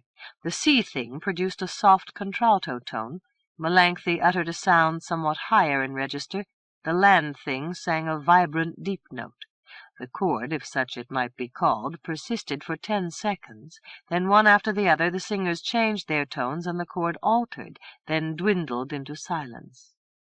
Shivers ran along Shimrod's skin. The sound was of a strange, desolate nature, of a sort unfamiliar to Shimrod. Silence held at the end of the ledge as the three brooded upon the quality of their music. Then the land-thing produced its deep throbbing sound. Melanchthon sang, "Ah, oh," in a descending pitch across an octave. The sea-thing uttered a contralto tone like the chime of a far sea-bell. The sounds altered in timbre and pitch. The chord dwindled into silence, and Shimrod, skulking low in the shadows, returned to the beach, where he felt less vulnerable to whatever magic might be latent in the sounds. 15 minutes passed. The half-moon became yellow-green and sank into the sea. In the dim light, the three at the end of the ledge were almost invisible. Once again they sang their chords, and Shimrod wondered at the melancholy sweetness of the sounds and their ineffable loneliness. Silence again. Time passed. 10 minutes. The land-thing padded across the rock to the shore. Shimrod watched it mount the slope and disappear into a gully. He waited. Melanchthon came along the ledge of rock, jumped down to the sand, and set off down the beach. As she came to the spot where Shimrod sat, she halted and peered through the dark. Shimrod rose to his feet, and Melanchthon turned to go her way. Shimrod fell in step beside her. She said nothing. Finally, Shimrod asked, "For whom are you singing?" "No one." "Why do you go there?" "Because I choose to do so." "Who are those creatures?" "Outcasts, like myself." "Do you talk, or do other than sing?" Melanchthon laughed, a strange, low laugh. "Shimrod, you are ruled by your brain. You are as calm as a cow." Shimrod decided that silence gave him better credence than hot denial, and so they returned to the villa. Without a word or a backward glance, Melanchthon turned through the portal, crossed the terrace, and was gone. Shimrod continued back to east, dissatisfied and convinced that he had conducted himself incorrectly. In what fashion he could not say. Also, what might have been gained by proper deportment? Perhaps a seat in the choir? Melanchthon, hauntingly, strangely beautiful. Melanchthon, singing across the sea while the waning moon sank low. Perhaps in sheer passion he should have seized her as they returned along the beach and taken her by force. At least she would not have criticized him for intellectuality.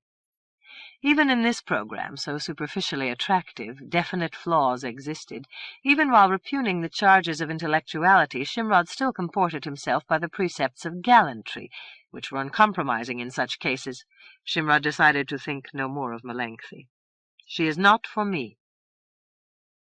In the morning the sun rose into another fine day. Shimrod sat brooding at a table in front of the rope and anchor. A falcon swerved down from the sky and dropped a willow twig upon the table before him, then flew away. Shimrod looked at the twig with a grimace, but there was no help for it. He rose to his feet and sought out Aillas. "Mergin has summoned me, and I must go." Aillas was not pleased.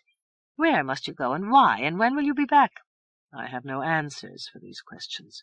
When Mergin calls, I must respond." "Farewell, then." Shimrod tossed his few belongings into a sack, crushed the twig in his fingers, and called out, "Willow, willow, take me now where I must go." Shimrod felt a rush of wind, and the ground whirled beneath him. He glimpsed upland forests, the peaks of the Tich-Tac-Tich ranked in a long line to north and south. Then he slid down a long chute of air to the deck beside the entry to Mergin's stone manse, Swer Smod. A black iron door 11 feet tall barred his way. The central panel displayed an iron tree of life.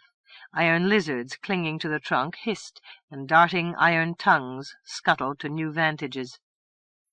Iron birds hopped from branch to branch, first peering down at Shimrod, then avidly inspecting the iron fruit which none dared taste, and occasionally producing small chiming sounds.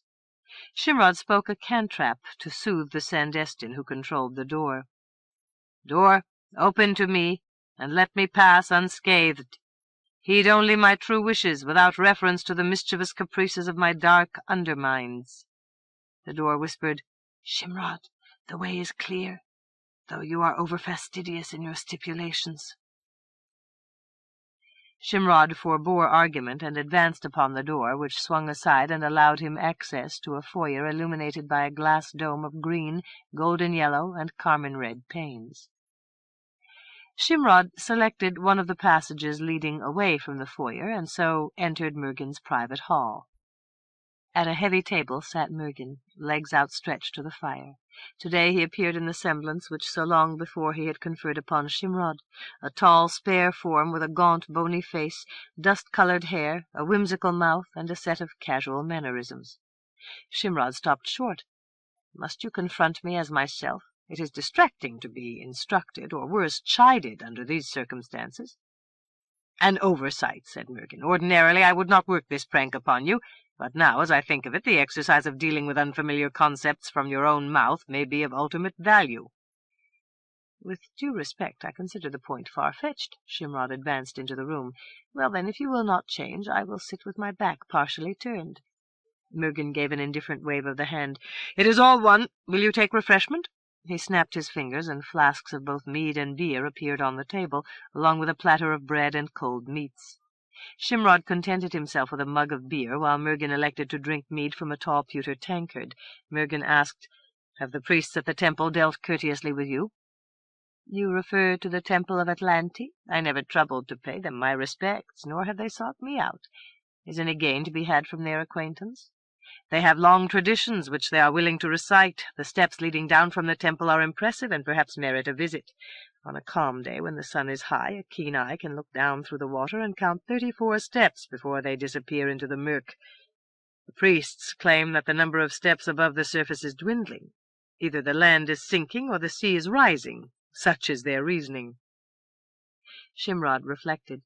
"Either case is hard to credit. I suspect that their first count was made at low tide. Then later, when the tide was at flood, they made their second count and so were misled." "That is a practical explanation," said Mergin. "It seems plausible enough." He glanced toward Shimrod. "You drink only sparingly. Is the beer too thin?" "Not at all. I merely wish to keep my wits about me. It would not do if both of us became addled and later woke up in doubt as to who was who." Mergin drank from his pewter tankard. "The risk is small." "True, still I will keep my head clear until I learn why you have summoned me here to Swersmod." "Why else? I need your help." "I cannot refuse you, nor would I if I could." "Well spoken, Shimrod. I will come to the point. Essentially, I am irked with Tamarello. He resents my authority and obtrudes his force on my own. Ultimately, of course, he hopes to destroy me. At the moment, his work is ostensibly trivial or even playful, but if left unchallenged, it could become dangerous. After this analogy, a man attacked by a single wasp has little to fear. If 10,000 wasps attack him, he is doomed. I cannot give Tamarello's activity the care it deserves. I would be diverted from other work of great importance. Hence I assign this task to you. At the very least, your vigilance will distract him exactly as he hopes to distract me." Shimrod frowned into the fire. It might be wiser to destroy him once and for all. "That is easier said than done. I would be perceived as a tyrant, so that the other magicians might decide to form a concert of defense against me with unpredictable consequences." Shimrod asked, "How then shall I watch him? What must I look for?"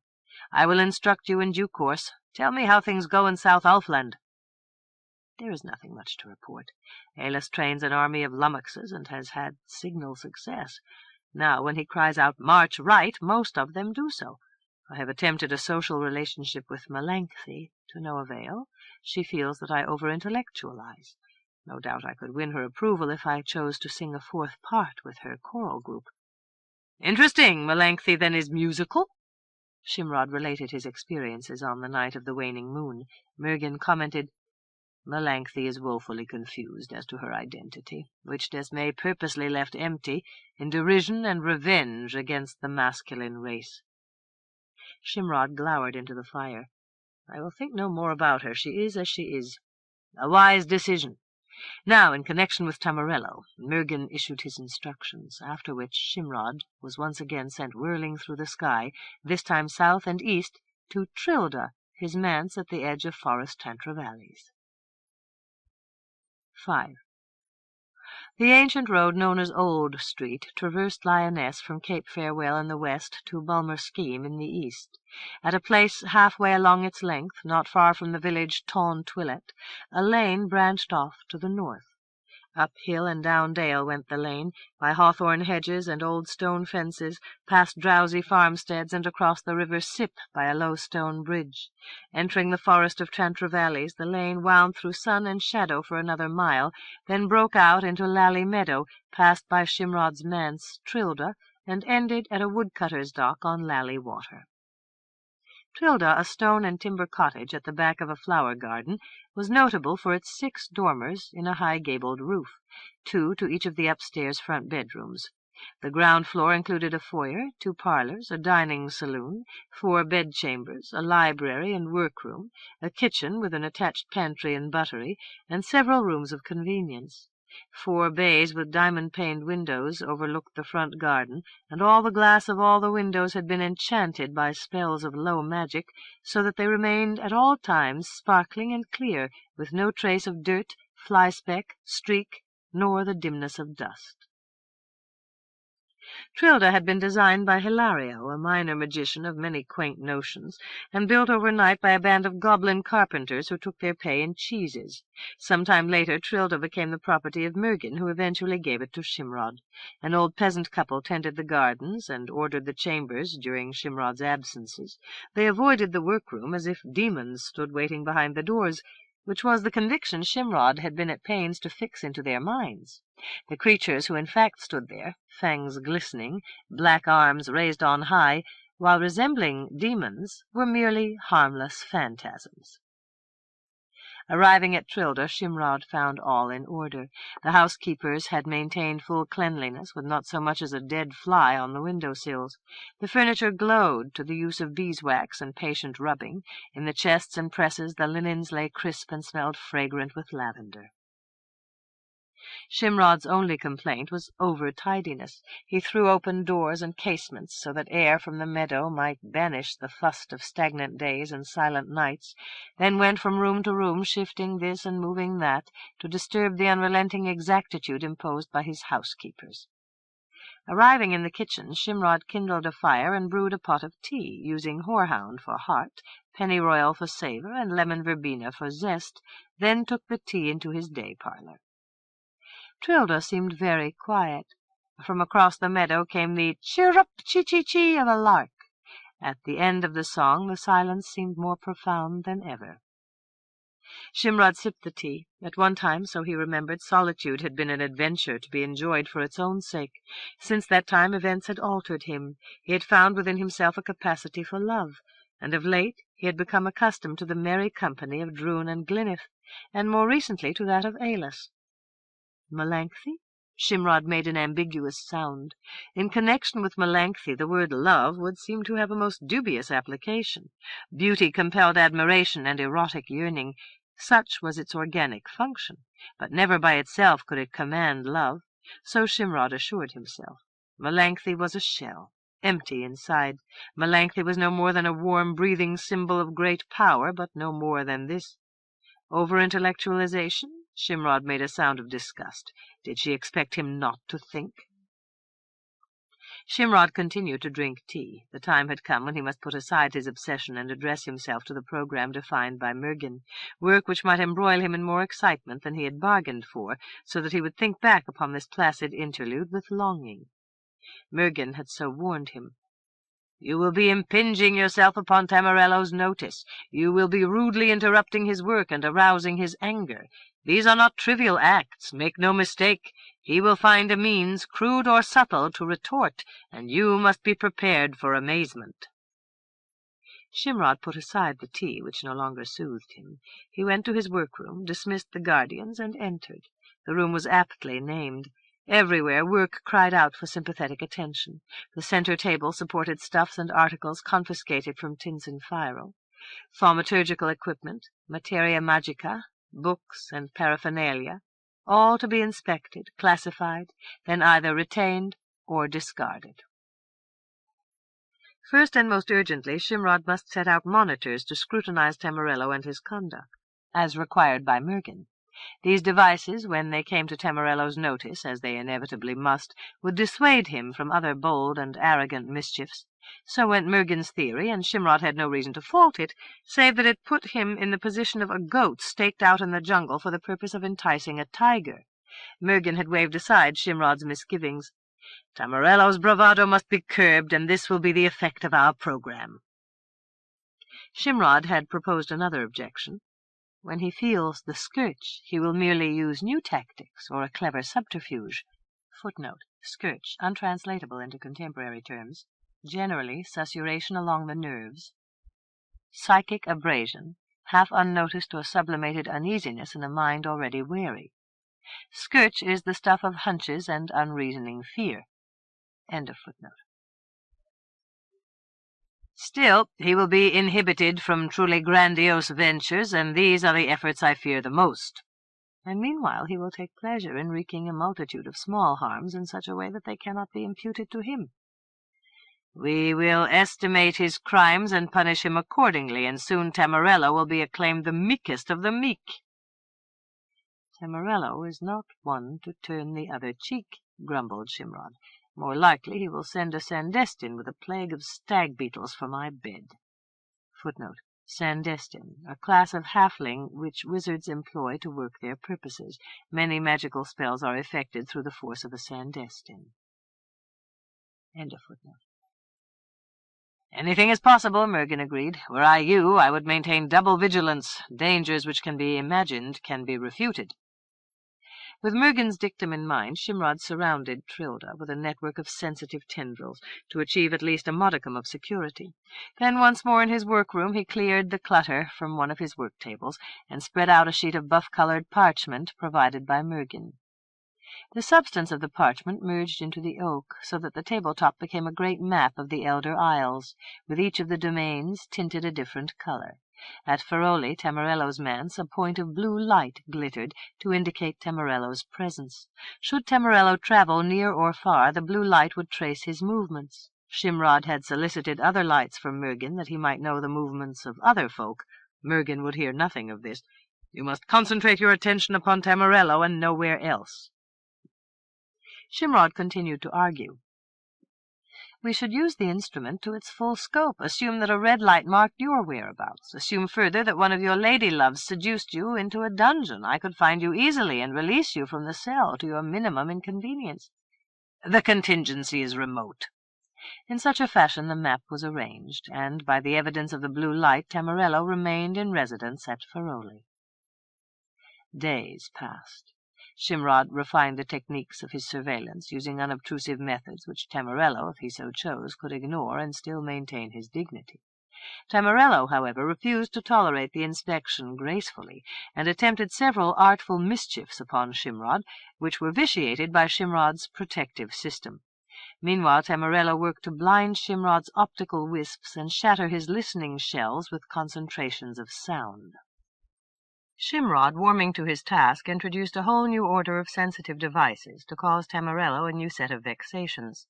Mergin's strategy, to monopolize Tamarello's energies with trivial annoyances, seemed generally to be successful. The lunar month approached the night of the waning half-moon, and Shimrod's thoughts irresistibly went to the white villa beside the ocean. For the briefest of moments he contemplated a second visit by midnight to the rocky ledge which thrust into the ocean. As quickly as the idea came, it went, and once again Shimrod was left with unwelcome images and the haunting fragrance of violets. Shimrod tried to exorcise the visions. Go, away, depart, dissolve into the void, and never return to disturb me.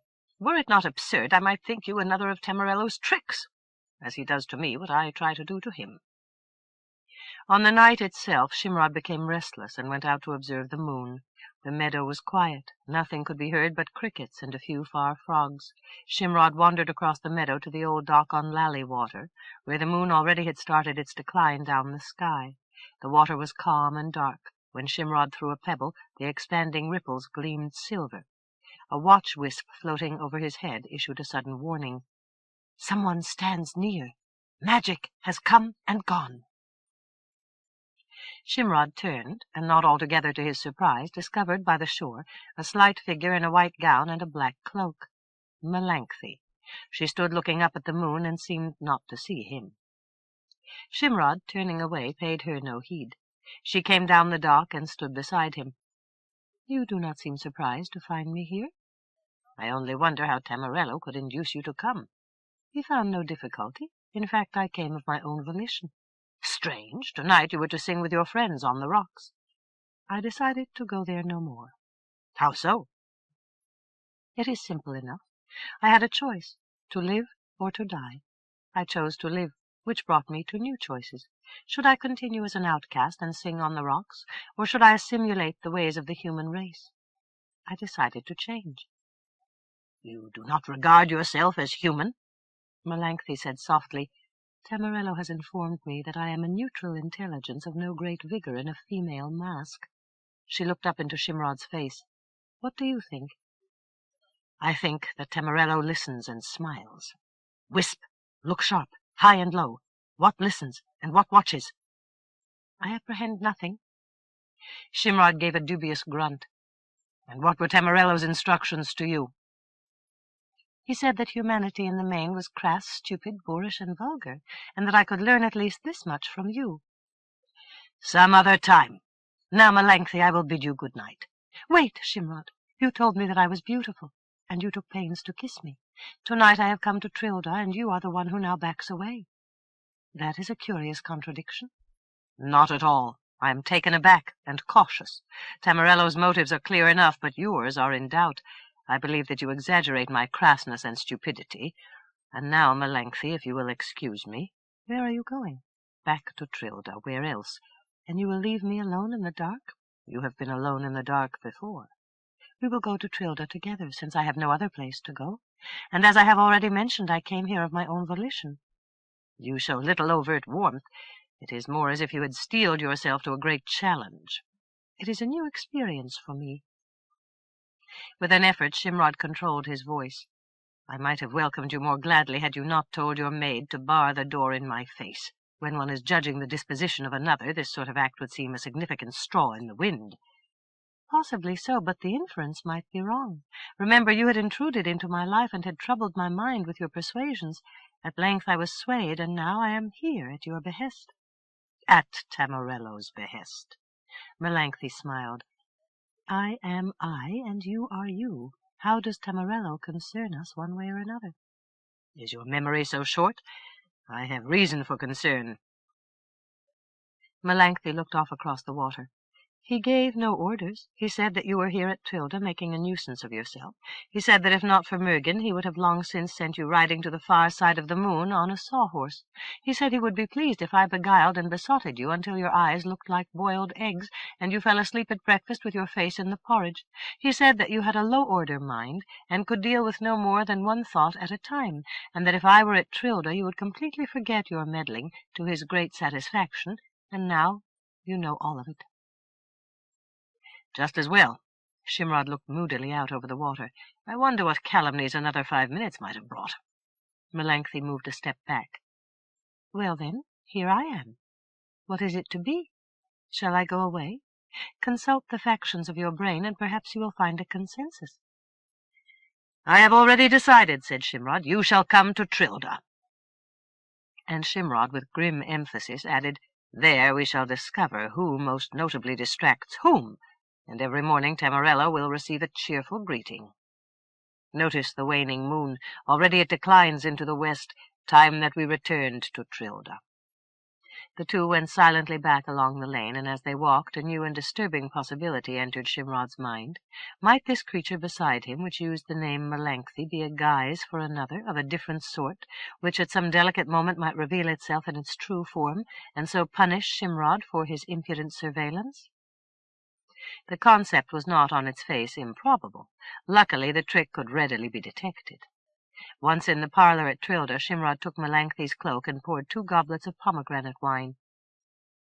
"The flavor, like yourself, is at once sweet and tart, haunting, mysterious, and by no means obvious. Come, I will show you around Trilda." Shimrod first took her into the dining saloon. The oak is cut from a tree which grew on this very site. Across the formal parlor, notice the tapestries in the cartouches. They were woven in ancient Parthia. Then into the workroom. Shimrod immediately went to look at his map.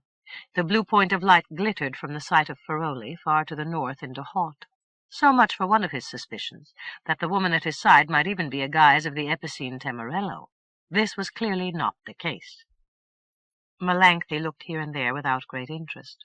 Shimrod described 2 or 3 pieces of his paraphernalia, then took her before a tall mirror, which reflected her image in clear detail, and another of Shimrod's misgivings was put to rest. Had she been a succuba or a harpy, the creature's true image would have reflected from the mirror. Melanchthon studied the glass with absorbed interest. Shimrod said, "The mirror is of magic. You see reflected the person you think yourself to be. Or you may say, 'Mirror, show me as I appear to Shimrod,' or 'Mirror, show me as I appear to Temerello,' and you will see these versions of yourself." Melanchthon moved away without undertaking the trials Shimrod had suggested. Shimrod surveyed the mirror from the side. "I could easily confront the mirror and say, 'Mirror, show me as I appear to Melanchthon,' but in all candor I lack the courage." "Let us leave this room," said Melanchthon. "It reeks of the brain." The 2 returned to the small parlor, where Shimrod brought fire to the hearth, then turned to inspect Melanchthon. She spoke in her soft voice. "You are pensive. Why is this?" Shimrod stood looking down into the flames. "I find myself with a dilemma. Do you care to hear it?" "I will listen, certainly." At Ys, only a few weeks ago, Shimrod visited Melanchthon to renew their acquaintance, and perhaps to discover some mutuality of interest which might enhance their lives. In the end, Melanchthon scornfully barred the door to him. Tonight, Shimrod strolls beside Lally-Water, watching the moon set. Melanchthon appears, and now, instead of Shimrod pursuing Melanchthon, it is Melanchthon who pursues Shimrod, that she may beguile and befuddle him in his manse Trilda, that he may desist from molesting her friend Temerello. With perhaps disingenuous frankness, she reports Temerello's unflattering opinion of Shimrod, so that now Shimrod must throw self-esteem to the winds if he obeys his impulses and succumbs to Melanchthon's allurements. If he proves steadfast and expels Melanchthon from Trilda with the rebuke she deserves, he shows himself to be pompous, inflexible, and foolish. His dilemma, then, is not whether or how or if to retain pride, dignity, and self-respect, but in which direction to cast them aside.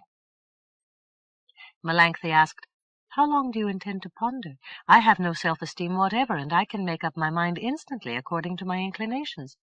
"Perhaps that is the best wisdom after all," said Shimrod. "My character is intensely strong, and my will is like iron. Still, I see no reason to demonstrate their strength needlessly." Melanchthon said, "The fire blazes hot, and the room is warm. Shimrod, help me from my cloak." Shimrod stepped close, parted the clasp at her neck, and took her cloak. In some way her gown also fell to the floor, so that she stood nude in the firelight. Shimrod thought that never had he seen a sight so beautiful. He embraced her, and her body first stiffened, then went flexible. The fire had burned low. Melanchthon said in a husky voice, "Shimrod, I am frightened." "How so?" "When I looked into the mirror, I saw nothing." 6. The days glided by, easy and quiet, without untoward incident to mark one day from the next. Shimrod occasionally thought that Melanchthon attempted to tease and provoke him, but he maintained at all times a manner of imperturbable composure, and in the main all went smoothly. Melanchthon seemed at least passively content, and was at all times accessible, or even more than accessible, to Shimrod's erotic inclinations. With dour amusement, Shimrod recalled events of the past, her distrait conduct as she walked through his dorms, her boredom during his visits to her villa, her barring of the door against him, and now his most far-fetched amorous fantasies had become real. Why? The question constantly came to perplex him. Somewhere there was mystery. Shimrod could not understand how Temerello profited from the arrangement. According to the blue glint, he never strayed from Feroli. Melanchthon herself volunteered no information, and pride prevented Shimrod from putting aside his pose of urbane equanimity and placing sharp questions. Now and then, during the course of conversation, Shimrod made an idle inquiry or two, but Melanchthon commonly returned only a blank stare, or sometimes an evasion, or at worst, accused him of over-intellectualization. "When something needs to be done, I do it," When my nose itches, I scratch it, without an agonizing analysis of the situation. Scratch at will, so long as it pleases you, said Shimrod in a voice of austere courtesy. As time passed, the novelty of Melanthe's presence diminished, but not so her amorousness, which perhaps through boredom actually increased, until it quite exceeded Shimrod's competence, causing him guilt and sheepishness. Remedies were available, had he chosen to use them, for instance an elixir known as the Bear, in jocular reference to the constellation Ursa Major, always aloft by night and by day. Shimrod also knew of a magical spell which worked to the same effect, known popularly as the Phoenix. Shimrod refused to consider such adjuncts for several reasons. First, Melanthe already took up more of his time than he cared to reckon, and absorbed a large fraction of his energies in the process, leaving him often in a state of lassitude, so that his surveillance over Tamarello was at times desultory. Secondly, and here was a contingency which Shimrod could never have anticipated, the unadorned copulations, lacking humor, sympathy, and grace, gradually came to lose much of their charm. Finally, a suspicion occasionally seeped into Shimrod's mind that Melanthe found him wanting in quality as well as quantity. Shimrod at all times pridefully dismissed the idea. What had sufficed for his other partners in dalliance must do equally well for Melanthe. A month passed, and another. Each morning, after one or more erotic episodes, Shimrod and Melanthe took a leisurely breakfast of porridge with cream and fresh red currants, or perhaps griddle cakes, butter, cherry conserve, or honey, with ham, watercress, and boiled eggs, and usually either a half-dozen broiled quail, or a brace of fresh trout, or poached salmon in dill sauce, along with new bread, fresh milk, and berries. A pair of pale falloys prepared and served the meal, and cleared away the soiled plates, cups, and trenchers. Footnote: falloy, a variety of halfling, much like a fairy, but larger and far more gentle of disposition. End of footnote. After breakfast, Shimrod might take himself to his workroom, though more often he dozed for an hour or two on the couch, while Melanthe wandered about the meadow. Sometimes she sat in the garden, plucking the strings of a lute, contriving sounds in which Shimrod discovered no pattern, but which none the less seemed to please Melanthe. After 2 months, Shimrod found her moods as enigmatic as on the day of her arrival. He fell into the habit of squinting at her sidelong, in wonder and speculation. The mannerism evidently vexed her, so that one morning she gave a sudden grimace and demanded, "You watch me as a bird watches an insect. Why do you do so?" Shimrod finally gathered his wits and said, "For the most part I watch you out of sheer pleasure. You are certainly the most beautiful creature alive." Melanthe muttered, as much to herself as to Shimrod, "Am I alive? I may not even be real." Shimrod responded in that whimsical manner which also annoyed Melanthe, though not as much as an alternative style of logical exposition. "You are alive, otherwise you would be dead, and I would be a necrophile. This is not so, hence you are alive. If you were not real, your clothes—" Melanthe now wore pale buff peasant breeches and a peasant smock, "would find no support, and would fall into a heap on the ground. Are you satisfied?" "Then why did not the mirror show my image?" "Have you looked into it recently?" "No. I dread what I might see, or might not see." "The mirror gives you back your self-assessment. You have no personal image because Tamarello has denied it to you, to keep you subservient. That, at least, is my guess. Since you refuse to confide in me, I cannot help you." Melanthe looked away across the meadow and caught unawares, perhaps said more than she wanted, "The advice of a man would only weaken me." Shimrod frowned. "Why should that be?" "Because that is how things are." Shimrod said nothing, and presently Melanthe cried out, "You are looking at me again." "Yes, in wonder. But now at last I am beginning to guess what you will not tell me, and I wonder not so much any more. In fact, I think I know." "Do you ever do aught but think? You keep the whole world under your forehead, a queer dead Shimrod-shaped illusion. But what do you truly know?" "For convenience, let us restrict our remarks to your presence at Trilda.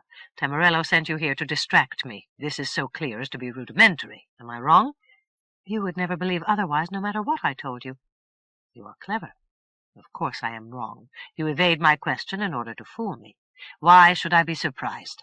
You have fooled me before. Now I know you well." "You know me by not so much as an inkling, by not even the inkling of an inkling. You think, you ponder. Even while we lie engaged, I hear your thoughts clicking together." Astonished by Melanthe's vehemence, Shimrod could only say, "Nevertheless, I understand you at last. You are a prodigy of pure reason. Your ideas are absolutely wrong. It is proper that you should realize your error. I have not the heart to tell you the whole of it, especially now when you are angry. You have won the erotic war. The female principle has defeated the male. You are welcome to the victory. It is empty. I will say no more. No, cried Melanchthon, you have gone too far. You must say more. Shimrod shrugged. You decided to sing no longer with the outcasts. You chose to join the human society, but here, willy-nilly, you were forced to obey the function Desmay imprinted upon you. I had come to your villa, and there aroused your hostility. I suspect that it was a queer, bittersweet emotion. You both liked and disliked me. In any event, I became your first antagonist. Did you defeat me? Think as you like. And now I will say no more, except only this. You can tolerate Tamarello because he is not truly masculine. Hence he is not an antagonist. Shimrod rose to his feet. Excuse me. I have neglected much of late, and I must see to my duties. Shimrod went to his workroom. The tables had been ordered. Again, the room was a pleasant place in which to work, though Shimrod had done precious little of this during the last 2 months. Today his first business concerned the wizard Baybalides, who lived in a house off Black Rock on Lamneth Isle, 100 yards off the coast of Weisrod. Shimrod opened a cabinet and extracted a case from which he took a mask representing Baybalides. Next he brought out a skull on a pedestal and arranged the mask in place over the skull. Instantly the mask seemed to come alive. The eyes blinked, the mouth opened to allow a tongue to moisten the lips. Shimrod called, Baybalides, can you hear me? It is Shimrod who speaks. The mouth of the mask responded, using Baybalides' voice. Shimrod, I hear you. What is your business with me? I have here an article which I took from Tinsinfiro. It is an ivory tube carved on one side with odd runes, and on the other with characters spelling out your name. I wonder what might be the purpose of the tube, and whether you claim it as your property, or whether it might have been a gift either to Tamarello or to Ford Carfiliot. Baybalides answered, I know the tube well. It is Gantwin's millennial spectator. It depicts events of the last 1,000 years anywhere within its purview. I lost it at wager to Tamarello, who evidently gave it to Carfiliot. If you have no need for it, I will gladly resume ownership. It is invaluable when one wishes to locate buried treasure or to learn the deeds of dead heroes, or, on a more practical basis, to determine paternity. As I recall, the activating spell is of 3 resonances and a quaver. The article is once more yours, said Shimrod. If ever I require its use, perhaps you will allow me this favor. With pleasure, said Baybalides heartily. I celebrate the return of this article with special satisfaction, since I believe that Tamarello cheated me during the course of the wager. Not impossible, said Shimrod. Tamarello is a man of peculiar predilections. From sheer perversity he prefers evil to good. Some day he will press Mergin too far. That is my own opinion. Only last week I attended a conclave on Mount Kambaste in Ethiopia, where Tamarello was already in residence. During the important business he offended a Circassian witch, who began to corrode Tamarello with blue ruin, and Tamarello was forced to make concessions, though later he cursed the witch with foot-long toenails, so that now and forever she must wear special boots. Shimrod's attention had been caught. Last week, you say? And where did Tamarello go after leaving the conclave? Perhaps he returned to Feroli, I am not sure. It is no great matter. I will see that you receive your tube in short order. Shimrod, I thank you. The mask lost its vitality. Shimrod replaced both mask and skull in the cabinet. He went to his map and inspected the blue point of light which so definitely had placed Tamarello in residence at Feroli over the previous 2 months. Peering close, Shimrod discovered the source of the error.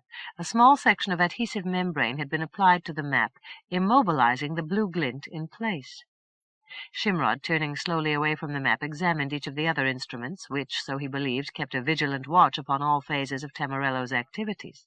Each, by one means or another, had been rendered useless, in such a way that a casual inspection might not reveal the failure. Shimrod aroused Fak, the Sandestin, which, disguised as a gargoyle carved into the facing above the fireplace, guarded the workroom against intruders. Fak, are you asleep? Naturally not. Why have you not kept diligent watch? If you please, I cannot properly answer negative questions. There are numberless acts which I have not performed. We could confer here forever while I detailed the deeds I have not done." Patiently Shimrod asked, "Did you then keep vigilant watch over the workroom?" "Yes, of course." "Why did you not warn me of intruders?" Fack made another peevish protest.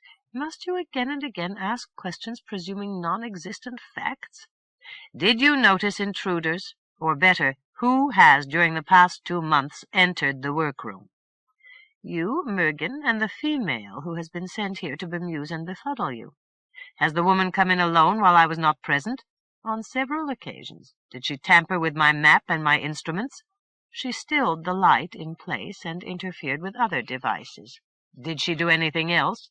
"She made marks with a stylus in your book of logotypes." Shimrod gave a startled exclamation. "Small wonder that my magic has lately been so flat. What more?" "Nothing of consequence." Shimrod removed the immobilizing film from the map. Instantly the blue glint, as if to relieve pent pressures, darted in all directions, back and forth, hither and yon, finally to settle once again upon the site of Faroli. Shimrod addressed himself to his instruments, and after some difficulty restored their functions.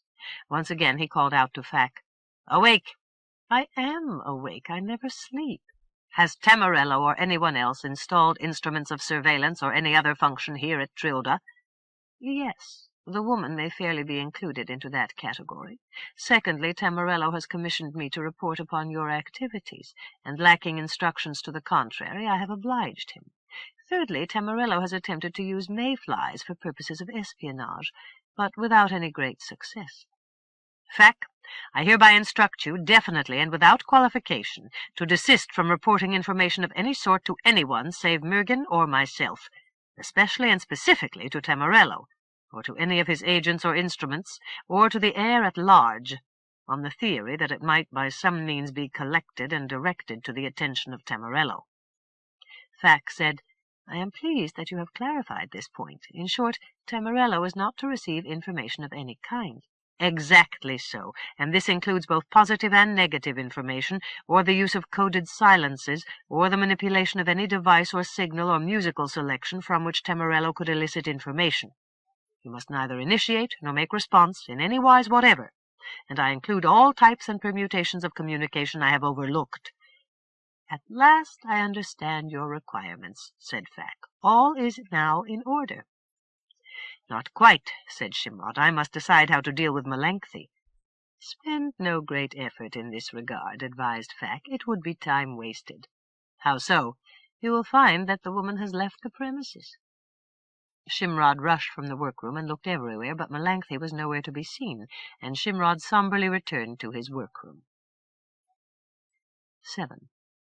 Tamarello seldom appeared in his natural semblance, preferring an exotic guise for a variety of reasons, not the least of the which was sheer caprice. Today, stepping out on a balcony above the octagonal garden court at Faroli, he was a frail and ascetic youth, somewhat languid, pale as new milk, with a coriolis of orange-red hair, the strands so fine and luminous as to be invisible. A thin nose, thin lips, and blazing blue eyes suggested spiritual exaltation, as Tamarello intended. Tamarello came slowly down a curving sweep of black glass steps to the courtyard. At the foot of the staircase he halted, then came slowly forward, and finally, turning his head, chose to take notice of Melanchthie, who stood to the side in the shade of a flowering mimosa tree. The boy-man approached Melanchthie, and it was she who seemed the more earthy and dank. She watched him with a still face. His ethereal but definite masculinity was a posture with which she could feel no possible sympathy. Tamarello, halting, looked her up and down, then raised an indolent finger and turned away. "Come." Melanchthie followed him into a parlor and seated herself stiffly at the center of a sofa. From her point of view, Tamarello's guises were little more than clues to his mood. This boy-man puzzled rather than annoyed Melanchthie. On the whole, she cared not a pin as to how he showed himself, and now she put Tamarello's peculiar guise and its possible significance to the side of her mind. Other affairs were more important. Tamarello again looked her up and down. "You seem none the worse for wear." "Your tasks have been fulfilled." "Even over-fulfilled. Ahem, be it so." Now it seems that in my turn I must address myself to your concerns. As I recall, you are troubled because you cannot mesh yourself comfortably into the ways of the world. This is a legitimate source of dissatisfaction. You therefore want me to make changes in the world, or failing this, in you." The boy-man's lips curved in a thin smile, and Melanchthon thought that never before had Tamarello affected so acrid a guise. Melanchthon said simply, "You told me that my mind works at discord to the minds of other persons." "So I did, notably with persons of the masculine gender.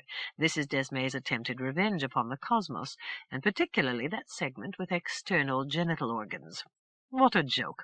It is only such innocents as poor Shimrod who must bear the brunt of Desmai's rage." "In that case, remove her curse from my soul." The boy-man studied Melanchthon with grave attention. He said at last, "I fear that you crave the impossible." "But you assured me—" The boy-man held up his hand. "In all candor, I lack the skill, nor could Murgen himself do better." Melanchthon's beautiful mouth drooped at the corners. "Is not your magic useful in such a case?" The orange-haired boy-man spoke with vivacity. "It is all very well to ordain tasks by magic, but some intelligent or skillful agency must ultimately do the specified work. In such remedial work as this, no entity, be it man, Sandestian, halfling, demon, or other creature of controllable power, understands all the intricacies. Therefore it cannot be done on the instant." "Still, this was your undertaking." "I stated that I would do my best, and so I shall. Listen, and I will describe your problems. Attend me carefully. The subject is dense." "I am listening." "Each mind is a composite of several phases in superimposition. The first is aware and is consciousness. The others are no less active, but work for the most part in obscurity and away from the light of knowledgeable attention. Each phase uses its own tools. The first, or overt phase of the mind purports to use the faculties of logic, curiosity, the differentiation of aptness from absurdity, with a corollary known as humor, and a certain projective kind of sympathy known as justice. The second and third and other phases are concerned with emotions, reflexes, and work of the body. Your first phase would seem to be deficient. The second phase, the agent of emotional interpretations, with great travail and inconvenience, tries to fulfill this function. Here would seem to be the nature of your debility. The remedy is to strengthen the first phase by a regimen of usage and training." Melanchthon frowned in puzzlement. "How would I train?" "Two methods suggest themselves. I can alter your guise to that of an infant, and introduce you into a noble family where you can learn by ordinary processes." "Would I retain my memory?" "That is at your option." Melanchthon pursed her lips. "I do not want to be an infant." "Then you must apply yourself to learning in the fashion of a student, through books and study and discipline, and so you will learn to think with logic rather than to brood in terms of emotion." Melanchthon muttered, "It would seem a horror of tedium, to study, to pore over books, to think, to intellectualize. These are the habits I derided in Shimrod." The boy-man surveyed her with no great interest. "Make your decision." "If I were forced to study from books, I would learn nothing and go mad in the bargain. Can you not collect a sufficiency of wisdom and experience and humor and sympathy into a node and imprint it upon the empty place in my brain?" "No!" the boy-man responded so sharply that Melanchthon wondered if he told all the truth he knew. "Make your decision." "I will return to Ys and consider." Tamarello instantly spoke a set of syllables, as if he had been waiting for nothing more. Melanchthon was whirled aloft and carried high through clouds and dazzling sunlight. She glimpsed the ocean and the horizon, and then felt the soft sand of the beach under her feet. Melanchthon dropped to sit in the warm sand, with arms clasped around her knees. To the south the armies of King Aillas had departed. The beach lay empty all the way to the estuary. She watched the play of the waves. Surging and churning, the surf advanced upon her in a gush of white foam and a sad, sweet sound, then flowed back to the sea. Melanchthon sat an hour, then rising to her feet, she shook the sand from her clothes and entered her quiet villa. Chapter 7 1. King Aillas had moved the headquarters of his army to Dún Darach, a ruined village on the river Merleux, only 3 miles south of Sir Helwig's castle Stronson, in the very heart of South Ulfland. Dún Darach had been one of the first South Ulf villages to be despoiled by the Ska, and only tumbles of stone and rubble marked the sites of the old cottages. The advantages of Dundalk as army headquarters were many. The troops no longer enjoyed access to the taverns along the docks at Yss. There were no quarrels with men of the town, and the maidens of Yss were again free to visit the market without a surfeit of attention from gallant young soldiers. Even more important, the troops were close upon the high moors, where the weight of their presence was demonstrable to folk of the area. Aillas had never dared hope that instant tranquillity, like a soft and healing balm, would settle over the mountains and moors of South Ulfland. Vendetta and clan warfare were intrinsic to the Ulfish soul. The king might issue proclamations by the dozen, but unless he cowed, bribed, or otherwise persuaded the barons to preserve his laws, the land must remain wild. The barons of the western slopes and the lower moors for the most part supported Aillas. They were intimately acquainted with the Ska. Their counterparts of the higher regions, in some cases little better than bandit chieftains, were not only the most jealous of their independence, but were also the most rancorous proponents of the conduct which Aillas had vowed to obliterate. With the army at Dundalk, the royal threats had suddenly taken on real import.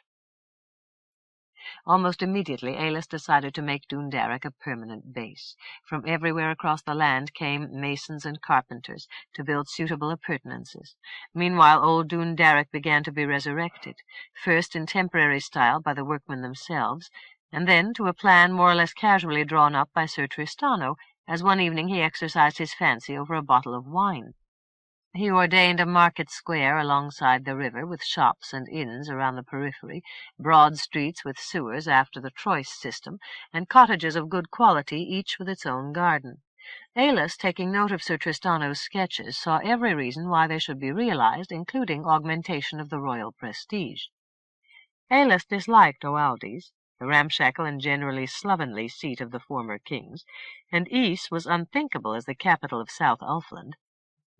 Aillas therefore decreed Dundalk his capital, and Sir Tristano added to his plans a small, if gracious, royal residence overlooking the river Maleu on one side and the square on the other. Sir Tristano now thought even farther into the future, and set aside a tract across the river for the construction of more pretentious residences by a newly prosperous upper class, which might choose to make their homes in the new town. The builders, carpenters, masons, plasterers, roofers, glaziers, painters and paint mixers, timber cutters and quarrymen all rejoiced to hear the news. Their own prosperity was assured for the foreseeable future. The lands in the neighborhood of Dundalk, for the most part, had reverted to the wild. Aillas set aside large tracts for eventual distribution to his veterans in accordance with his promises. Other areas Sir Maluf sold at low and long-term prices to those landless persons who would restore the land to cultivation.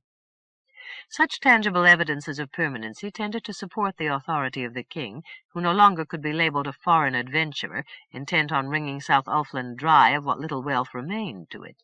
Each day brought new platoons of both volunteers and conscripts to Dundalk from every part of the land, and from North Ulfland as well. Strong young men of great gallantry, many of noble lineage, who saw in the army their only hope for glory and advancement.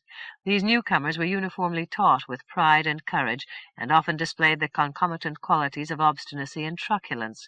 They conducted their lives by a pair of standard rules. First, one must be constantly prepared to fight. Second, in combat there was no gracious defeat.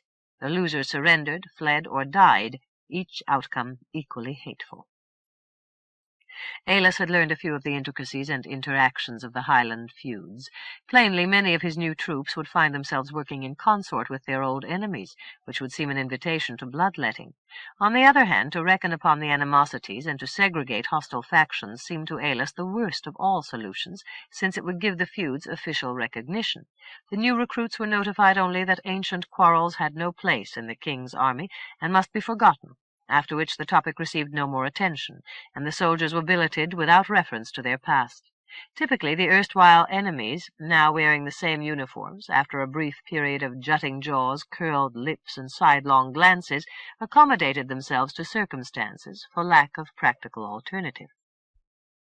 In view of Ulf's self-assurance and obstinacy, the first stages of training went slowly. The Troyes officers dealt patiently and philosophically with the problem. By almost imperceptible increments, the strong-minded mountain lads came to understand what was expected of them and to wear their uniforms with ease, and finally they themselves were instructing new recruits with attitudes of indulgent contempt for their awkwardness. Meanwhile, along the upper moors and into the high glens, a tense quiet prevailed. The quiet not of restful ease, but the quiet of whispers and listening in the dark and held breath, an unnatural condition, affecting the landscape itself, as if the very mountains and crags and gorse and pine forests watched and waited for the first contravention of royal law. Aillas sent Sir Tristano forth with a suitable escort to test the mood of the far places, and also to solicit further news of the self-proclaimed Daut Knight, Sir Chalice. Sir Tristano returned to report that he had received correct if somewhat cool hospitality, that the barons were disbanding their armed companies with calculated slowness, and that each house had a litany of wrongs to recite against its foes. As for Sir Chalice, he had not been idle, and appeared here and there to disseminate a wonderful variety of rumours. Sir Chalice, according to best reports, was a stocky gentleman of intelligence and credibility, even though a number of his claims were either inherently ridiculous or self-contradictory. His audience could believe what it wanted to believe. He stated that Aillas and the Ska had formed a secret alliance, that ultimately the Ulf barons would find themselves fighting for the Ska. Sir Chalice reported that Aillas was subject to foaming fits, and that his sexual tastes were both freakish and rank. Sir Chalice also had it on the best authority that after King Aillas rendered the barons defenceless, he intended to impose a crushing burden of taxes upon them and confiscate their lands when they could not pay. "Is there more?" Aillas asked when Sir Tristano had stopped for breath. "Much more. It is widely known that you are already sending shiploads of Ulf maidens back to Troicinet for use in the waterfront stews." Aillas chuckled. "What about my worship of Hunch, the dog god, and the fact that I poisoned Orianthi so as to become king of South Ulfland?" "Neither of those yet." "We must strike back at this energetic Sir Chalice." Aillas thought a moment. "Announce everywhere that I am anxious to meet Sir Chalice, that I will pay him twice as much as King Casmir does to roam the back counties of Lyonesse, spreading tales about King Casmir. Do not yourself go. Send messengers with the notice." "Excellent," declared Sir Tristano. "It shall be done. Now, another matter. Have you heard the name Torqual?" Aillas reflected. "I think not. Who is he?" "From what I can gather, he is a Ska renegade who became a bandit and took to the hills.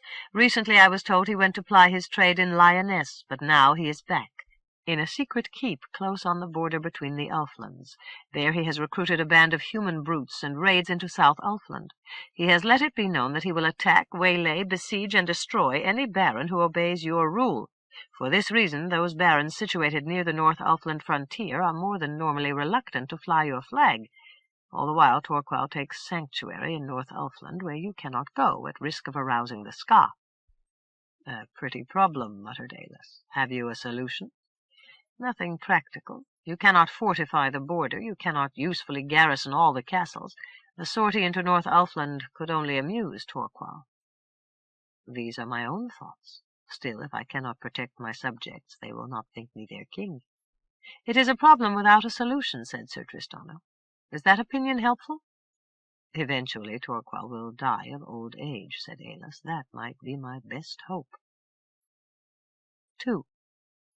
Tensions persisted along the upper moors. With simple conviction the Ulf barons asserted the changeless reality of the old feuds.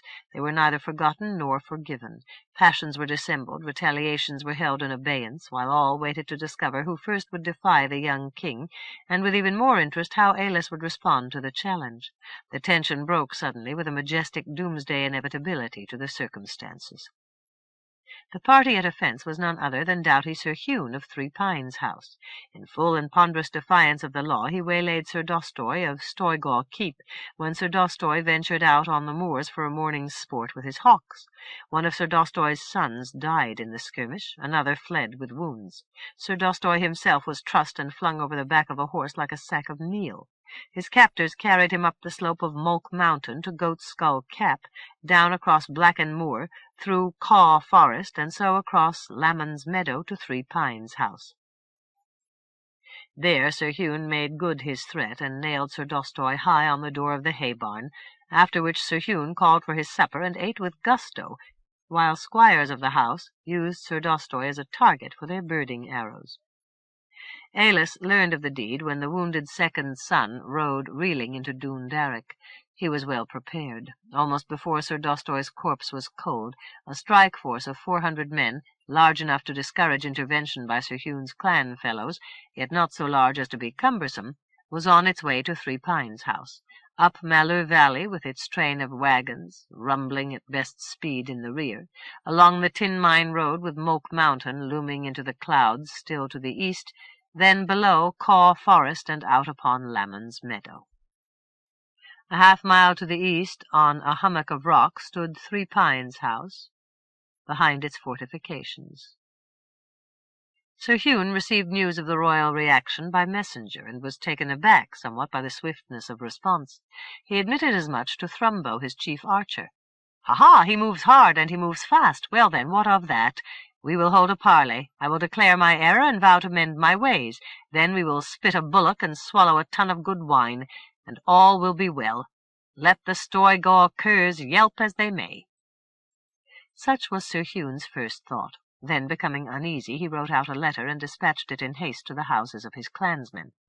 "Bring you and all your true men to Three Pines, where we must set this foreign kinglet into screeking defeat. Come at once, I charge you by the bonds of blood and the tokens of the clan." Response to the letter was scant. Only a few dozen men answered the call to war, and these lacked all zest. Sir Hugh was advised a dozen times to take horse and flee over the hills into Duhaut, but by the time he had reached the same decision, the royal army had arrived at Three Pines House and instantly placed it under investment.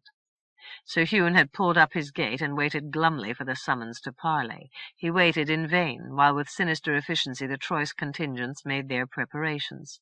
A pair of heavy mangonels was assembled. At once they began to lob great boulders up, over and down upon the roofs of the structures within the stone walls. Sir Hugh was dumbfounded and outraged. Where was the call to parley he had so confidently expected? And he liked even less the sight of the gibbet, which was being erected somewhat to the side. It was strong and high and well braced, as if prepared for much heavy work. The barrage continued all night long. As the sun sent red rays of dawn along the misty fell, bales of straw impregnated with hot pitch and fish oil were set afire and lofted after the stones, that they might ignite broken woodwork and stores. Almost at once red flames and coils of black smoke rose above the doomed fabric of Three Pines House. From within came hoarse calls of rage and horror. This was not the way affairs were meant to go. Here was sheer, cold-blooded obliteration of Sir Hugh and Three Pines in totality, and all for so trifling an offence. Sir Hugh prepared for what must now be done. A hopeless and desperate attempt to flee. The gates fell open. Out galloped the warriors in an effort to break through the lines and win free across the moors. Arrows felled their horses. Some of the warriors leaped erect and fought with swords until they too were shot dead by the Troyes archers. Others were captured as they lay stunned in the bracken, and among these was Sir Hugh. His arms were bound, a rope was tied around his neck, and he was dragged stumbling to the gibbet. Aillas stood at a distance of 20 yards. For the briefest of moments the two looked eye to eye, then Sir Hugh was hoisted high. The survivors of the battle were brought to Aillas for judgment. 2 were barons in their own right, and 6 more were knights. These 8 were considered rebels, as was Sir Hugh, and they too went to the gibbet. The remaining prisoners, some 50 men, stood haggard and woebegone, waiting their turn. Aillas went to inspect them. He spoke. "In point of law, you, like your leaders, are rebels. Probably you deserve hanging. However, I deplore the waste of strong men who should be supporting the cause of their country rather than working to defeat it. I offer each of you an option. You may be hanged at this moment, or you may enlist in the king's army to serve him with full loyalty. Choose. Those who wish to be hanged, let them step yonder to the gibbet." There were a few uneasy mutters, a shifting of feet, and wall-eyed glances toward the gibbet, but no one moved. "What? There are none for the gibbet? Then let those who wish to enlist in the royal army move yonder to the wagons and place themselves under the command of the sergeant." Sheepishly the erstwhile defenders of Three Pines House took themselves to the wagons. The women and children of the household stood desolately by the walls of the still smouldering castle. Aillas instructed Sir Permence, "Go now and console the women. Advise them to find places with their kin. If need be, give them assistance. Your tactfulness and perception should be invaluable.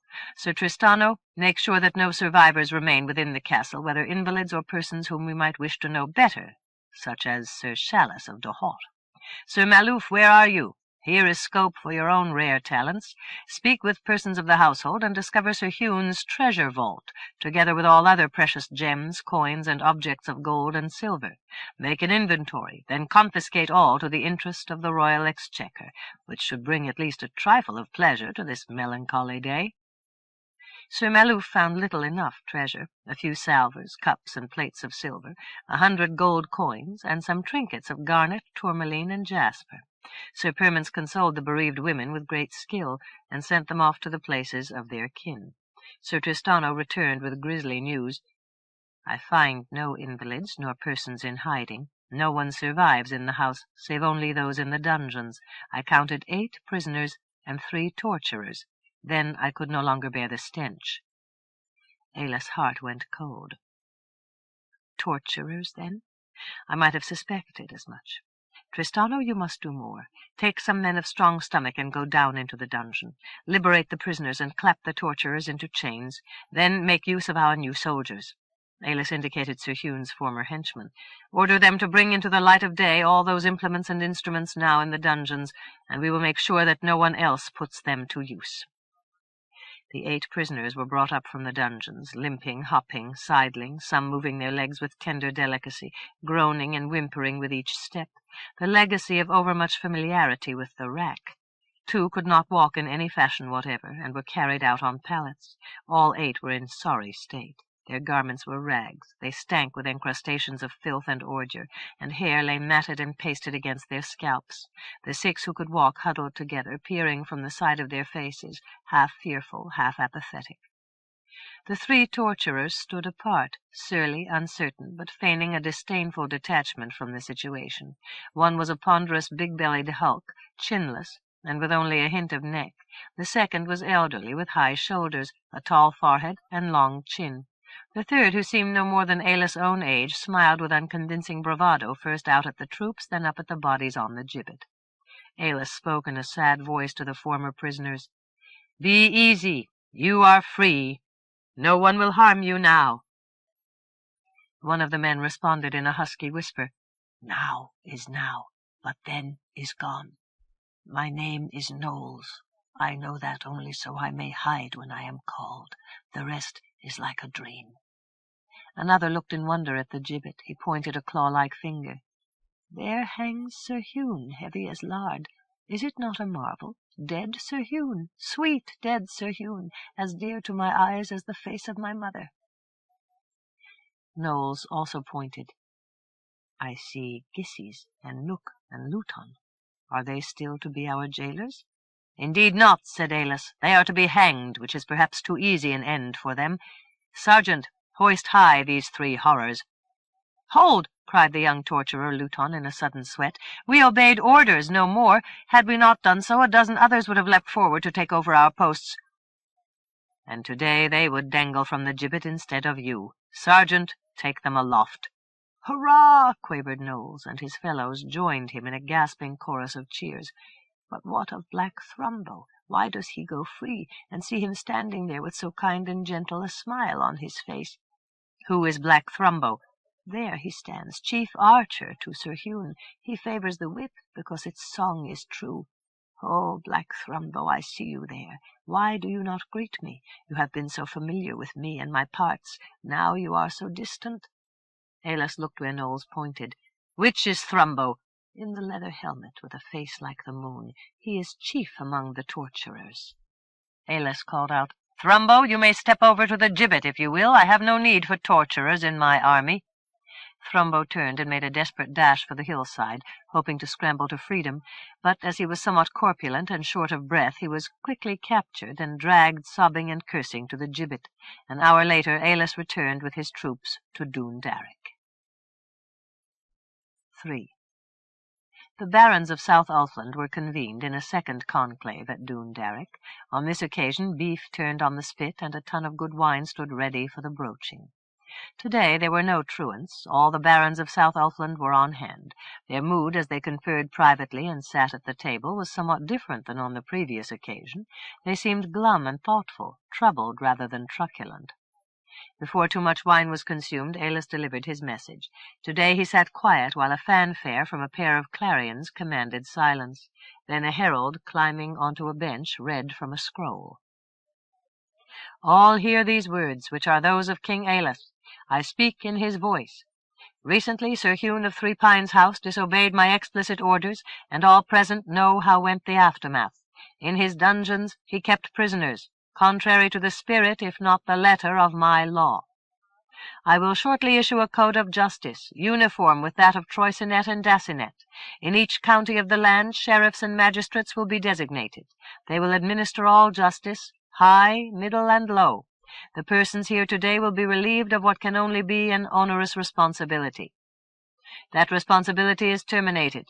All prisoners held in durance by persons now present must be released into the custody of my representatives, who will return with each of you to your home places.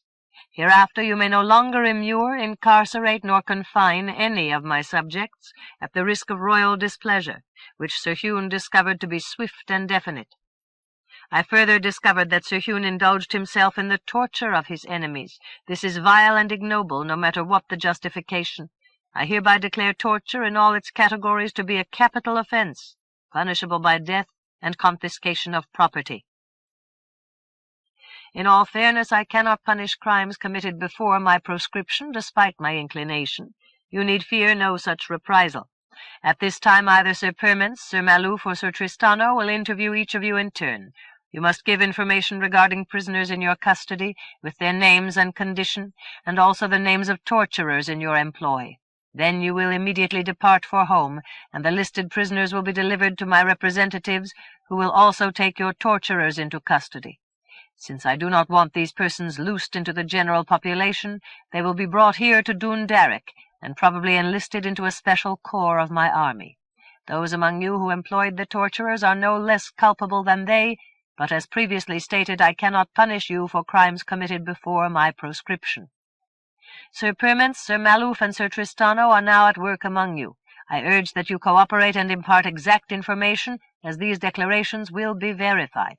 Such, my lords, are the words of His Majesty King Aillas." 4. The barons had departed, most to take lodging for the night with friends or kin along the way to their homes. Each had gone in company with a Troyes knight and 6 soldiers to ensure the exact fulfillment of King Aillas' law, which in many cases consisted of a prisoner exchange between hostile castles. Aillas and Tristano sat long into the evening, discussing the events of the day. Sir Tristano, in his conversations, had discovered no further news of Sir Chalice. He had last been seen at the remote castle of Sir Mulsant, one of the barons most intransigent of all. "Mulsant's point of view is not without logic," said Tristano. "He lives under the cloud cutters, where outlaws are rife. If he disbanded his garrison, he declares that he would not survive a week, and I tend to believe him. And now Torqual has intruded on the scene. Until we can hold him in check, we cannot fairly insist that folk of the region both go defenseless and endorse our cause." Aillas gloomily considered the statement. "Truly, our recourses are distasteful. If we strike at Torqual in North Ulfland, our chance of success is negligible, and we challenge the Ska. Now, of all times, we want to let sleeping dogs lie. No one will argue with this point of view." Aillas heaved a deep sigh and slumped back in his chair. "Once again, dreamful hopes founder on the rocks of reality. I must adapt to the harsh facts. So long as Sir Mulsant and others like him cause us no embarrassment, I appoint them wardens of the march." "All this is called the art of practical kingship," said Tristano. Then he and Aillas spoke of different subjects. Chapter 8.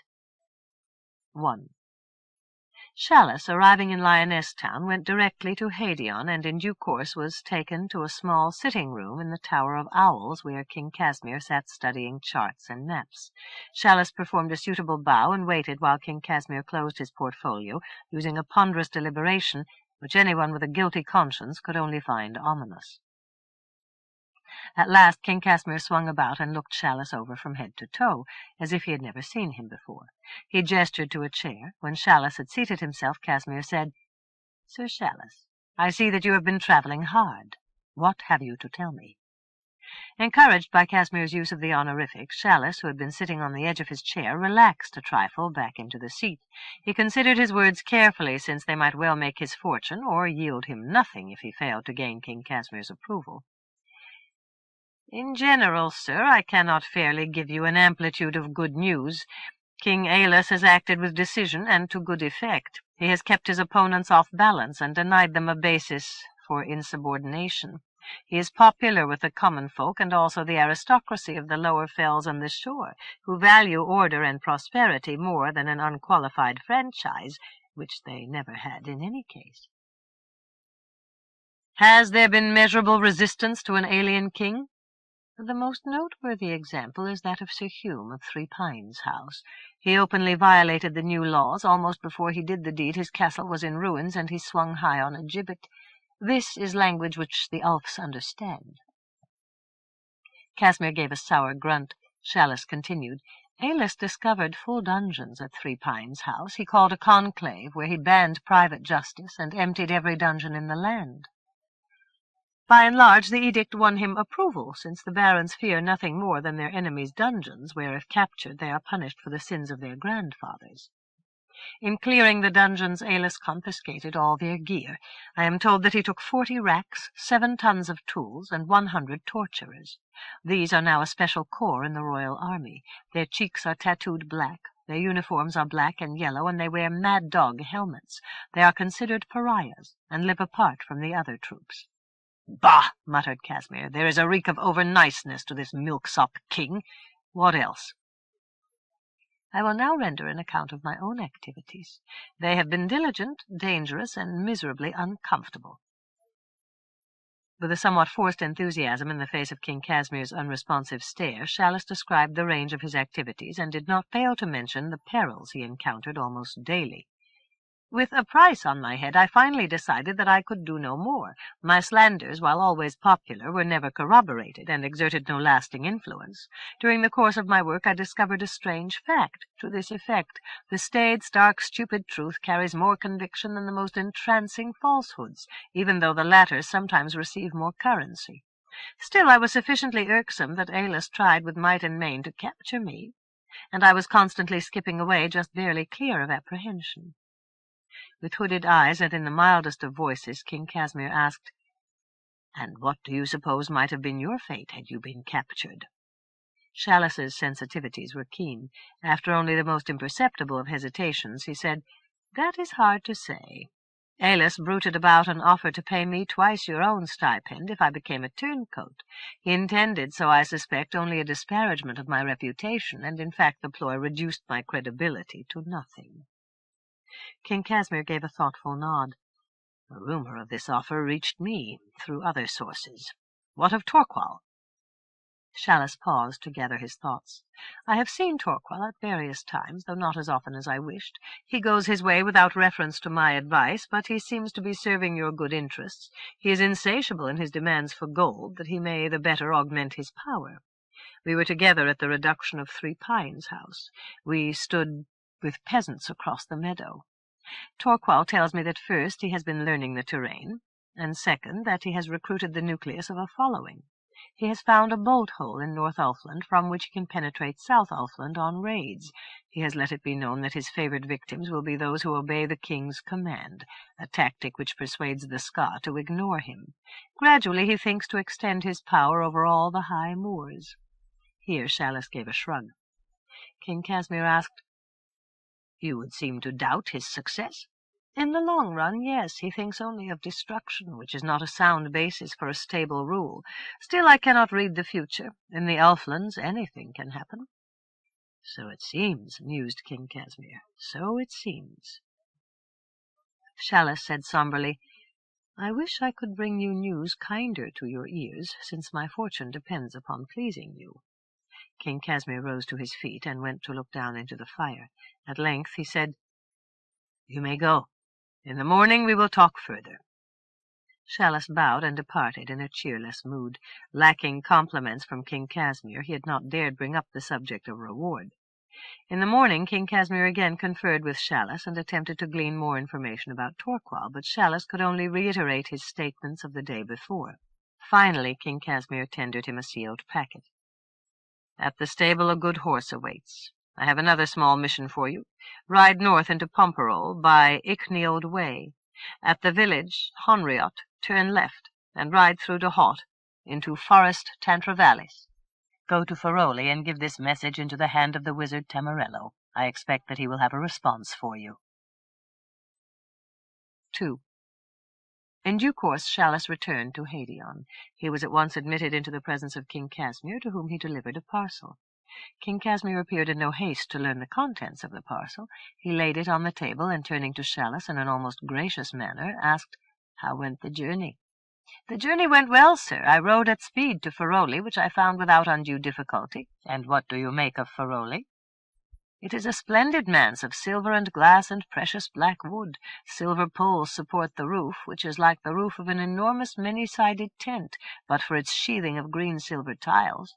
The gate was guarded by a pair of grey lions, double the size of the ordinary beast, with fur as glossy as fine silk. They rose up on their hind legs and called out, 'Halt, as you value your life.' I named myself the emissary of King Casmir, and they let me pass without emotion." "And Tamarello himself? I am told that he never seems the same man twice." "As to that, sir, I cannot say. He appeared to be tall, very thin and very pale, with black hair and a tall crest over his scalp. His eyes glowed like carbuncles, and his robe was embroidered in silver signs. I gave him your message, which he read at once. Then he said, 'Await me here. Do not move by so much as a pace, or the lions will tear you to bits.' I waited, as still as stone, while the lions sat watching. Presently Tamarello returned. He gave me that packet which I have just presented to your majesty, and quelled his lions so that I could take my departure. I returned to Haedion at best speed, and there is no more to be told." "Well done, Chalice." King Casmir looked toward the parcel, as if he might now open it, but once again turned back to Chalice. "And now you will wish to be rewarded for your services." Chalice bowed. "As your majesty so pleases." "And what might be your desires?" "Most of all, sir, I wish a small estate near the town Poinkster, in Greywold County, where my family resides and where I was born." King Casmir compressed his lips. "A bucolic life makes one sluggish and reluctant of foot when he goes out on the king's service. He thinks more of his hives and his calving and the set of his grapes than of the royal necessities. In truth, your majesty, I have reached that time in life when I am no longer apt for midnight skulking and sinister plots. My brain has grown heavy along with my belly. It is time that I settled to a life where my great adventure of the day is a fox in the chicken run. In short, your majesty, pray excuse me from further service. These last months have brought me dreads in the dark, and nimble escapes enough for a lifetime." "Do you have an estate in mind?" "I have not taken time to search the area, sir." "And what quality estate do you consider your effort of this short period has earned?" "If I were paid for time alone, 3 gold crowns would suffice. If you ask the value I put on my life, I would not sell for 10 caravans laden with emeralds, not even if 6 shiploads of gold were added for an inducement. So I would wish to be paid with some regard for the risks I took with my costly life, for priceless plots and inspired slander, for windy nights on the moors while honest men slept snug in their beds. Your majesty, I submit without question to your generosity. I may say that I would rejoice at a gentleman's house beside a good stream, with 10 acres of woodland and 3 or 4 farms out at leasehold." King Casmir smiled. "Chalice, if you have used as much fluency in my service as you have in your own, your requests are mild and fair, and so I must judge them." He wrote upon a parchment, performed a flourishing signature, and handed the document to Chalice. "Here is the royal patent upon an unnamed property. Go to Poinkster, discover a suitable premise of the style you stipulate, and present this patent to the county reeve. Do not thank me. You may go." Chalice bowed low and departed. King Casmir stood brooding into the fire. The parcel from Tamarello rested on the table. King Casmir summoned his aide of all purposes, Oldebor. "Sir, your wishes?" "You will recall Chalice." "Distinctly, sir." He has returned from a brief stint in South Ulfland, with exaggerated expectations and perhaps a too intimate knowledge of my affairs. Does your experience suggest a manner of dealing with Chalice?" "Yes, sir." "See to it. He is on his way to Poinkster in County Greywold. He carries a document signed by me which I would wish returned." King Casmir turned back to the fire, and Oldebor departed the sitting-room. King Casmir at last opened the parcel, to discover a stuffed blackbird mounted on a stand. A sheet of parchment, folded and tucked between the bird's legs, read, "To hold converse with Tamarello, pluck a feather from the belly of the bird, and burn in the flame of a candle." Casmir examined the stuffed bird, taking critical note of drooping wings, molting feathers, and a half-open beak. The look of the bird might or might not convey an overtone of sardonic meaning. Dignity, however, prompted Casmir to ignore all but the explicit purport of bird and message. He departed the chamber, descended curving stone steps, passed through an arched portal into the long gallery. He walked with a ponderous tread, looking neither right nor left, and footmen at their posts along the gallery jerked quickly erect, aware that the apparently abstracted gaze of the round blue eyes in fact apprehended every detail.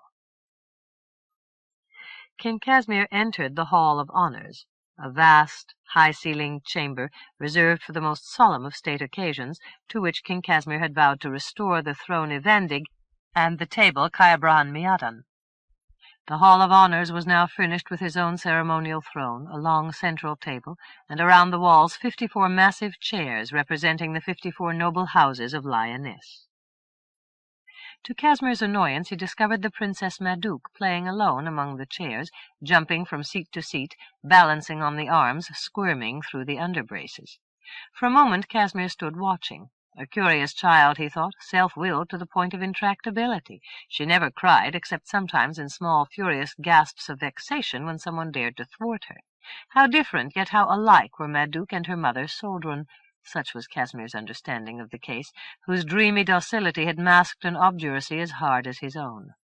Madouc, at last aware of Casmir's cold stare, paused in her antics. She turned to watch Casmir with a gaze of mild curiosity mingled with displeasure at this unsuitable and blundering invasion of her privacy. Like Princess Suldrun before, Madouc regarded this chamber as her personal domain. Casmir came slowly into the room, never relaxing his cold blue stare in order that the saucy little minx might be overawed. Madouc's gaze dropped to the stuffed bird which Casmir was carrying. While she neither giggled nor even smiled, Casmir knew that she was amused at the picture he made. Madouc, becoming bored with both bird and Casmir, resumed her play. She jumped from the arm of one chair to the arm of the next, then glanced around to see if Casmir were still in the room. Casmir halted by the table. He spoke in an even voice, which, echoing against the stone walls, seemed to become grating and harsh. "Princess, what do you do here?" Madouc supplied Casmir with the information he seemed to require. "I am playing on the chairs." "This is not the place for your game. Go and play somewhere else." Madouc jumped down from the chair and ran hopping and skipping from the room. Without a backward glance, she was gone. Casmir took the bird around the great throne of Hadion to the back wall and through the hangings into a storeroom. Here he manipulated the lock of a secret door. It swung wide, and Casmir was allowed access into that chamber where he kept his magical trinkets and artifacts. The most valuable of his belongings, Persilion, the magic mirror, had been lost some 5 years before, and to this day Casmir was uncertain as to how the mirror had been sequestered and who was responsible. To his knowledge, no one knew of the secret chamber save himself. He would have been dumbfounded to learn the truth, that the culprits were Princess Suldrun and her lover Aillas, then Prince of Troicinet, who had taken Persilion at the behest of Persilion himself. Casmir glanced suspiciously around the room to assure himself that none of his other properties had disappeared. All seemed in order. A globe of swirling green and purple flame illuminated the chamber. An imp in a bottle glowered at him and tapped fingernails against the glass, hoping to engage his attention. On a table rested an object of astronomical significance, presented to one of Casmir's ancestors by Queen Dido of Carthage, and, as always, Casmir bent to examine the instrument, which exhibited an amazing complexity. The base was a circular ebony platter, marked around the rim with signs of the zodiac. The golden ball at the center, so Casmir had been told, represented the sun. 9 silver balls of various size rolled in circular troughs around the center, but for what purpose was a secret known only to the ancients. The third ball from the center was accompanied by a smaller ball, and made its circuit in exactly 1 year, which only perplexed Casmir the more.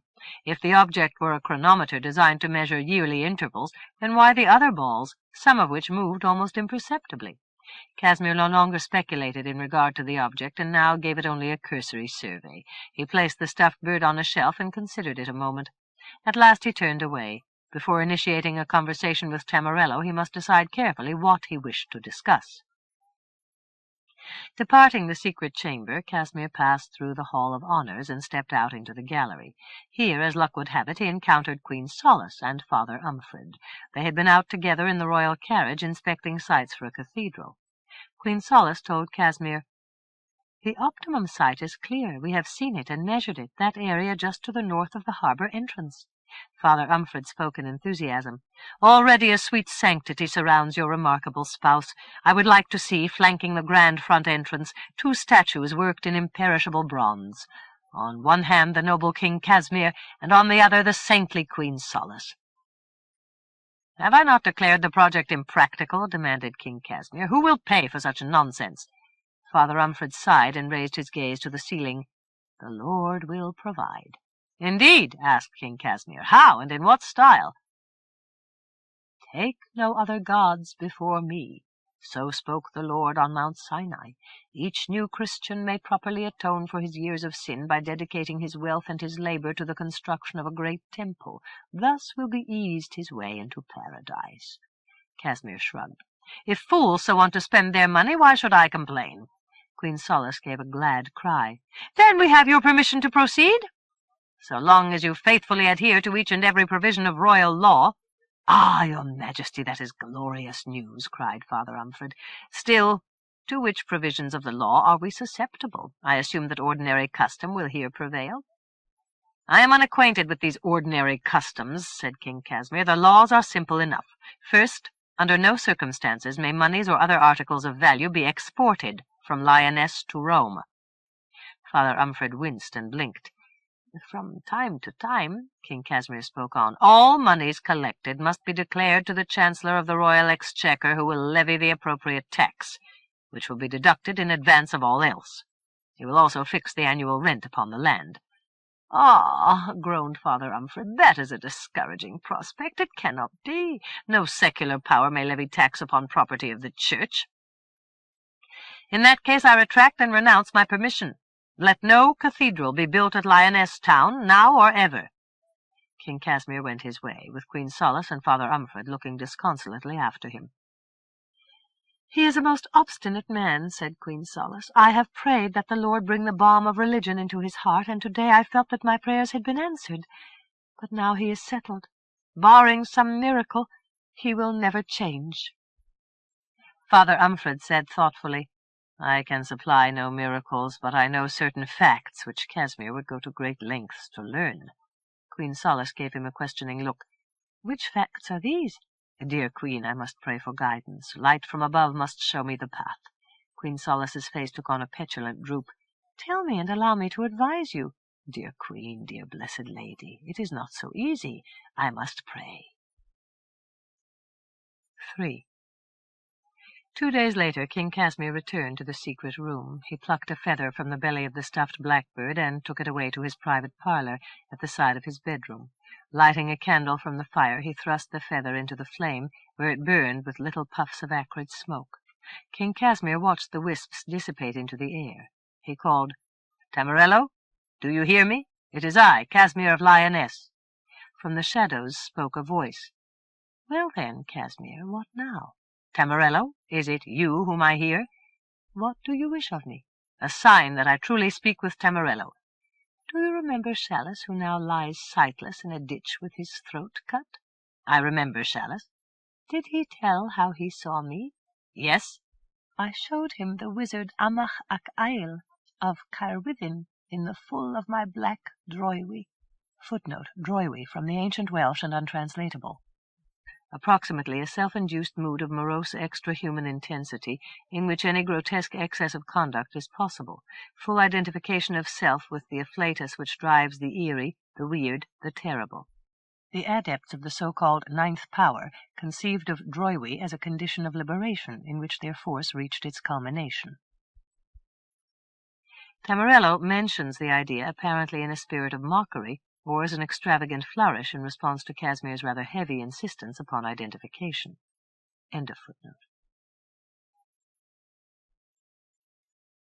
King Casmir grunted in acquiescence. "I call your name now for a reason. My ventures stagnate. I feel frustration and anger on this account." "Ah, Casmir, on my word you ignore such good fortune which the cutter of threads has allowed you. At Hadean you bask at your ease in the warmth of a dozen blazing hearths. Your table is mounded with succulence and savour. You sleep between silken sheets. Your raiment is the softest cloth. Gold adorns your person. There seems an adequate population of voluptuous boys. In this regard you never need fear deprivation. When someone excites your displeasure, you utter 2 words, and he is murdered, if he is lucky. If he is unlucky, he goes to the Pain Hatter. All in all, I consider you a fortunate man." Casmir ignored the jibes, which exaggerated his appetites. Indeed, he was almost austere in his use of catamites. Yes, no doubt you are right. Still, these remarks fit your case as pointedly as they do my own. I suspect that you are often provoked when events fail to suit you." From the shadows came a soft laugh. "One signal difference between the cases. You are applying to me, not I to you." Casmir responded in even tones. "I appreciate the distinction." "Still, you have deftly probed my sore spot. Mergin has discovered 1 or 2 of my foibles and makes as if the world were about to end, as perhaps it will some day. Have you heard of his latest quirk? No. A magician named Shimrod lives at Trilda, near the village Twomble.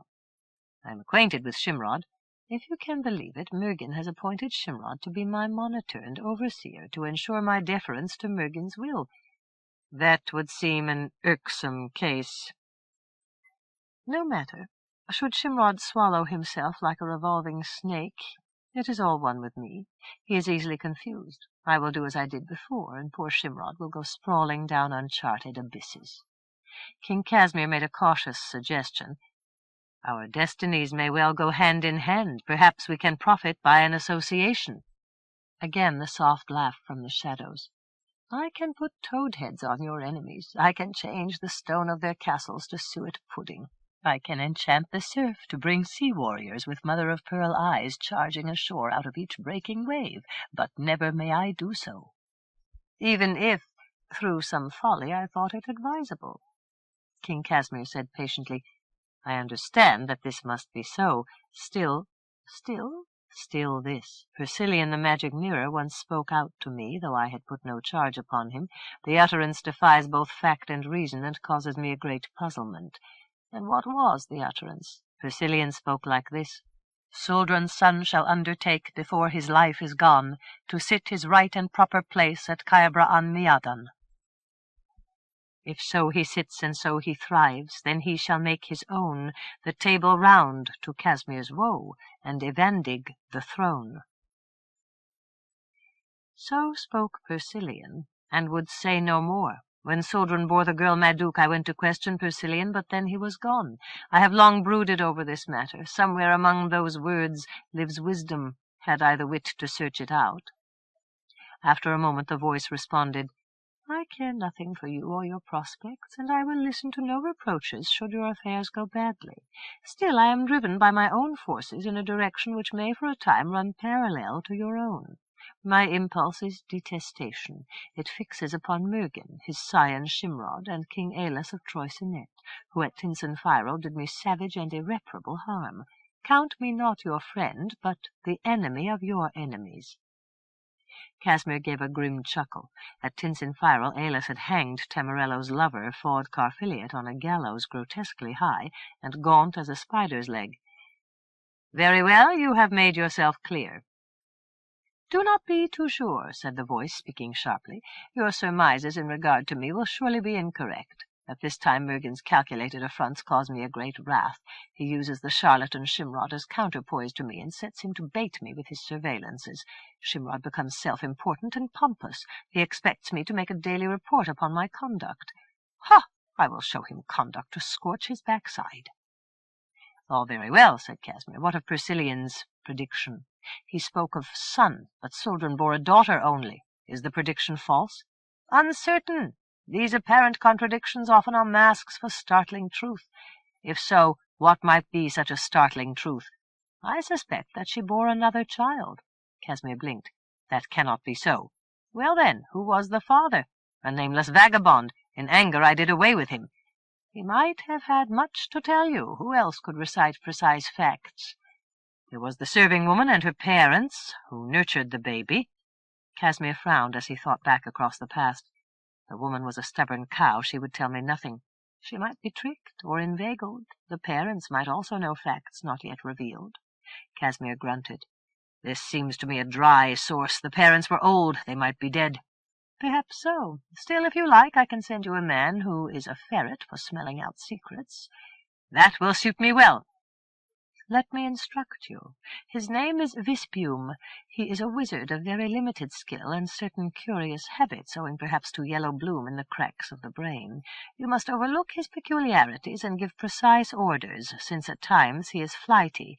Visbium lacks all qualms. If you want your grandmother strangled, Visbium will oblige with care and courtesy, or if you prefer, he will strangle his own grandmother." Casmir gave a dubious grunt. "Can he be trusted for steadfastness?" "Indeed. Once started, he is obsessive. He never stops. As if he is pushed by an incessant rhythm inside his head. He cannot be deterred by fear or hunger or lust. He lacks interest in ordinary sexual procedures, and I am not even curious as to his personal habits." Casmir gave another grunt. "I care nothing for such matters, so long as he does his work."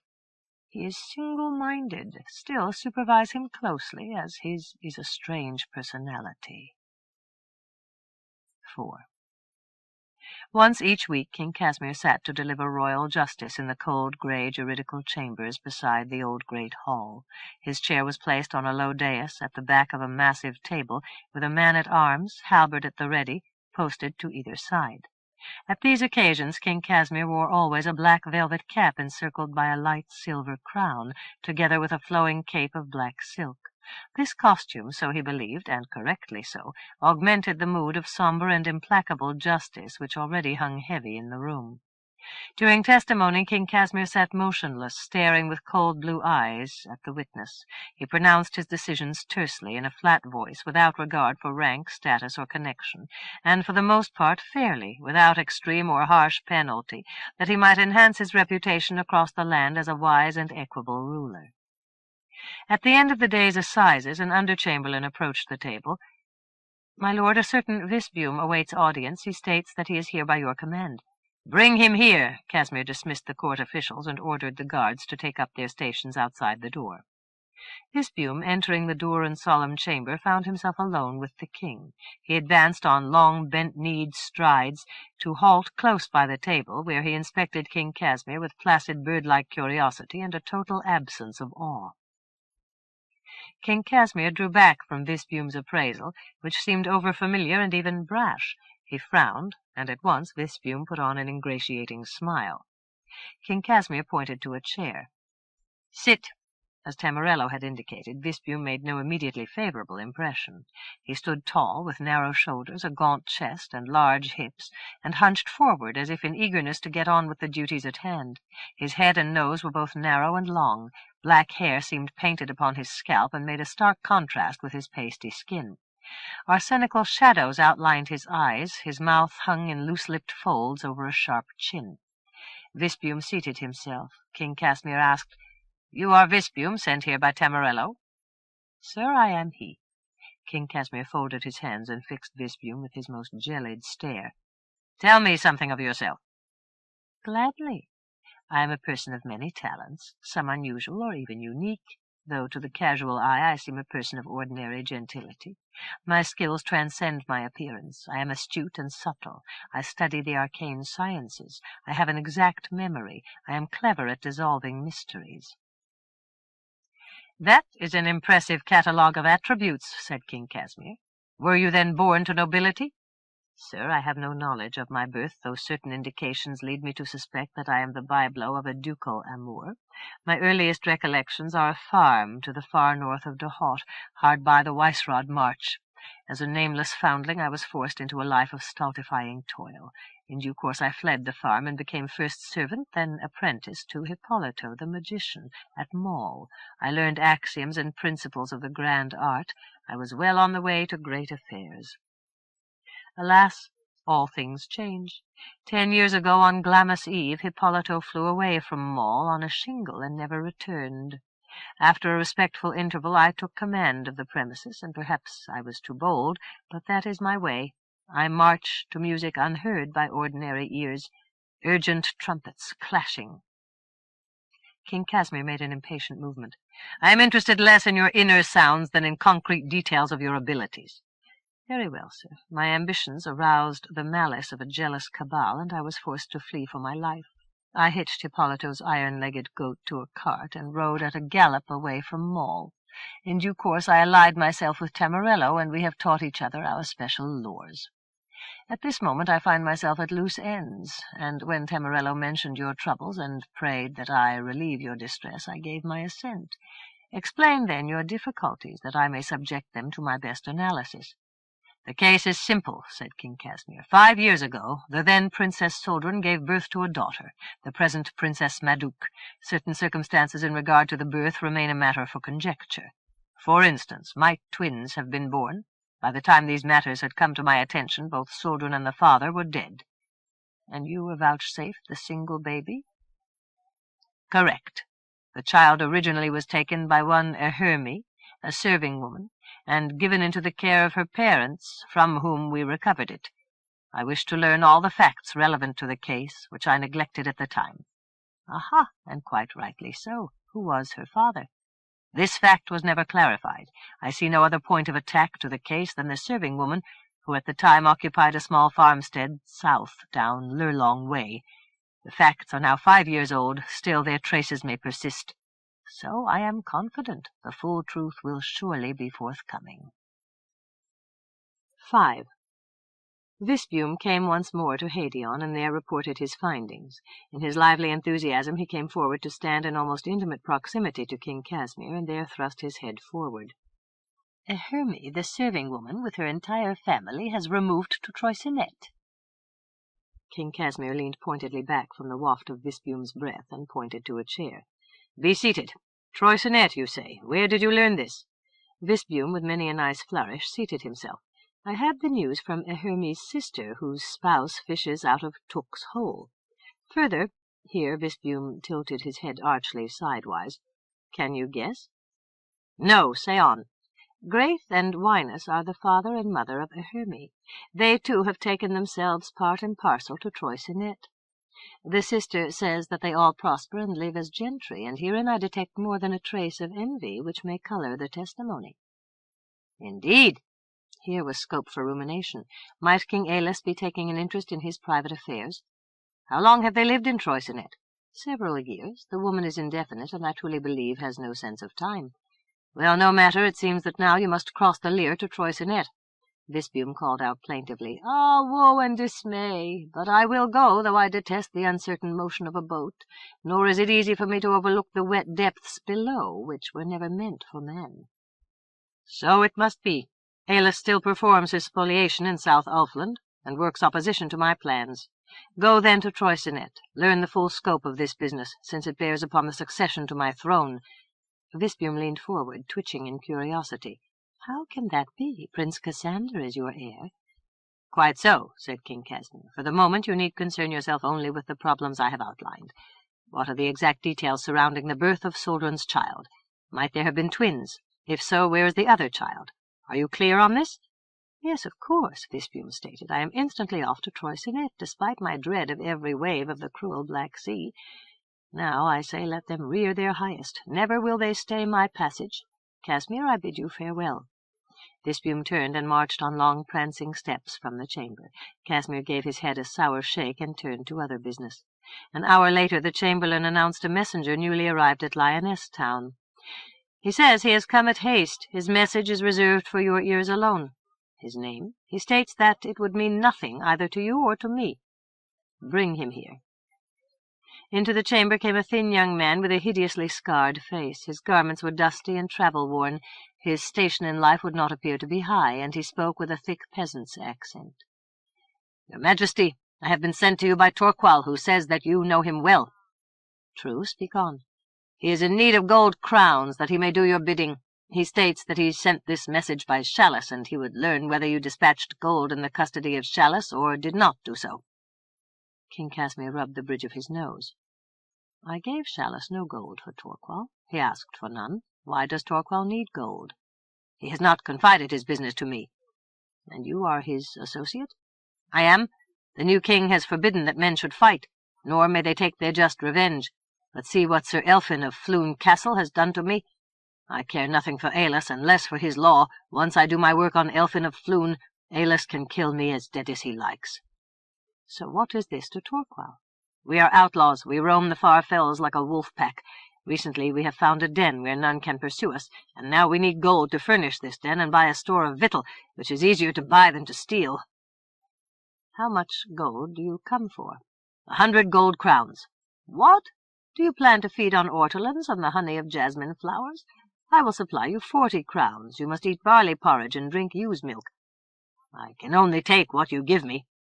King Casmir, rising, went to the door. "Dominic?" The man-at-arms guarding the door looked about. "Your Majesty?" "I have a dangerous mission for a stalwart man." "Sir, I am the man you seek."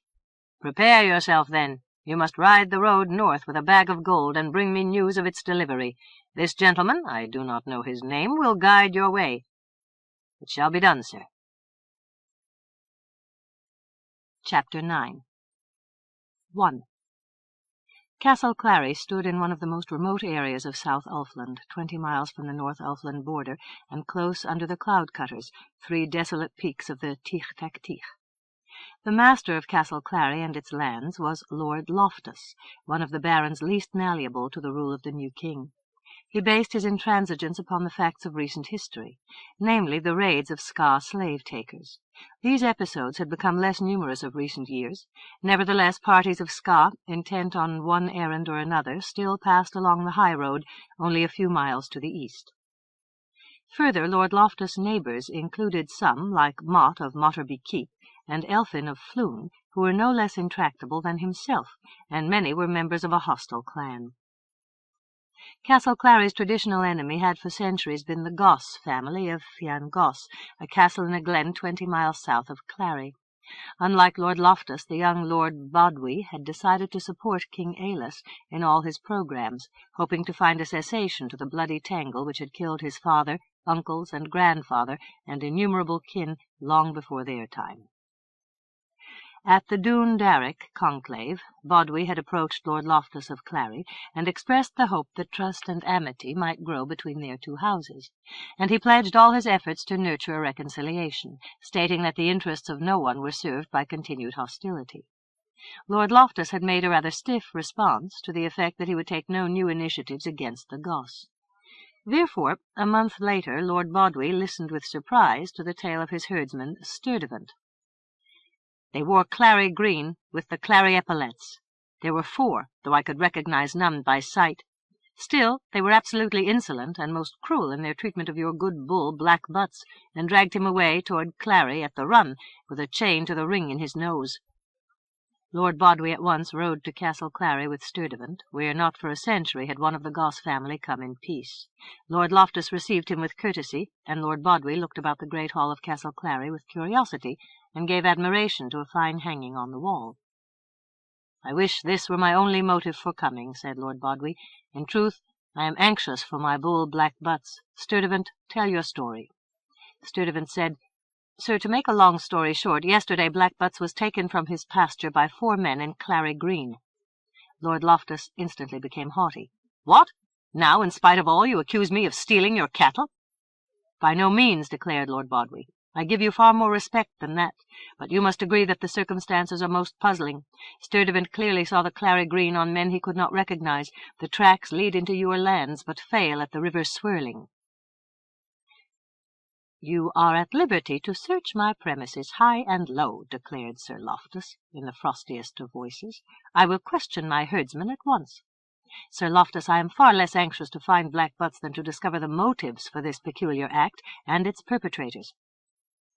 Despite many admirable qualities, Sir Loftus lacked easy adjustment to novel or less than obvious ideas. Sir Bodway's bull had been stolen. Sir Bodway had come at once to him. The inference was direct. Sir Bodway thought him a cattle thief, despite hypocritical pronouncements to the contrary. Sir Loftus was further confounded when Black Butts was discovered in a shed at the back of his barn, slaughtered and drawn. Transfixed with amazement, Sir Loftus at last found his tongue. He summoned his bailiff and ordered the payment of 5 silver florins to Sir Bodway, though he still denied all personal responsibility for the deed. Bodway refused to accept the money. "You are clearly not guilty of this act. I could not bring myself to take your money. Instead, I will send over a cart for the carcass, and tomorrow it shall sing and sizzle on the spit." On generous impulse, he added, "Perhaps you, with others of your household, might care to visit Fionn Goss and join us at the feast. This strange occurrence might thereby have an effect opposite to that which was intended." "Sir, what do you mean by that? Do you recall the self-styled Sir Chalice of Dohot, who so clearly was an agent of Lyonesse?" "I remember Chalice. The connection with King Casmir is not all so clear." "It is, of course, a speculation. I also speculate that Chalice was not the only agent at work here." Lord Loftus gave his head a shake of bafflement. "I will make a careful inquiry. Thank you for your invitation, but under the circumstances, while suspicion still hangs over my head, I fear that I must decline." "Sir Loftus, I would wager all I own that you are absolutely free of guilt in this episode. I reiterate my invitation. Let poor Black Butts, who died an ignoble death, at least perform a useful post-mortem service for both our houses." Sir Loftus' obstinacy was notable. He considered his word, once spoken, to be fixed and irrevocable. Thus he might never be accused of fickleness. "Pray excuse me, Sir Bodway, but I will be uncomfortable until this mystery is fully clarified." Lord Bodway returned to Fionn Goss. 5 days passed. Then a crofter lad rushed into the presence of Lord Bodway with ominous news. 14 of Lord Loftus' finest cattle had been stolen by night and herded south. Crofters had identified the thieves as herdsmen from Fionn Goss, on the basis of their furtive manner, and because no other folk would be prone to such a deed. Worse news was yet to come. Slevin Wilding, Loftus' nephew, had followed the tracks into Goss lands. At a place called Iron Tor, 3 men-at-arms in Fionn Goss livery loosed a flight of 3 arrows. Pierced 3 times, through heart, neck, and eye, Slevin Wilding had fallen dead in his tracks. His comrades gave chase to the ambush party, but they were already fled. Lord Loftus, learning of the ambush and examining the arrows, raised his clenched fists to the sky and sent riders over the moors and into remote glens to summon the fighting men of Clan Wilding to Castle Clary.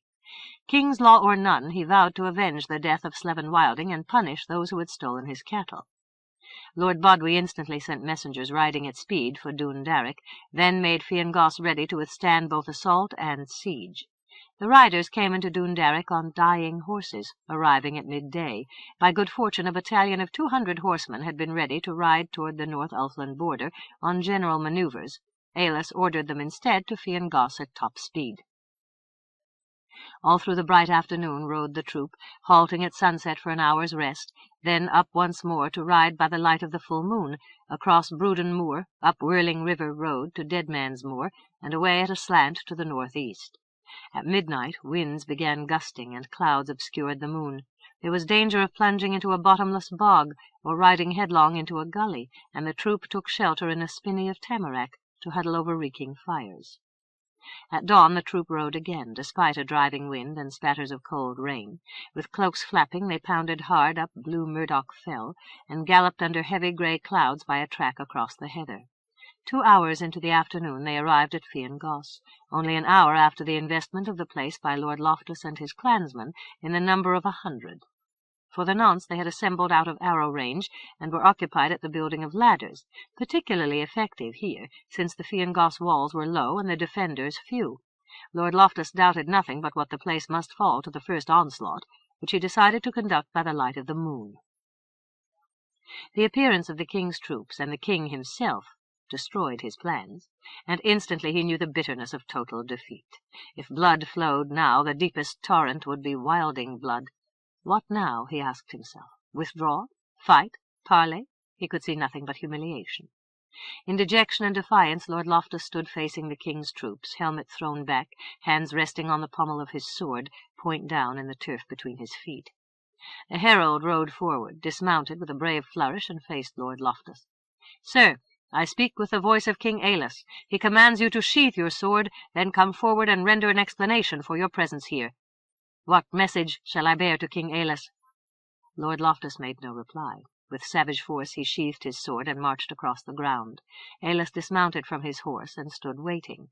All eyes of the Wilding clansmen, of the Fiangoss defenders, and of the royal troops marked his every step. At Fiangoss the portcullis creaked up, and Lord Bodwy, with 3 retainers, came forth, and also approached King Aillas. Lord Loftus came to a halt 10 feet in front of Aillas. In silence Lord Bodwy came up from the side. Aillas spoke coldly. "Deliver your sword to Sir Glynn, who stands yonder. You are under arrest, and I charge you with conspiracy to effect an illegal assault and to commit acts of bloody violence." Lord Loftus stonily yielded his sword. Aillas said, "I will listen to your defence." First Lord Loftus spoke, then Lord Bodwy, then Loftus once more, and Bodwy, and finally Glanach, and now all the tale was told. Aillas spoke in a voice more contemptuous than harsh. "Loftus, you are obstinate, overproud, and inflexible. You seem neither cruel nor vicious, merely hot-headed to a foolish degree. Can you gauge your luck that I arrived here when I did, before blood had been let? If a single life had been lost, I would have judged you guilty of murder, and hanged you on the instant, and reduced your castle to broken stones. The blood of my nephew Slevin was shed. Who will hang for this crime? Who is the murderer? One of the Goss. Never, cried Bodwy. I am not such a fool. Exactly so, said Aillas. Only someone foolishly passionate, such as yourself, would fail to perceive the pattern of this crime, which was calculated to set you at odds and to cause me grief. You have posed me a predicament, and I must walk a careful path between wisdom and blind justice, nor do I want to punish foolishness for its own sake. Further, Lord Permance gives you a clean bill in the matter of imprisonment and torture, which weighs heavily in your favour. So then, what assurances can you give that you will never again take up arms to work your private justice, except in self-defence, or in service of the king? Lord Loftus blurted, What assurance can Bodwy give that he will steal no more of my cattle? Bodwy gave a laugh of sheer amusement. Did you steal my bull-black butts? No, nor would I do such a thing. No more would I steal from your herd. Loftus scowled off toward the hills. You claim that this is all a prank? Worse. Far worse, declared Lord Bodwy. Someone planned that you should invest and overrun Fiangoss, and then suffer the consequences to the detriment of me, you, King Aillas, and all the land. I see the thrust of your reasoning. Only a madman could conceive a work so cunning. Not a madman, said Aillas, unless Torqual is mad. Lord Loftus blinked. Torqual? He is an outlaw. In the service of Lyonesse. Speak now, Loftus. How will you assure me of your future faith, loyalty, and obedience to the laws of the land? With poor grace, Lord Loftus knelt and pledged himself to the king's service by his honour and the reputation of his house. That must suit the case, said Aillas. Sir Bodwy, what do you say? I have no fault to find so long as there is an end to suspicion between Wilding and Goss. Very well, so be it. Sir Glynn, return to Sir Loftus his sword. His heart too full for words, Sir Loftus sheathed his sword. Aillas said, Our enemy is Torqual. He hides in North Ulfland, and comes here to do dark deeds. I doubt not but what he watches at this moment from the mountain or the forest. I ask that you both learn all you can of him. At this time we cannot enter North Ulfland, lest we provoke the Ska, for which we are not yet ready. Sooner or later, however, they will take heed of us, and I doubt they will consider our convenience. In the meantime, instruct your herdsmen and crofters to keep a sharp watch across the moors. Man, woman, or child, whoever helps to trap Torqual, his fortune is made. Make this known, if you will. Also warn your kin and your clansfolk of Torqual and his tricks. Now, Lord Loftus, I cannot let you go scot-free for the sake of my reputation. First, I place you on probation for 5 years. Second, I fine you 20 gold crowns to be paid into the royal treasury. Third, you must host a festival of friendship between your clans, at which no weapons may be displayed and only soft words spoken. Let there be music and dancing, and an end to the shedding of neighbourly blood. Lord Bodwy turned to Loftus and extended his arm. "Here is my hand on it." Lord Loftus, still somewhat stiff and utterly humiliated, felt a sudden liberation from all which had gone before. In a pulse of generosity as warm as Bodwy's own, he took the hand and clasped it. "You shall never find me lacking. I hope that we shall be good friends and neighbours." 2. No sooner had Aillas returned to Doondarroch than his forebodings were realized in full degree, and his previous problems suddenly became trivial. Aillas had long awaited a signal of Ska hostility to his rule, if only a skirmish or two to test his mettle. Instead of a signal, the Ska dealt him a harsh and brutal blow, a challenge which allowed him only two responses. He could submit, thereby incurring ridicule and loss of face, or he could fight, which meant lunging into a conflict for which he was not yet ready. The Ska action could not be considered a surprise. Aillas knew the Ska intimately. They considered themselves at war with the rest of the world, and took advantage of every opportunity to extend the range of their power.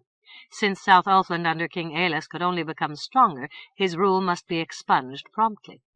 As a first step, with minimum expenditure of force and Ska lives, they took the town Swarrock on the south bank of the river Whirling, hard by the border between the two Ulflands. The Ska heretofore had left Swarrock in peace, to serve as a neutral area where they might trade with the outer world. The town fortifications had long been broken, and Aillas, lacking both funds and troops for an adequate garrison, perforce had left Swarrock undefended, hoping that the Ska would continue to regard the town as a neutral zone. The Ska, however, moved suddenly to make their policy in regard to South Ulfland unmistakable. They marched into Swarrock with 4 regiments of mixed cavalry and foot soldiers, and took the town without resistance of any kind. Immediately they impressed labor gangs from the town's population, and working with that ferocious intensity characteristic of all their conduct, they repaired the fortifications, and Swarrock became a mortal insult to Aillas and the dignity of his rule, which he could not ignore without a sad diminution of prestige. For 2 days Aillas kept to his Doondarroch headquarters, calculating his options. An instant counterattack to retake Swarrock by frontal assault seemed the least feasible of his choices. The Ska enjoyed short lines of communication. Their warriors were superior to the raw Ulfish troops in every category by which soldiery could be measured: training, discipline, leadership, weaponry, and, most telling of all, the almost religious certainty of Ska invincibility. The Troyes troops, so Aillas believed, matched the Ska more evenly, but still in sheer fighting ability could not be held equal to the Ska. Footnote: a Ska soldier feared one thing only, the disesteem of his fellows. He gained civil advancement primarily through his military exploits, and fought each battle with total ferocity, which disheartened his adversaries even before the battle was joined. Withal, the Ska among themselves were a gentle and law-abiding people who lived to the tenets of a unique and complicated culture, with a written history 10,000 years old and traditions far older.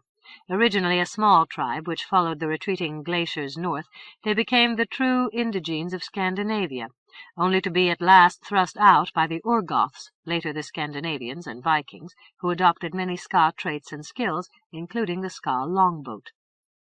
Ska traditions recalled battles with cannibal ogres, evidently Neanderthal tribesmen, who, so they were assured, interbred with all other tribes of true men, so that only Ska were of pure human descent, and all others hybrids, soiled by the infusion of Neanderthal blood. For further background to the fascinating Ska psychology and history, see the glossary in Lyonesse 1, Suldrun's Garden. End of footnote. Aillas, sitting alone in the cottage which served as his headquarters at Doondarroch, looked out at rain sweeping down across the moor, a dreary view, but no more dismal than his present predicament. If he committed troops, ships, and supplies from Troicinet in quantity sufficient to overwhelm the Ska, he not only risked disaffection at home, but he also became exposed to a sudden onslaught by King Casmir of Lyonesse, who in any event would rejoice to discover Aillas trapped in a desperate war with the Ska. At this moment the attention of every baron, knight, and lordling of South Ulfland was fixed upon him. If he failed to strike back, he lost his credibility as an effective king and became another Orianti, helpless when confronted by Ska force. Aillas, standing by the window and looking out over the rain-swept moor, finally reached a decision, which in fact was not so much a plan of action as a list of responses he must not make. No assault upon Swarrock, no reinforcements from Troicinet, except for warships to harass Ska shipping, and no turning his back on the situation as if nothing had happened. So then, what remained? only the classical weapons of the underdog, craft and cunning. What of North Elfland? The Ska roamed at will, using the region as a wild hinterland which eventually they would occupy. Now they exploited its resources of timber and ore, and impressed the scattered inhabitants into their labor gangs as they found convenient. Across that coastal strip known as the foreshore, the Elves had been totally expelled.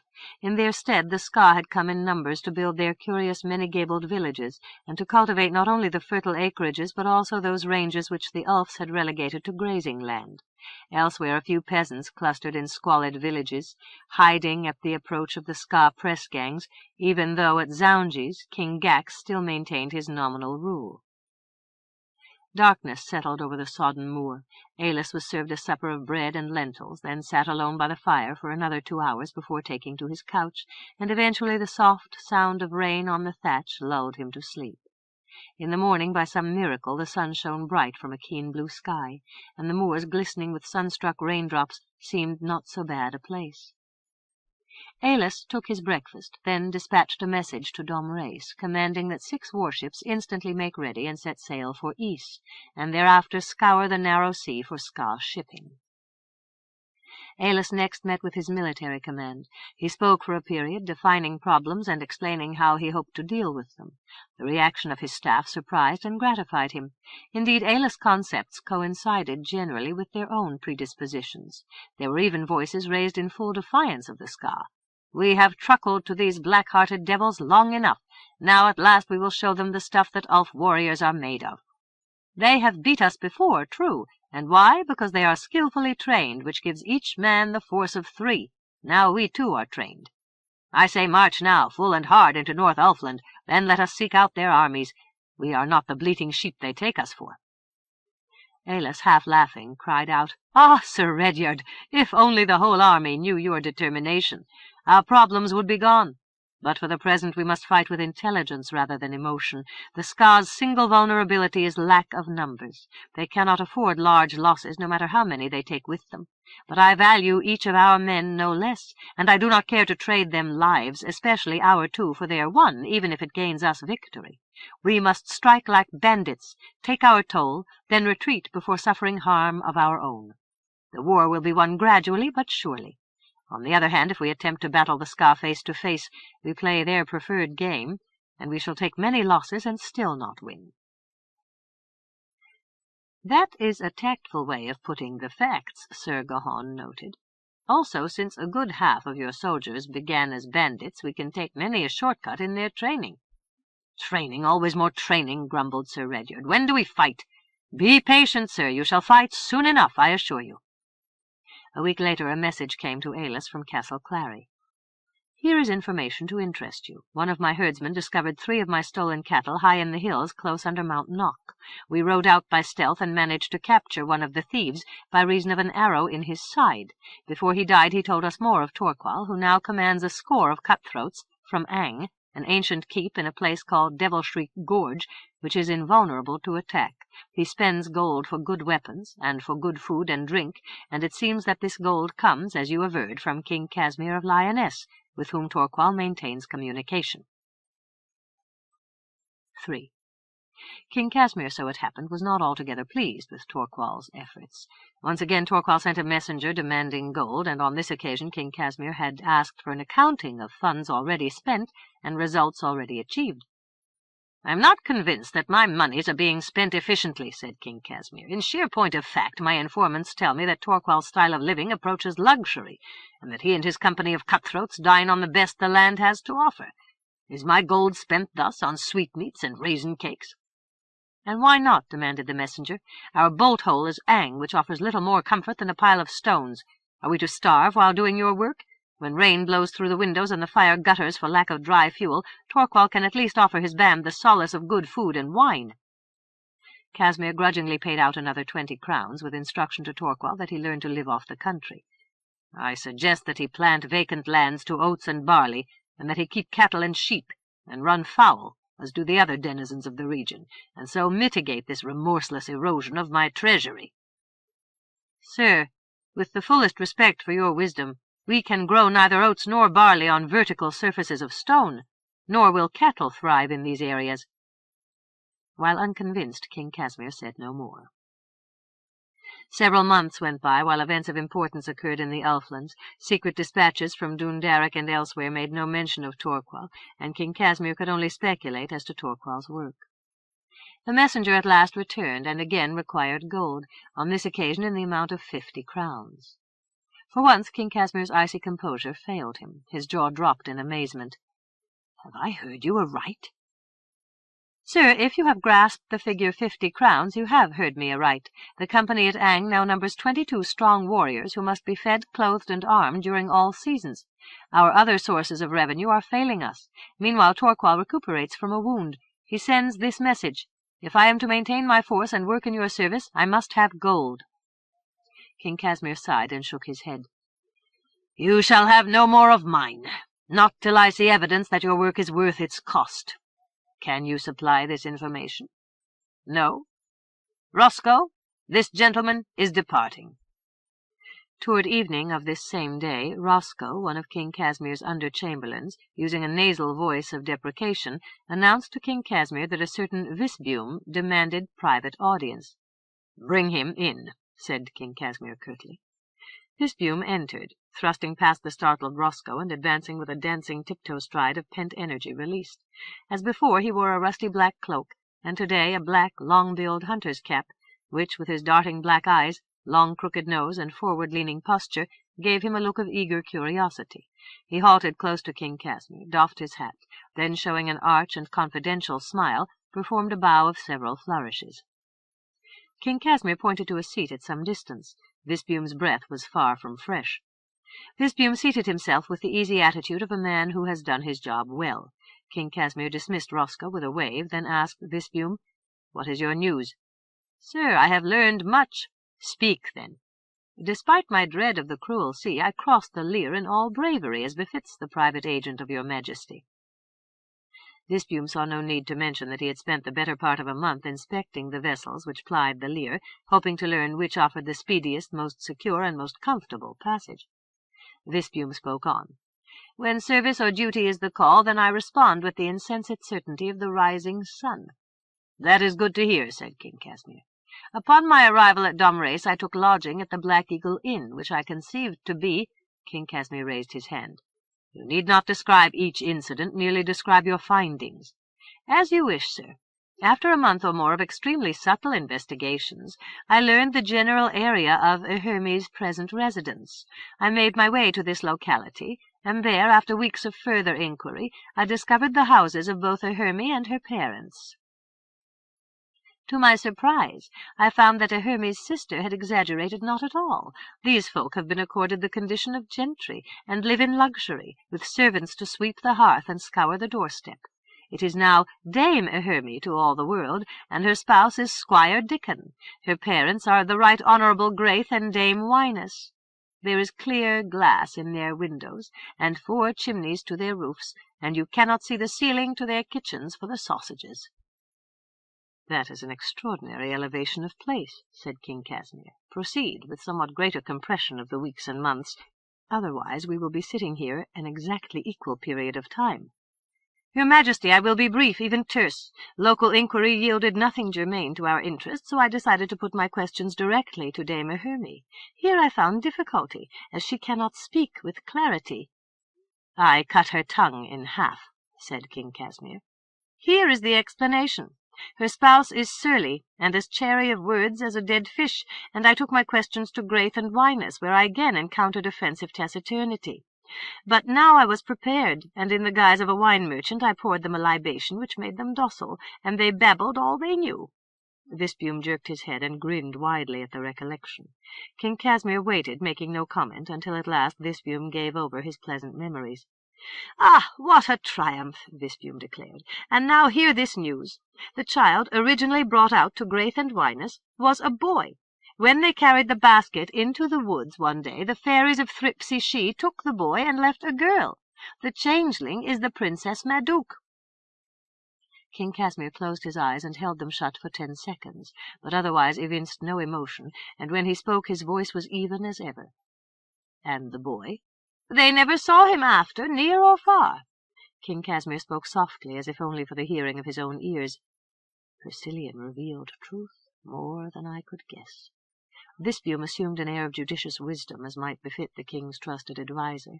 King Casmir appraised him for a long moment, then said in the mildest of voices, "You have spoken of this matter to whom, Tamarello?" "To no person whatever save yourself. That is the way of discretion." "You have done well." Visbium jumped to his feet. "Thank you, your majesty. What is to be my reward? I hope for a pleasant estate." "In due course. First we must pursue this matter to its ultimate." Visbium spoke hollowly. "You refer to the boy?" "Of course. He would now be 5 years old. Perhaps he still abides with the fairies." Visbium screwed up his face. "Not likely. They are prone to fads and foibles. Their enthusiasms never persist. The boy long since has been thrust out into the forest and most likely devoured by wild animals." "This I doubt. The boy must be found, identified, and brought here to Haedion. This is of paramount urgency. Do you know the location of Thripsy-She?" "Sir, I do not."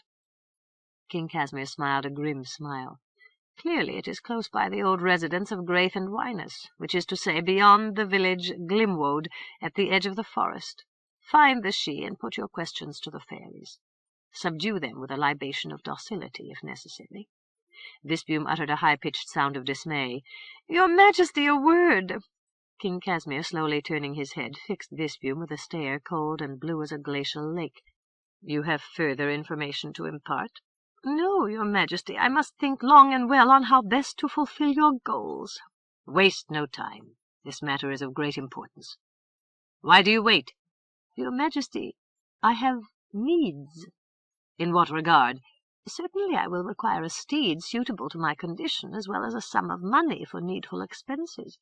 "Make your application to Roscoe. He will deal with your requests." 4. The sphere arced, entering Lyonesse town from the north, skirted the most ancient wing of Haedion, then continued across the town to the Chail, the esplanade fronting the harbour. At this intersection stood the Four Mallows Inn, where Visbium took lodging, in apparent disregard of King Casmir's order to make haste. Visbium dined upon a fine fresh lobster, seethed in a sauce of wine, butter, and garlic, and consumed a bottle of the best wine the inn could offer. Despite the succulence of his meal, he ate without gusto, in a mood of dour foreboding. If he were to approach the fairies and annoy them with his questions, they would surely play him a round of vicious pranks, especially since they delighted in tormenting folk in whom they detected fear and loathing, both of which Visbium felt in abundance. After finishing his supper, Visbium went to sit on a bench at the side of the square, and while dusk fell upon the town he brooded further upon his mission. If only he had worked to better effect during his apprenticeship to Hippolito! But he had attempted only easy techniques, and had never encompassed the hard disciplines required for full command of the grand art. When fleeing Maul in the goat-cart, he had sequestered certain of Hippolito's properties, apparatus, books, curios, and his great prize, Twitten's Almanac. He had taken these goods to a secret place in Dahot, where now they were of no use to him, and he knew none of the sleights of quick self-transfer. Visbium scratched his long nose. Fast travel was a lure which he must inveigle from Tamarello when circumstances were favourable. To date, Tamarello had revealed nothing whatever. Indeed, his attitude was often ambiguous, and his tart comments had hurt Visbium deeply, so that now Visbium felt reluctant to seek help from Tamarello for fear of another hurtful rebuff. Yet where else could he turn? The fairies were the most capricious of creatures. To win their favour or to gain their knowledge, one must entertain them, or delight their senses, or arouse their avarice, or perhaps only their curiosity, or their fear. Visbium reflected at length, to no effect, and presently went to his couch. In the morning he attacked his quandary again. "I am Visbium," he told himself. "I am the clever, the clear-eyed, the bold. I am Visbium, the magician who pipes up the dawn and marches through life with his forehead wreathed in rainbows, riding the surge of a glorious music." But then, using another voice, he told himself, "Quite so, and all very well, but in the present case, exactly how shall I exercise my power?" No response vouchsafed itself from either of the voices. Halfway through the morning, as he sat on the bench, he was approached by a burly, black-bearded Moor garbed in turban and jalaba. The Moor stood looking down at him with quizzical amusement, and presently said, "So then, Visbium, how goes it?" Visbium looked up sharply, then said, "Sir, you have the advantage of me. Are we truly acquainted?" The Moor chuckled. "Ask yourself, Visbium, who knows of your presence in Lyonesse town?" "There are 3. King Casmir, his servant Roscoe, and a certain other person whose name need not be mentioned by reason of discretion. Might Tamarello be the name which in your wise restraint you do not choose to mention? Precisely so. Visbium studied the black-bearded face. This is an unfamiliar semblance. Tamarello nodded. As a matter of fact, it is close to my natural likeness, and therefore comfortable. You seem to be at loggerheads. What is your difficulty? Visbium explained his problem in all frankness. King Casmir commands that I draw information from the fairies, and I sit here among a dozen procedures, none of which serve the purpose. If truth be known, I fear fairy tricks. They will transform me into a heron, or pull my nose out a cloth-yard's length, or send me riding across the sky in a whirlwind. The dangers are real, said Tamarello. To avoid them you must use the skill of a lover with his coy mistress, or else seduce them with marvels. All very well, bleated Visbium, but how? Tamarello looked off across the harbour. After a moment he said, Go to the market, and buy 8 skeins of red yarn and 8 skeins of blue yarn, and bring them here. Then we shall see. Visbium marched swiftly away to do Tamarello's bidding. He returned to find Tamarello sitting at his ease on the bench. Visbium started to sit also, but Tamarello made a signal. There is room only for one. You may sit presently. Show me the yarn. Aha, that will do splendidly. You must wind the red yarn into a ball, and the blue yarn into another ball. I have here a bobbin apparently carved from a maple burl. Observe it, if you will. Tamarello exhibited an object about 2 inches in diameter. You will notice that it is perforated by a hole, and indeed is not truly made of wood. What then might it be? A clever little creature which has received my instructions. Now listen with all attention. Do exactly as I say, otherwise you must come to grief, and fly Madling Meadow as a heron, or more likely a crow. The fairies at times are over-mordant in their humour. You need never worry. When I listen, I hear, and what I hear I retain forever, since my memory is like a record carved into stone. A useful trait. Go to Madling Meadow, and show yourself about 2 hours after sunrise. At the centre of the meadow you will notice a hummock. From its side grows a crooked old oak tree. This is Thripsy She. Go out on the meadow, heeding neither sounds, nor yet blows, tweaks, nor pinches. They are meaningless. The fairies idly amuse themselves, and will not truly harm you unless you give them reason, by kicking or cursing, or simply glaring about. Go with pleasant dignity, and in their curiosity they will not think even to harass you. When you arrive at the crooked oak tree, tie one end of the red yarn to a branch, then come back toward a pair of birch saplings, trailing the red yarn along the meadow behind you. Arriving at the birch saplings, toss the ball of red yarn between the trunks. Do not walk through yourself. Then thread the end of the blue yarn through the hole in the bobbin and knot it so that it will not pull through. Toss the blue yarn after the red, then utter the words which I will now teach you. Tamarello spoke aside to the bobbin. Do not heed me now. I speak in rehearsal only. Visbium, attention. At the proper time utter this charge. Bobbin, be at your business. Then stand back. Do not watch the bobbin. Do not look between the trees. Is so much clear? Absolutely, and in every respect. What then? I cannot predict. If the fairies ask questions, you must say, Who talks? Show yourself. No wise man reveals his wisdom to the air. Then, after they show themselves, you must deny knowledge of the she, so that they may not accuse you of special purpose. When they ask what you have wrought, you must say, This is a nexus into Hay-How, but nothing can pass without my permission. Is this truly so? Asked Visbium, charmed by the wonderful concept. What matters is, will the fairies believe you? The question is nuncupatory. Suppose in all innocence I should swindle them, and they remember and send out owls to haunt me, as they did poor Tootleman of Hoare Hill. The point is well taken. However, the nexus is real, but perdurable only so long as the wind allows. Visbium asked further questions, exploring contingencies, until at last Tamarello grew restive and rose to depart. One last matter, cried Visbium. If they will respond to my questions, perhaps they will grant me other favours, such as a hat of wisdom, or fast shoes, or a purse of plenty to supply my needs. Ask as you like, said Tamarello, smiling in a manner which Visbium felt might be somewhat contemptuous. A word of caution, however. The fairies are notably unsympathetic in regard to greed. With this, Tamarello rose from the bench and strolled away across the square and up the sphere arch. Visbium looked darkly after him. Tamarello's manner was not always gracious and kindly, as befitted a true comrade. Ah, well, when all was said and done, Tamarello was no doubt a worthy fellow. One must be prepared for quirks and crotchets. That was indeed the essence of friendship. The day being still young, Visbium also set off up the sphere arc. At Hadion he sought out Roscoe, the under-chamberlain. "I am the gentleman Visbium. His Majesty has granted me a purse of gold and silver coins, a horse of fine quality, with proper furniture, and all else needful. By the king's command you are instructed to fulfill these requirements." "Wait here," said Roscoe. "I must verify every detail of this request." "That is insulting," stormed Visbium. "I shall report you to King Casmir." "Report away," said Roscoe, and went off to instruct the groom. An hour later Visbium rode north from Lyonesse town astride a stately white mare with a wide rump and a hanging head. In a strident and reedy voice of outrage, Visbium had demanded of the groom a mount of braver mettle. "Must I fare forth on the king's business like some lumpkin out to deliver a sack of turnips? Is there no pride in the stables of Hadion that they furnish sway-backed nags to gentlemen?" The groom tapped his ears to indicate what Visbium half suspected to be feigned deafness. In any event, Visbium was forced to accept the proffered mount, nor did his purse reveal the warm shine of gold.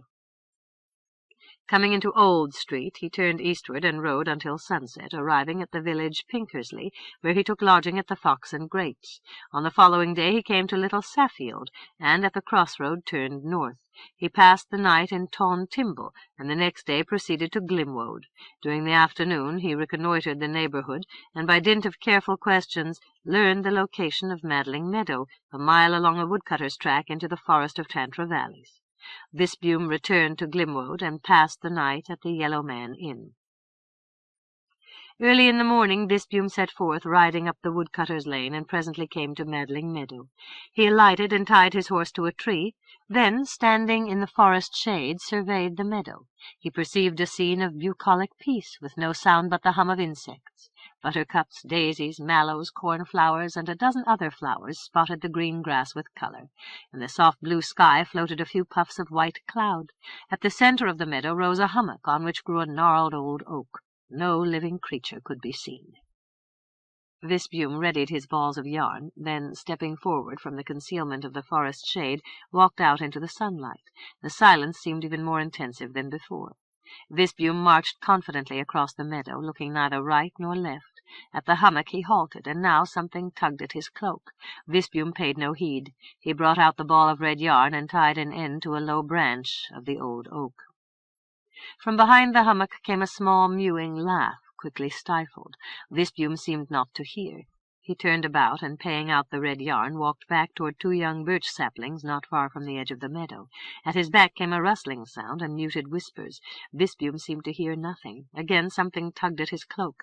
As before, Visbium paid no heed and continued across the meadow, leaving the red strand behind him. He stopped in front of the birch saplings and sent the ball of red yarn, now somewhat depleted, rolling between. He brought out the blue yarn, and following Tamarello's instructions, attached the bobbin to the yarn. He rolled the blue yarn after the red, tossed the bobbin into the air, and cried out, "Bobbin, be at your business!" Mindful of Tamarello's list of heeds and cautions, Visbium danced on nimble long legs off to the side and away from the birches.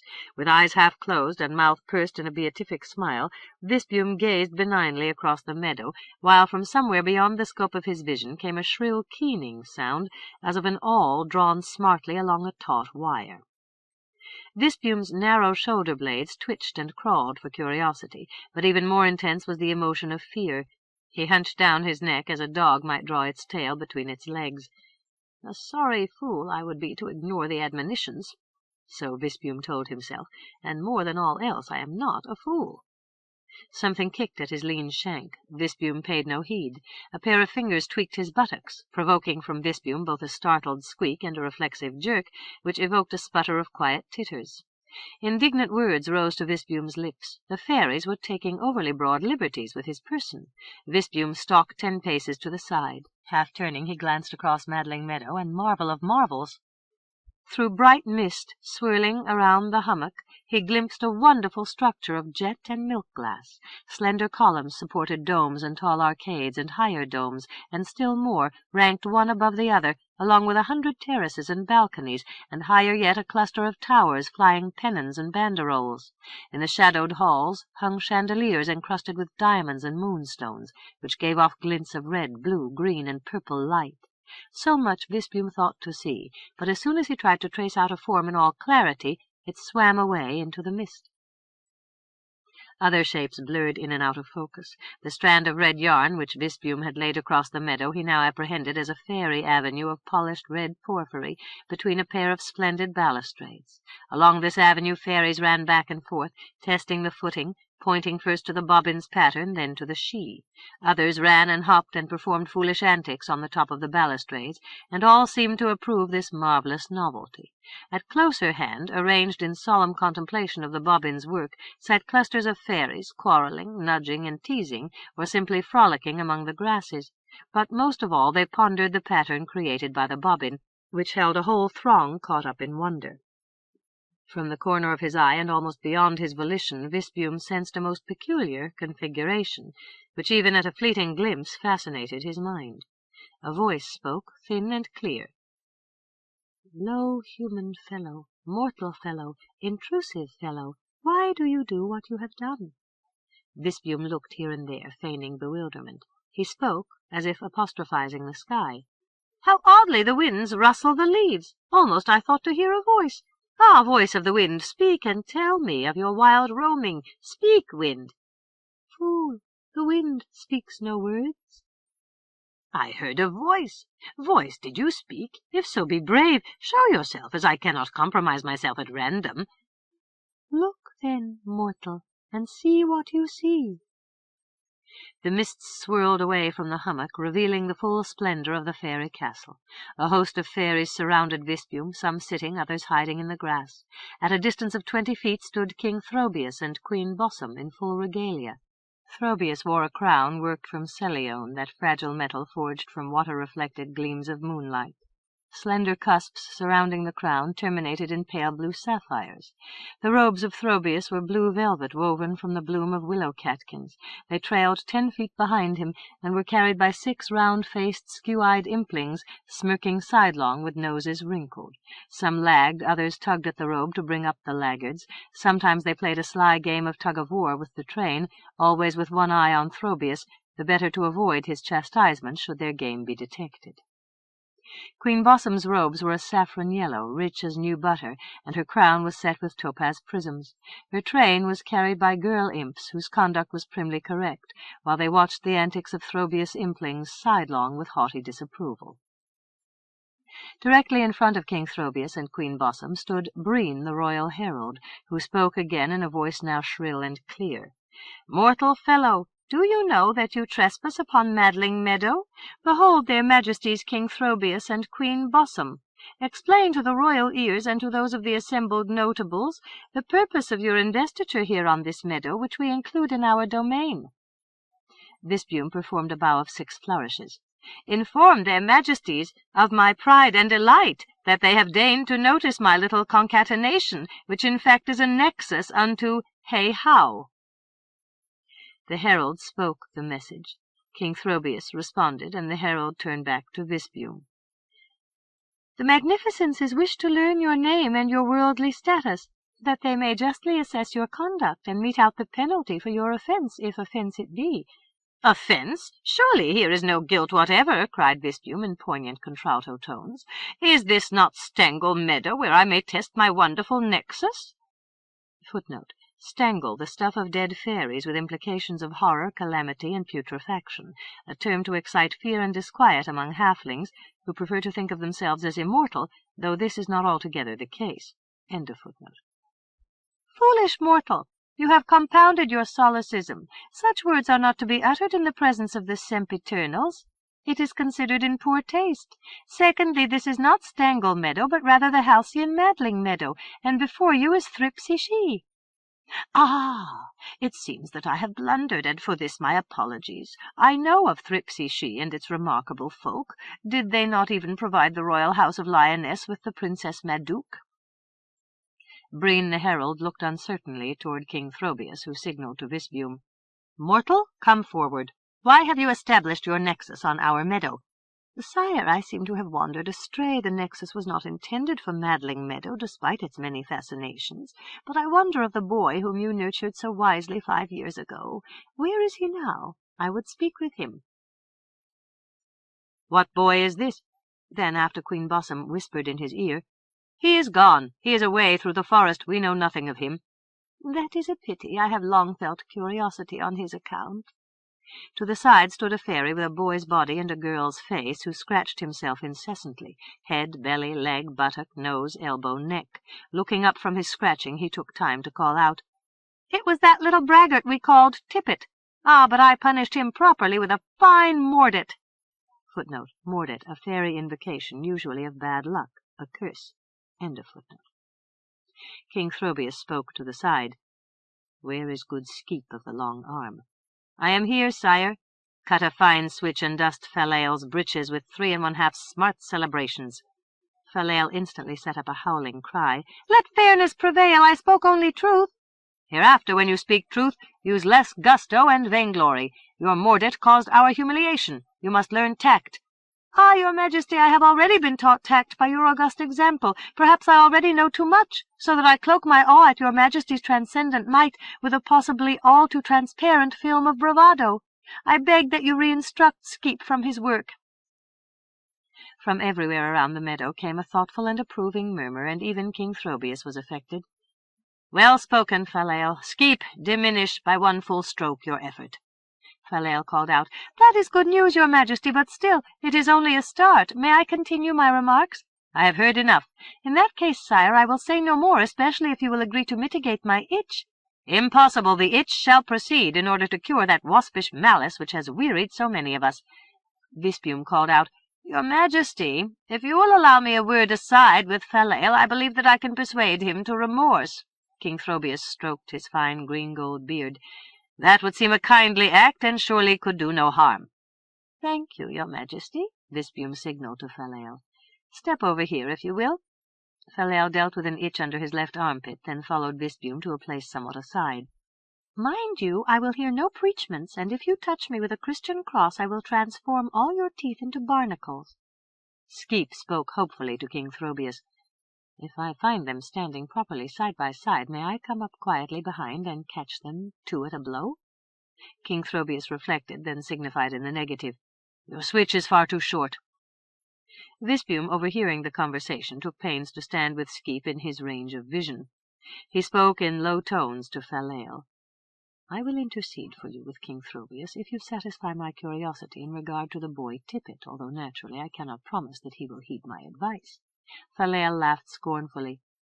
"You will do well to intercede for yourself. I believe that you are to be transformed into a night crake." "Not so, I am assured of this. Tell me of the boy Tippet." "There is little to tell. He was obnoxious and vain. I was instrumental in expelling him from the Sidhe." "Where, then, did he go?" "Off into the forest, but then there was more. Rodion, monarch of all fairies, with great injustice dissolved my mordant and gave the girl Glyneth the power of speech with animals, while I was rendered only this offensive itch." "Glyneth, you say. And then?" "I paid no heed, for my own troubles were on me.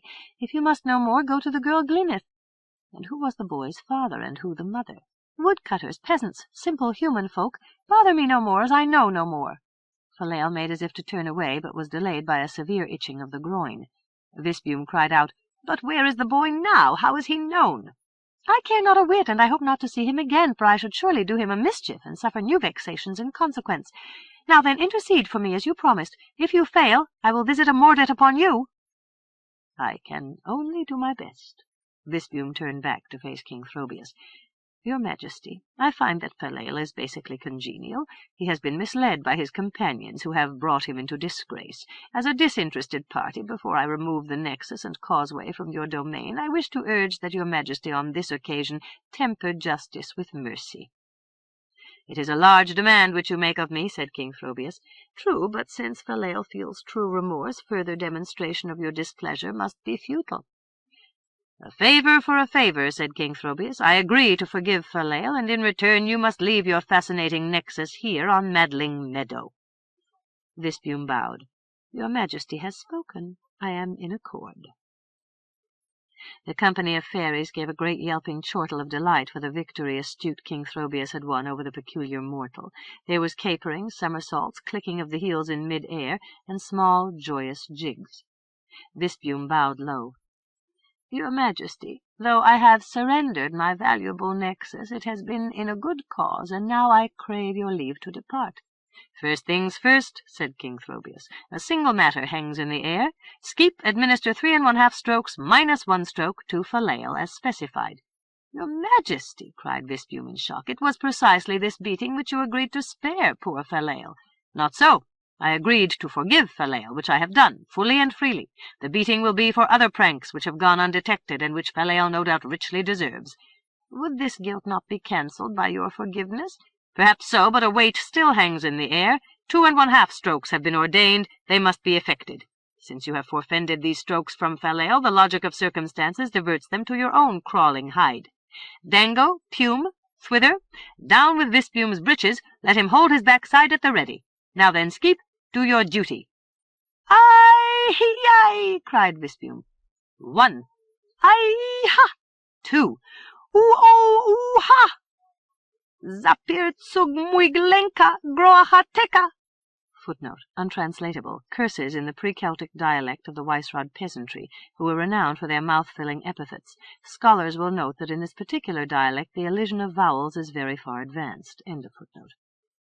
"But the half was stronger than the 2 full strokes together." "Yes, that is sometimes implicit in the nature of things," King Throbius agreed. "But no matter, you have had your way, and Falael has been reprieved, though I am not sure of his remorse. See how he sits yonder on a post, grinning for sheer joy." Visbium, after regaining his dress, bowed once again. "Your Majesty, I leave you to the enjoyment of your nexus." "You have my leave to go. I must investigate this fascinating nexus." Visbium set off across the meadow, looking back over his shoulder. King Throbius slowly advanced to stand in front of the nexus, then took a slow step forward, and another. Visbium turned and looked no more until he reached the forest shade. Madling Meadow was as he had first seen it. The hummock supported only a gnarled old oak. Between the birches hung a tangle of blue and red yarn, which jerked and bounced and gathered itself into a sort of cocoon. Visbium untied his horse with trembling fingers, mounted, and departed at speed. 5. Arriving in Lyonesse town, Visbium went directly to Hadion, and on this occasion it was Sir Mungo, the High Seneschal himself, who took him to the terrace before the royal bedchamber, where King Casmir sat cracking and eating walnuts. At King Casmir's signal, Sir Mungo haughtily arranged a chair for the use of Visbium, who pulled it up even closer to the table. King Casmir paused in his cracking of walnuts to turn Visbium a mild blue gaze of mingled distaste and curiosity. "You have just arrived?" "I have barely dismounted from my horse, your Majesty. I come in haste to report my findings." King Casmir spoke over his shoulder to the footman. "Serve us tankards of ale. These nuts give me a thirst, and Visbium will surely wish to wash the dust from his throat." The footman departed. "Sir Mungo, I will not need you. Now then, Visbium, what is your news?" Visbium hitched his chair even closer. "By dint of the most crafty effort, I managed to draw information from a class of creature whose most joyous habit is to outwit mortal men. But I dazzled them all, and they told me this. The boy, whom they called Tippet, had been turned out from the Sidhe at some indefinite time in the past, whereupon he seems to have become the companion of a girl named Glyneth. And here is the core of my information." The footman brought tankards foaming with beer along with a plate of biscuits. Without waiting for King Casmir's invitation, Visbium seized one of the tankards and drank a deep draught. "Most interesting," said King Casmir. Visbium leaned forward to rest an elbow on the table. "Now then, who is Glyneth? Can it be the Princess Glyneth of Troicinet, who occupies so anomalous a place in the court at Miraldra? Remember that Ehermi, Graith, and Wynas, all in some way associated with the boy Tippet, have removed to Troicinet, where now they prosper. Here is more of the same." "Your deductions would seem sound." King Casmir drank from his tankard, then brushed walnut shells to the floor to find room to rest his own elbow. The boy would now be 5 years old. Footnote. Drun, or Tippet as the fairies named him, lived at Thripsy for something more than a single year by mortal reckoning. Fairy time moves at a far faster flow, and to Drun's own perceptions he lived almost 9 years at the Sidhe. King Casmir, unaware of the discrepancy, puts Drun's age at 5 rather than his actual age of close to 14. End of footnote. It must be that he too resides in Troicinet, but where? With Hermie? There is no such child at Hermie's house, I can vouch for this. What of Graith and Wynes? I observed them for several days. They live alone. Partly to escape Visbum's conspiratorial nearness, King Casmir rose to his feet and went to stand by the balustrade, which allowed him a sweeping view over the roofs of Lyonesse town and their tiles of earthen colour, the harbour and the sweep of the Lyre. He looked back toward Visbum. There is at least an open avenue of inquiry. Visbum, coming to stand beside King Casmir, looked dubiously off across the Lyre. You refer to the Princess Glyneth? Who else? You must return to Troicinet and discover what she knows. She is a maiden of charm and grace, with an amiable disposition and seemingly a confiding nature. Have no fear on that score. She will answer my questions in full detail. If she attempts reticence, so much the better. I am never averse to persuading young girls and forcing them to obedience. Here is where work becomes pleasure. King Casmir eyed Visbum coldly, sidelong. From time to time he gratified his taste for boys of a certain manner and conformation. Otherwise he eschewed the licentious excesses which enlivened King Audrey's court at Avalon. I trust that in your transports you will not forget the purpose of the inquiry. Have no fear. Difficulties vanish when I bring my little techniques to bear. Where would Glyneth now be found? At Miraldra, so I suppose, or else at Watershade. 6.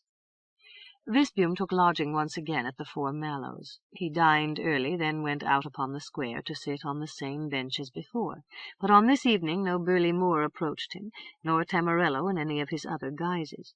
Visbum watched the sun setting into the Lyre. A breeze from the west had blown up trains of steep waves, each with a crest of white foam, and Visbum turned away with a shudder.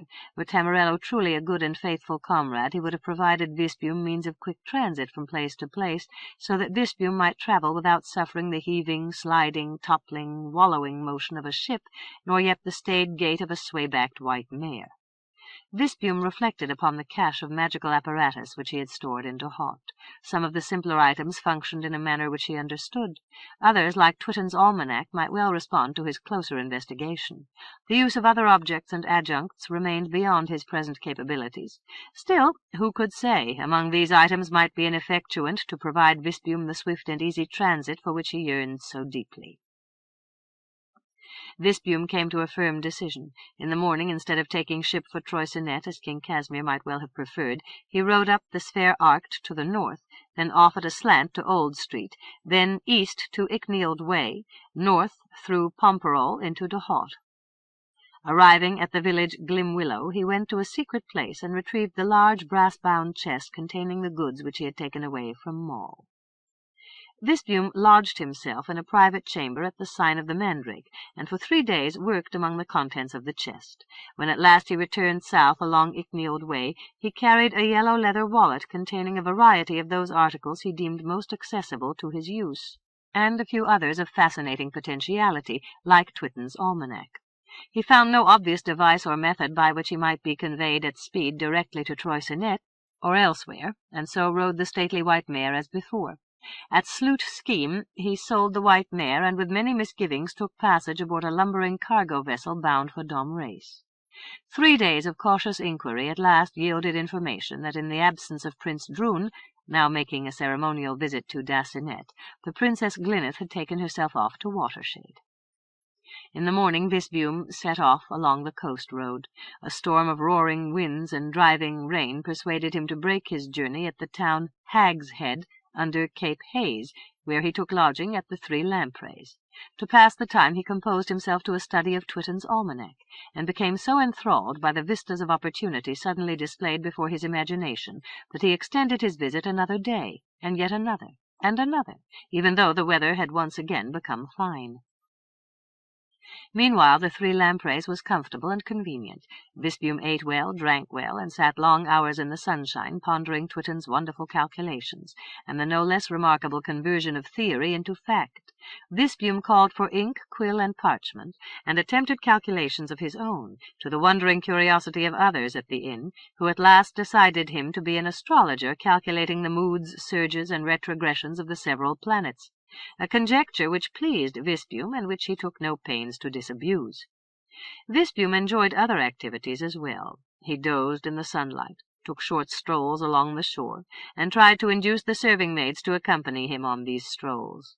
He was especially interested in the flaxen-haired butter-and-milk girl, whose body, despite her youth, had started to show a number of appealing aspects. Visbium's interest in her attributes became so forthright that the innkeeper came out to chide him. "You, sir, I must ask you to mend your ways. These little maids do not know how to cope with your lewdness. I have told them to throw a good drench of cold water on you if you fondle them again." Visbium said haughtily, "Fellow, you are presuming far out of your place."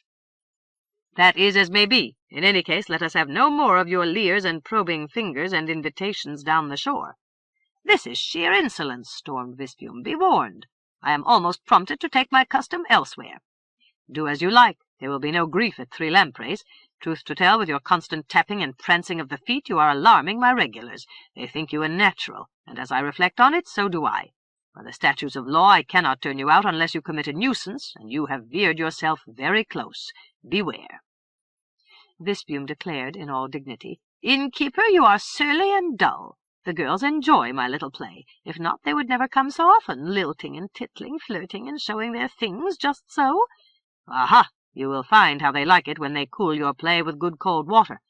Meanwhile, you may also pay your score as of this moment, in case you become suddenly indignant and prance off by night." "That is a churlish remark to make to a gentleman."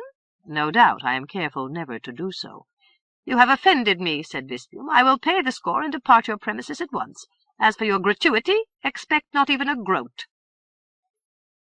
Visbium departed and took up residence at the Sea Coral Inn on the other side of town, where he stayed another 3 days, continuing his studies of the almanac. At last his calculations prompted him to be off about his affairs. He purchased a small cart drawn by a dainty little pony, which carried him along the road at a spanking pace, with a twinkling clack-clack-clack of varnished hoofs. Past the Three Lampreys rode Visbium, sitting proudly high on the seat, then along the road to Rundle River Valley, up the river road to Greenman's Gap, over and down upon the Kield. 7.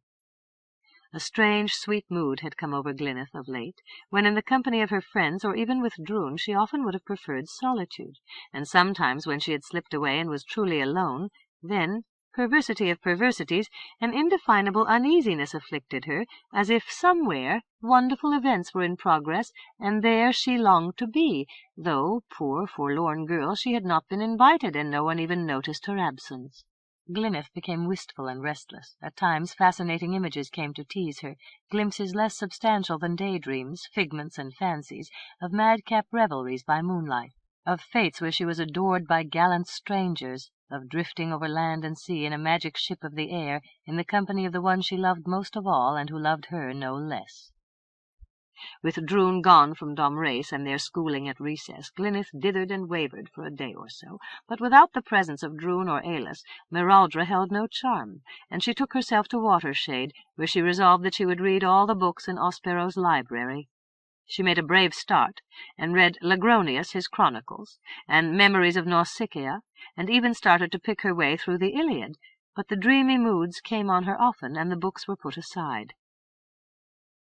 When the lake lay calm and blue in the sunlight, she liked to row out into total solitude and lie back to watch the tall white clouds. There was no sweeter occupation. She seemed to become one with this world she loved so dearly, which was hers to enjoy and possess during her term. And sometimes the feelings became too intense, and she rose up quickly to sit with arms clasped around her knees, blinking back tears for the passing of halcyon moments. So Glyneth indulged herself with romantic excesses, and at times wondered if someone had cast a glamour upon her. Dame Flora became vaguely worried because her darling Glyneth had not gone out to climb trees or jump fences. As the days passed, Glyneth began to feel lonely. Occasionally she rode into the village to visit her friend the Lady Alicia at Black Oak Manor. As often she walked into the wild woods to pick strawberries. The day before Drun was due to arrive, Glyneth arose early, and after due consideration decided to gather strawberries. She kissed Dame Flora good-bye, and taking her basket set off into the wild woods. By noon Glyneth had not returned to Watershade, nor yet by sunset, and servants went out to search. They found nothing. Early the next morning a messenger was dispatched to Domrese. He met Drun along the way, and both rode in haste to Castle Miraudra.